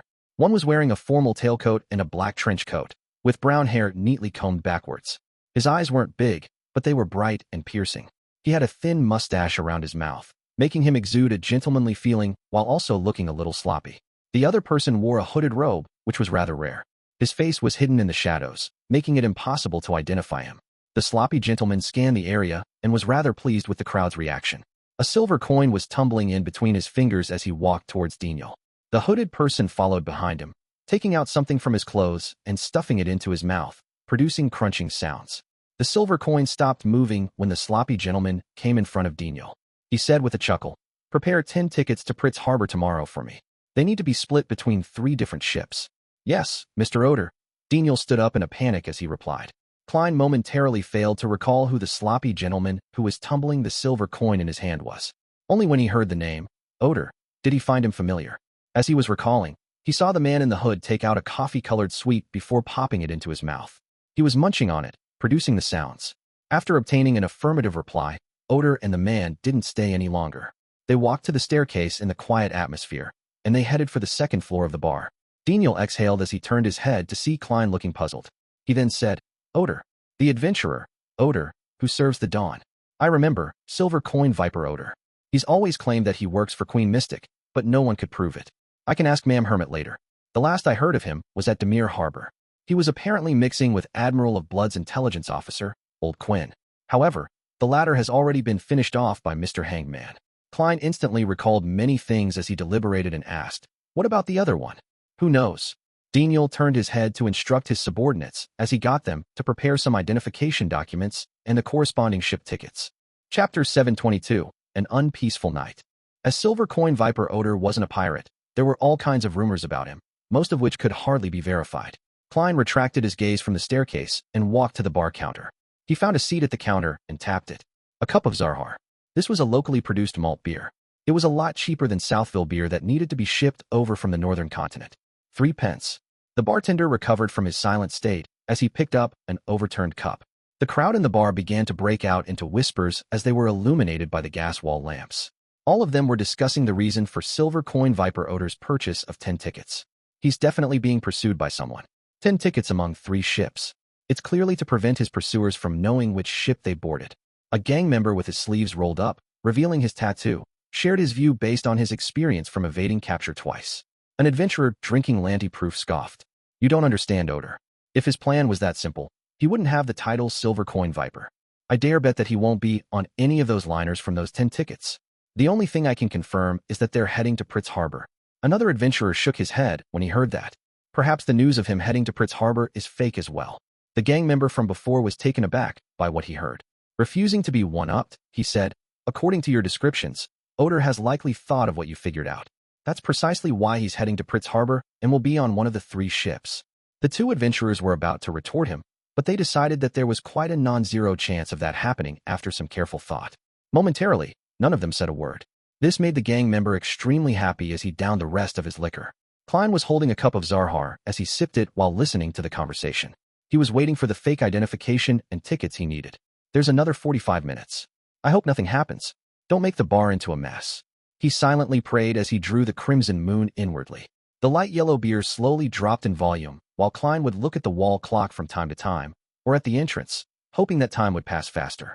Half an hour later, the door to the bar was suddenly opened with a loud thud as the evening wind gushed in. No way. The corners of Klein's lips twitched as he held back his urge to smile wryly. He turned his body to look at the sound. Standing by the door were 5 people. Their leader had black hair and brown eyes, with recessed facial features and cut facial contours. He looked Loanese and looked to be in his early 40s. His expression was cold, and he exuded a natural air of dominance. It made everyone in the bar quieten down without realizing it. And the 3 men and the woman behind him were in trench coats. They didn't hide the fact that they were holding revolvers, and that they would instantly aim and shoot if there was any slight sign of abnormalities. I don't know them. They aren't on any wanted list or have any bounties on them. Klein mumbled to himself as he maintained his state as a spectator. The 5 intruders suddenly scattered as they came before different customers, bent their backs slightly, and looked at them before asking, "Where is Silver Coin Viper Odor?" The customers were hesitant to give an answer when they saw the black muzzle pointed at them, along with the handle made of ivory and ebony, which exuded a strange sense of beauty under the lights. They went to the 2nd floor. The customers who had been asked nearly pointed to the staircase in unison. Someone is really pursuing Odor. This is an act against Queen Mystic, or has Silver Coin Viper done something himself? Or could it be because of the mysterious hooded man beside him who was eating sweets? Klein drank another mouthful of beer as he saw the intruders send 4 people up to the 2nd floor. One was left behind to continue questioning the customers. Soon, the latter grasped the situation of Odor's request to purchase tickets from Daniel. Immediately, the person walked straight to the thin and dark-skinned black marketer, and he asked in a heavy voice, "Tell me honestly, where is Odor heading with those tickets?" Daniel didn't put on a front just because of his social connections. He forced a smile and said, he didn't make it clear. He requested for 10 tickets that are to be distributed across 3 different ships. The departure date is set for tomorrow with the destination being Pritz Harbor. For real? The questioner was a seemingly radical man in his 20s. Daniel softly replied, "You can ask anyone here." All of them heard it. Dodge *T. The man shoved Daniel angrily as he turned to walk towards the other customers. Daniel staggered backward and was about to fall and hit his head onto the side of a tiny circular table when he suddenly felt an additional force on his shoulder. Instantly, he regained his balance. He subconsciously looked over and saw that it was the customer who had just requested to purchase a fake identity and scalp tickets. "Thank you, those bunch of military hyenas." Daniel first thanked him before softly saying through clenched teeth. The person who had helped him was Klein. He didn't wish for anything to happen to this ticket scalper. After all, he had paid a deposit of £5. Of course, helping the innocent was also a habit of his. Military hyenas? In Biome, this description often refers to people from MI9. What did Silver Coin Viper Odor do? Klein silently asked himself as he eliminated the possibility that someone was targeting Queen Mystic. To the lone military, it was meaningless. As he was thinking, the MI9 members who had headed up to the 2nd floor rushed down. As they ran, they said to their partner, "He has long fled through the window." The group of people came and left in a rush. Soon, the bar resumed its usual din, but the still gently wobbling main door proved that it wasn't as calm earlier. Klein's wait for his fake identification documents and scalp ticket paid off. He didn't need to worry about any possible interruptions. After paying the remaining £15, he left the seaweed bar, and he returned to the ordinary inn he stayed at. John Yote, This name is way too simple, isn't it? Before I return to Backland, I need to make a more realistic identification document. Klein flipped through the series of identification documents before throwing them inside his suitcase. He took a bath and relaxed, prepared to leave Byam tomorrow and begin the last stage of his sea travels. At this moment, he heard knocking at the door. Who is it? Klein hurriedly took off his bathrobe, wore his clothes and pants, and walked to the door. Outside were a few policemen in black. One of them looked Loanese, while the rest were either mixed bloods or pure natives. What's the matter? Klein asked, puzzled. Please show us some identification, a mixed blood said politely since the gentleman in front of him was apparently a Loanese. Thankfully, I just made one. Otherwise, I'll be spending the night at the police station, or I'd have to flee on the spot, change my looks, and redo everything.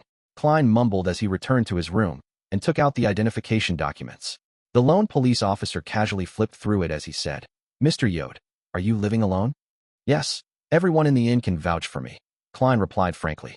The Loanese police officer revealed a smile and said, Have you seen this person before? As he spoke, a constable beside him unfolded a portrait. On it was an elder who was abnormally thin with white messy hair. Apart from that, nothing stood out. No, Klein shook his head.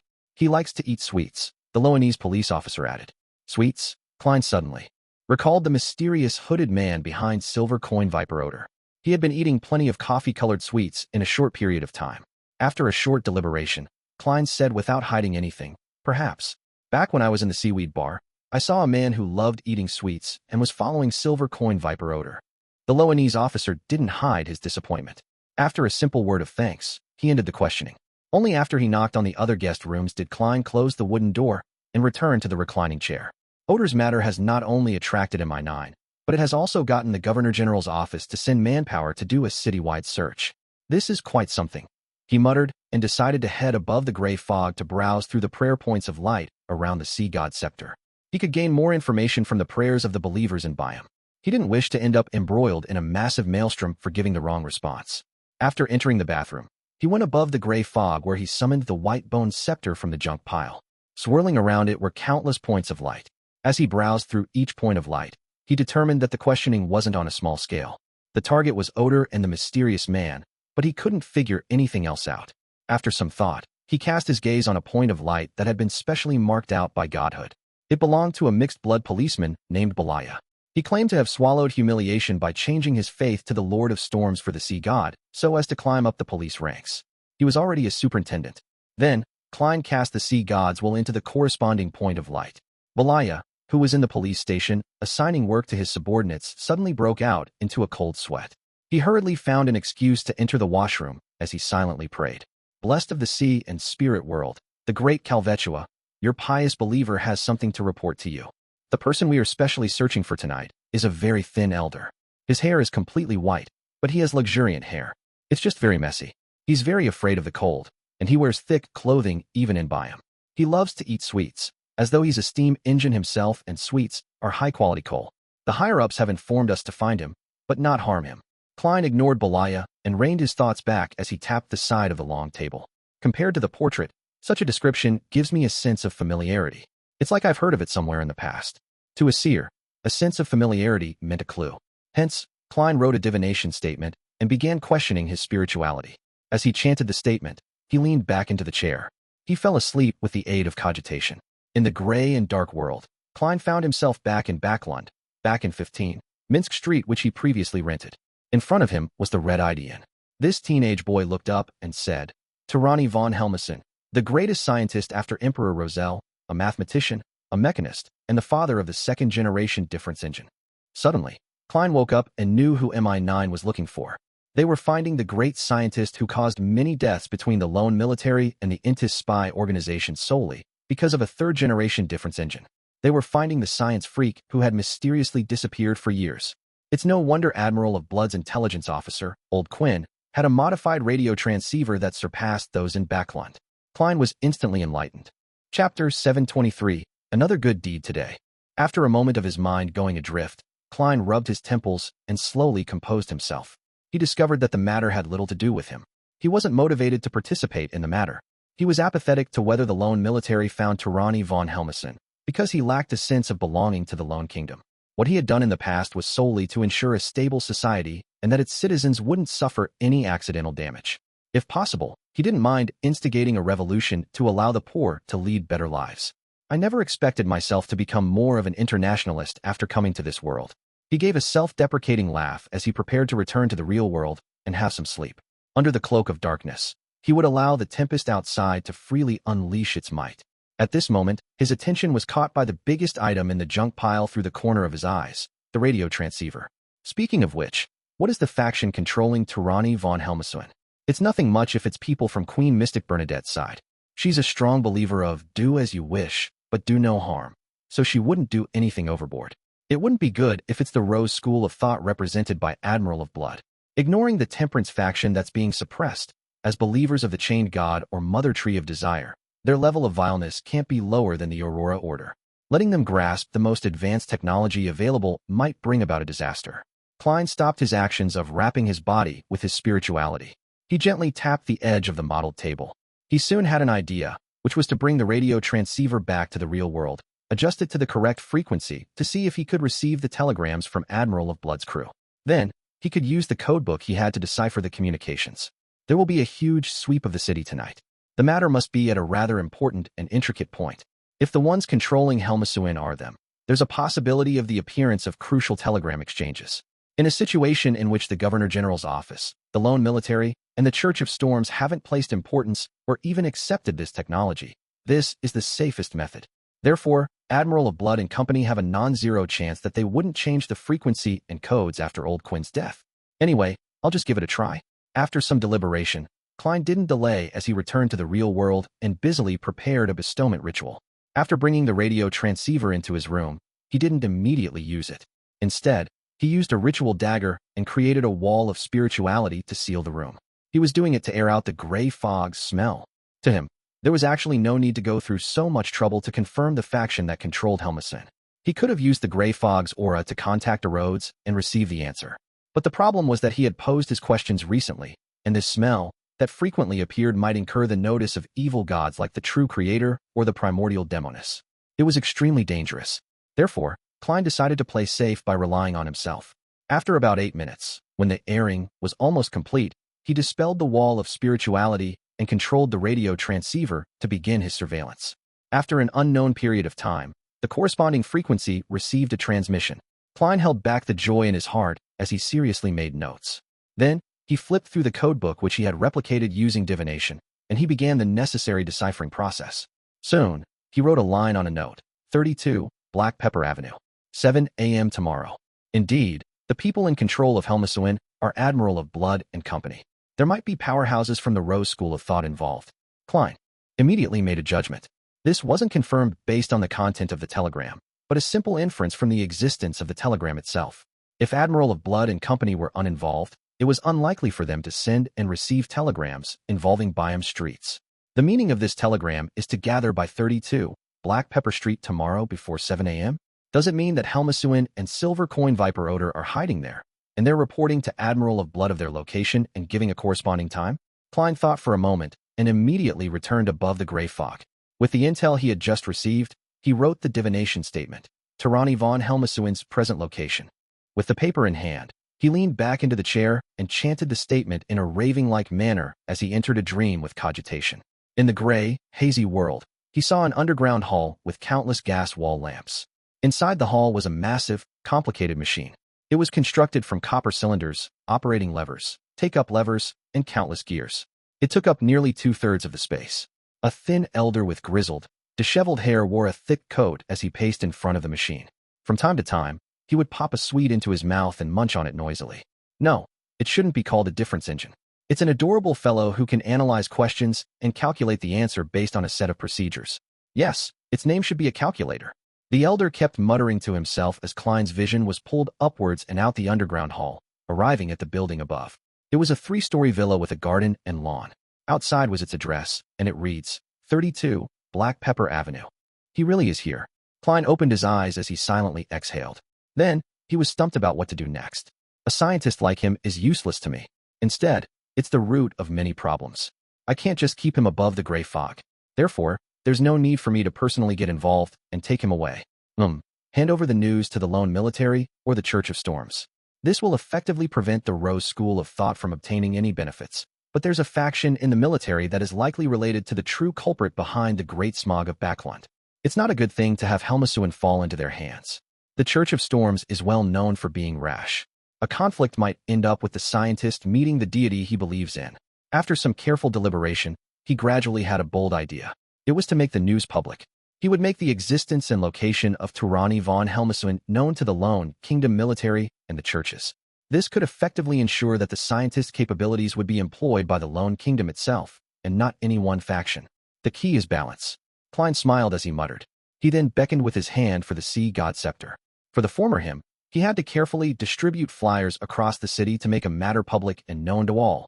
But now, he had an even simpler and effective method. He selected a believer who happened to be praying, and then pulled his view back as the surrounding area spanning 5 kilometers entered his vision. Then, with the Sea God Scepter, he wielded control of the wind. Once the wind calmed down, Klein's will sank into the scene as he changed his voice, saying with a low roar, "Helmasuin is at 32, Black Pepper Avenue." Whoosh! In Biome, the howl of the wind turned intense as it swept in every direction, bringing with it the deep and loud voice. "Helmasuin is at 32, Black Pepper Avenue. Helmasuin is at 32, Black Pepper Avenue." This voice soon spread across Biome like a broadcast to the entire city. Silver Coin Viper Odor was donning a cloak, pretending to be Helmasuin. He hid himself in a crowded building in the slums, occasionally appearing to mislead MI9 and the Governor General's offices. Police officers. Suddenly, a gale swept past as the voice sounded in his ears. "Helmasuin is at 32, Black Pepper Avenue." What? As the voice resounded, Odor fell into a dazed shock. Without noticing it, he fell from the top of the roof and nearly injured himself badly. Behind the Cathedral of Waves, and in a small nearby building of the Governor General's office, John Cotman and Robert Davis heard the voice in the wind. The first reaction they had was to look up at the sky before casting their eyes towards the borough where Black Pepper Avenue was. After the broadcast, and being in a good mood, Klein threw the Sea God Scepter back into the junk pile and returned to the real world. He wasn't in a rush to bring the radio transceiver back above the gray fog. Instead, he left it there as he continued monitoring the transmissions. This way, even if there are powerhouses from the Rose School of Thought hidden in Biome, they wouldn't dare appear. Heh. And regardless who takes action, they'll have no choice but to hand it over to the country. Unfortunately, I don't have the habit of writing a diary like the Emperor. Otherwise, I could write something like, "I did another good deed today." Klein silently sighed, took off his coat, got into bed, and slept. He didn't care what was going to happen next, as it had nothing to do with him. After sleeping for an unknown period of time, he suddenly woke up and sat up. Then, there was knocking on his door. Who could it be? To knock in the middle of the night. "I'm currently John Yode." Klein wore creeping hunger and took out Death Knell from under his pillow before coming to the door. The visitor's looks quickly surfaced in his mind. It was a thin elder with grizzled, disheveled hair. He was wearing a coat stuffed with cotton and a tweed overcoat. He was popping a coffee-colored sweet into his mouth. "Tyranny von Helmasuin. Holy F***CK. Why is he here looking for me? I'm just the ordinary John Yode. Also, how did he escape the tracking of a demigod?"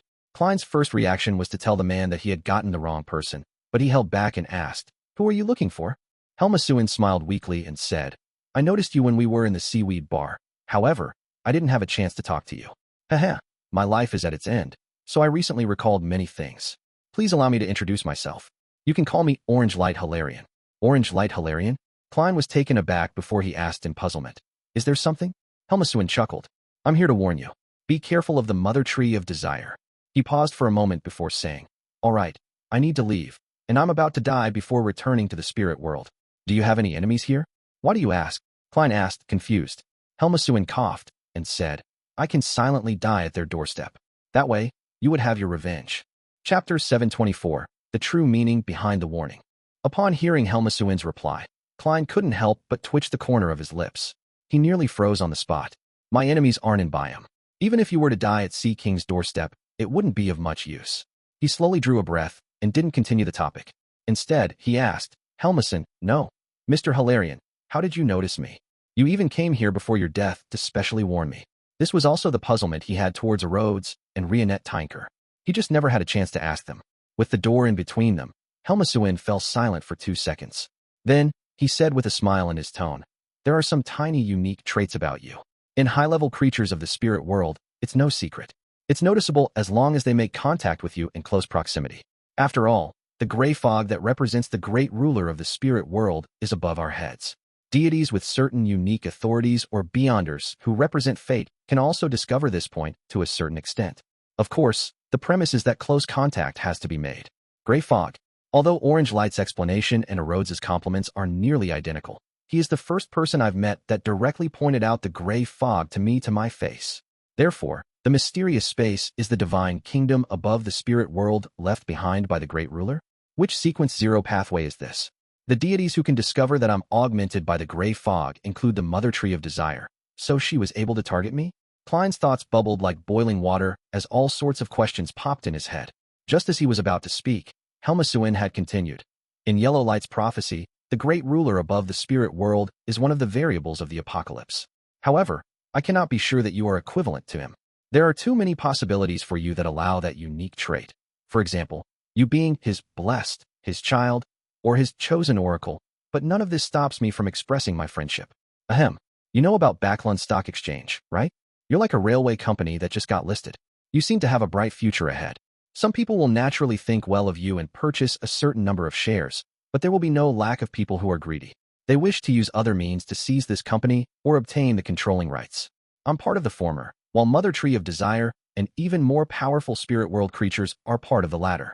Is that so? If it wasn't because the Transmigrator, Emperor Roselle, who existed before me, had some level of interaction with the gray fog, and if I hadn't divined my origins in that mysterious space and received clear scenes of Earth, allowing me to recall even more of my memories, I would have suspected if I was the reincarnation of the great ruler above the spirit world. Taking everything into account from this experience, Emperor Roselle and I are more like the chosen oracles. The great ruler above the gray fog is equivalent to the celestial worthy of heaven and earth. Klein couldn't help but generate all kinds of conjectures as his mind was in a mess like a cat playing a ball of yarn. He calmed his emotions and said, "Is there any way to hide this unique trait? Become a demigod." Helmasuin suddenly coughed after answering. "Do you mind if I die at your doorstep?" Yes. Klein didn't wish to draw the attention of Sea King John Cotman, Naval Admiral Robert Davis, and other demigods. Helmasuin munched at his sweet and said, "Then, I'll have to leave immediately, or else there wouldn't be time. After you become a demigod and have the powers to probe deep into the spirit world, we might have a chance of meeting." Klein was silent for 2 seconds before saying, "Thank you for your warning, Mr. Hilarion." Helmasuin didn't reply as he lumbered to the staircase. As he listened to the footsteps down the stairs, Klein focused. Suddenly, he had a certain theory about why Emperor Roselle had failed to enter despite discovering the existence of the gray fog.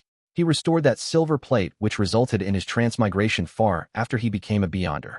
As for me, I was already an ordinary person when I attempted the luck enhancement ritual again. Also, Emperor Roselle chose the savant pathway, while I took the seer pathway. The mysterious space above the gray fog clearly provides great aid in divination. Therefore, the prerequisites for entering the space above the gray fog is to be an ordinary person or be a beyonder of the seer pathway, as well as knowing of the corresponding incantation, rituals, and symbols. The Emperor's experiments were too late, and he had chosen the wrong pathway, so he naturally had no means of entering it.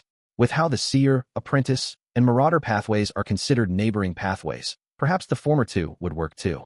Could this be the deeper reason why the Emperor made the poignant point in his diary that he should have chosen one of these 3 pathways?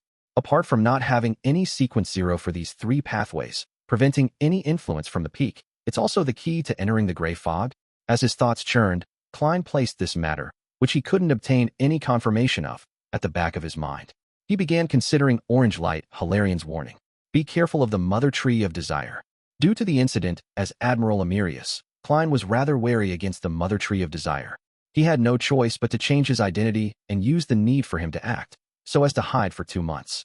Subsequently, he wasn't too willing to provoke Admiral of Blood and other members of the Rose School of Thought, afraid that he would fall into a trap. Towards the extreme danger lurking around, a normal human's first thought was to resolve the matter. It was likewise the same for Klein. However, the problem was that he had no solutions. The Mother Tree of Desire was suspected to be a sequenced 0 true god located in the astral world. Even if Klein jumped up, there was no way he could hit her or defeat her. And the faction, the Rose School of Thought, that she controlled was an organization with quite a long history. It likely had angels presiding over it and had grade 0 sealed artifacts. Otherwise, it was very difficult for them to survive to this day with the churches and all the secret organizations at odds with it. Therefore, even if Klein had plans of getting the help of Mr. Azik or other powerful figures, there was no way he could uproot the Rose School of Thought. It was even possible that they would encounter danger. Due to these reasons, Klein could only hide and hope that he could successfully advance to Sequence 4 and become a demigod. I've always been careful against the Mother Tree of Desire. Mr. Orange Light Hilarion didn't know that I once fell for the evil god's trap at Orvie Island? Or did he specially come over to warn me that she would be doing something major soon? He was previously under Admiral of Blood's control, and Admiral of Blood is a member of the Rose School of Thought. He might very well know of something. Klein was instantly alarmed. He didn't just blindly believe that a faceless transformation was enough to fool the Mother Tree of Desire's attention. According to Orange Light Hilarion's explanation, she would be able to discover certain unique traits when in close proximity with me. This is something the faceless beyond her powers are unable to mask. She hasn't done anything in a while. Could it be that she is attempting to use this sensation to bestow something to her believers through some ritual or item, and that she is about to succeed soon? Klein slowly frowned as he felt that it was certainly a possibility. This made him more eager to return to Backland. In that huge city, even angels had to behave themselves, just like a particular snake of fate. The believers of the Mother Tree of Desire and the powerhouses of the Rose School of Thought were unable to act as they wished. All they could do was wait for an opportunity. Phew. Klein exhaled and headed above the gray fog. He divined if his life would be in danger soon. This time, he received a negative answer. His life wouldn't be in danger. However, Klein didn't relax as a result. He recalled that the Mother Tree of Desire's divination interference could penetrate the gray fog's shielding to a certain extent. And very long ago, his spirituality had prevented him from divining the werewolf beyond her characteristic above the gray fog. This was because it might very well involve the Chained God, and the Chained God was suspected to be another manifestation of the Mother Tree of Desire. Either there's really nothing going on and that I'm overthinking matters, or the danger is already very close. That's why the Mother Tree of Desire took action to interfere. To be safe, I need to make preparations. Even if it's proven to be a false alarm, it's still better than being captured by the Rose School of Thought and taken away by the Mother Tree of Desire to perform some unspeakable matters. Klein immediately returned to the real world and took out a pen and paper before quickly writing a letter.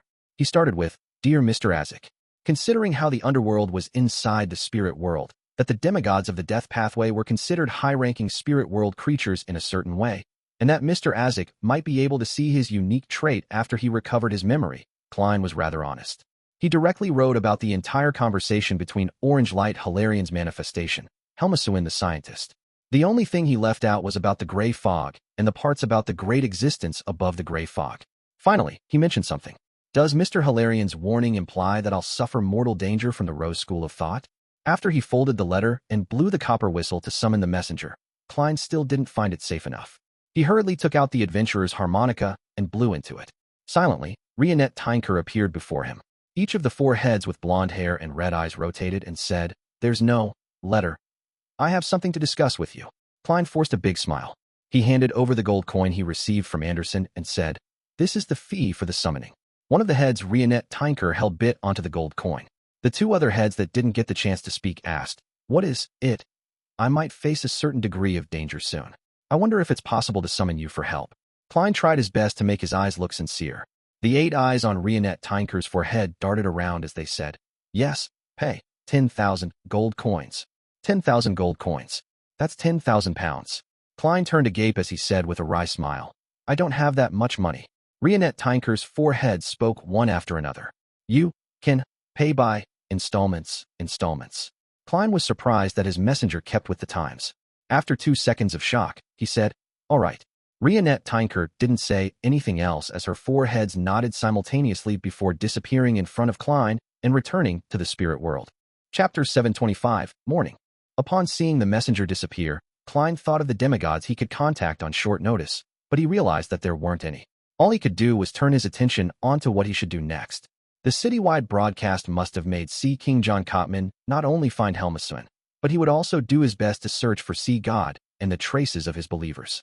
It's easy to be detected if I leave in the middle of the night, so I can only choose to stay here until daybreak. I can't take that ship tomorrow. If I encounter an attack midway, I might affect everyone on the ship. Furthermore, it's not discreet enough. I can summon an undersea creature and leave by riding it. I can rest and switch rides on the deserted islands and reefs we encounter along the way until I arrive at the next port. Since Orange Light said that the unique trait can only be detected at close distances, it still won't exceed the size of a city, even if the Mother Tree of Desire tries to expand her perception range to find me via a ritual or her believers. It might even be limited to the size of a particular street. This is also why I encountered a trap when I arrived in Orevie. As long as I leave Byam, I should be able to escape from their gaze. While Klein's thoughts gradually turned clear, he suddenly heard a signal from the radio transceiver. He hurriedly went over and quickly jotted it down. Then, with the codebook, he transcribed the corresponding words into a single sentence. Before long, the telegram's content appeared on paper in jet black. I see you. I see you. When Klein read those words, he felt a chill run through his heart. Byam, in an ordinary residence not far from the Governor General's office. In a spacious basement, there were candles silently burning, scattering their dim glow around the surroundings. Silver Coin Viper Odor had already taken off his hooded robe. He looked at the middle-aged man opposite him as he trembled. He said with a quivering voice, Lord Signor, I don't know how Helmasuin's real hiding place was known by others as well. Signor wore an old triangular hat. His eye sockets were recessed, and his face was shockingly pale. He looked more like an evil spirit than a human. He raised his hand to stroke the two black mustaches above his lips as his light brown eyes coldly swept across Odor's face. In response, the well-known adventurer couldn't help but lower his head. After observing him for a few seconds, Admiral of Blood, in his white trousers and red coat, said with a deep voice, less than 3 minutes after that telegram was sent, it was spread across the entire city. And the message spread was part of the telegram. I suspect that another faction has begun paying notice to radio transmissions, and they had obtained our codebook from Old Quinn. Yes, it has to be the case. Odor hurriedly echoed, hoping that Admiral of Blood wouldn't pin the loss of Helmasuin as him being inept. He knew very well that this pirate admiral was cruel to subordinates who made mistakes. Signor swept his gaze at Odor and sneered. Regardless, you failed. If not for you and your mistress giving me plenty of joy, I would have gotten you to dig out your intestines. Send a telegram. Tell that listener who might or might not exist that I can see him. Let him spend the night in horror and unease. This is the only thing you need to do now. Upon hearing that, Odor immediately heaved a sigh of relief. He glanced at Admiral of Blood in trepidation and the bloody altar behind him before reverently replying, Yes, Lord Signor. He felt that he would have become part of the sacrificial items just moments ago. After Odor retreated out of the basement, Signor turned his head to look at the altar covered with human heads, organs, limbs, and blood. He said in a manner even more reverent than how Odor treated him, Lord Shanks, has the ritual succeeded? Yes. All that's left is to wait for God to respond. A cold, unfeeling voice sounded from the drooping curtains around the altar. Then, the curtains seemed to possess life as they rolled up on both sides, smoothly forming a knot before landing in the middle of the altar. A somewhat translucent figure appeared by the side of the altar at some point in time. His skin was slightly brown, and his wrinkles formed deep crevices. His white, thinned hair was like leaves in autumn, as though they had lived for many, many years. He humbly fixated his gaze at the candlelight with his brown eyes. Signor didn't dare say a word as he stood beside Lord Shanks, awaiting for any changes to happen to the altar. Suddenly, the candle's flame was dyed with all kinds of colors. Each color seemed to correspond to the different desires of an observer. The heads, organs, limbs, and blood on the altar moved by themselves as they stacked up together, forming the state of a melted candle. Before long, they formed a tree of flesh and blood that wasn't too tall. Its surface was uneven, resembling the shell of a walnut. Plop, plop, plop. The interior of the tree of flesh and blood seemed to have a heart beating forcefully with strength. When Signor was about to succumb to the din, the tree of flesh and blood instantly withered, rotting into slosh and collapsing. There was a tiny, flesh-colored, moist, sticky ball left behind. Soon, the tiny ball grew 4 limbs and a head, turning into a palm-sized humanoid creature. Its face didn't have any eyes, nose, or ears, other than a pinhole-like mouth. In its mouth, grayish-white fog spewed out before converging back in. It repeated several times without stopping. The elder named Shanks devoutly and passionately chanted the name, Mother Tree of Desire, and reached out to grab the strange tiny figure. Silently, all the candlelights were extinguished, but to a wraith who had night vision, this didn't affect them from seeing things. Signor observed Shanks and heard this important person say in a deep voice, We've prepared for a long time for this ritual, and God's grace can help us sense the existence of the target through a wider range. Next, we can use the glasses made by the Life School of Thought to accurately locate him. As he spoke, Shanks took out a monocle from his inner pocket. It didn't look any different from a normal monocle, but it coruscated with a pearly white luster in the darkness. Lord Shanks, what should we do next? Signor asked respectfully. The wrinkled Shanks thought for a few seconds and said, Seek out the target after daybreak. If he has powerful helpers, we will monitor him and prevent him from leaving our detection range. Then, patiently await Lord Sua's arrival. If he doesn't have any guardians and is weak himself, then we shall take action directly." After hearing the word Sua, the corners of Signor's forehead twitched as though just the mere mention of this important figure's left him apprehensive. He slowly took a deep breath and said, "Yes, Lord Shanks." After answering, Signor instinctively touched the necklace by his chest. The necklace seemed to be made of pure silver, and the pendant looked like an ancient coin. Klein, who didn't get much sleep for the rest of the night due to the fright from receiving the telegram, immediately sacrificed his suitcase, wallet, and most of his cash to the mysterious space above the gray fog at daybreak. After clearing up his tracks, he went to the front desk to check out. He rode a carriage to the borders of Byam, left the city, and climbed the mountain as though he was heading for a cemetery prepared for locals. Midway through his journey, he suddenly took a detour into the woods and planned on walking straight to the cliffs where a massive undersea creature was waiting underneath for him. The birds chirped and the insects buzzed in the woods as critters would occasionally scuttle by. Klein walked through the humic, material-covered grounds at high speed. Along the way, he saw mushrooms growing after the rain, torn cloth, and rubbish which the Byam residences had left behind after a picnic. Everything seemed so serene alongside the fresh morning air. A leaf fluttered down as Klein didn't stop and easily dodged it. At that moment, the leaf's speed sped up and did a surprising bend, clinging to him in between his lips and nose. It was like an adult's palm that clasped his mouth and nose tightly, making it impossible for him to breathe. So. The surrounding trees had their branches fall off as they shot at Klein like sharp arrows, and the rubbish left from the picnic received a life of their own. They formed an airtight net as they came looming over.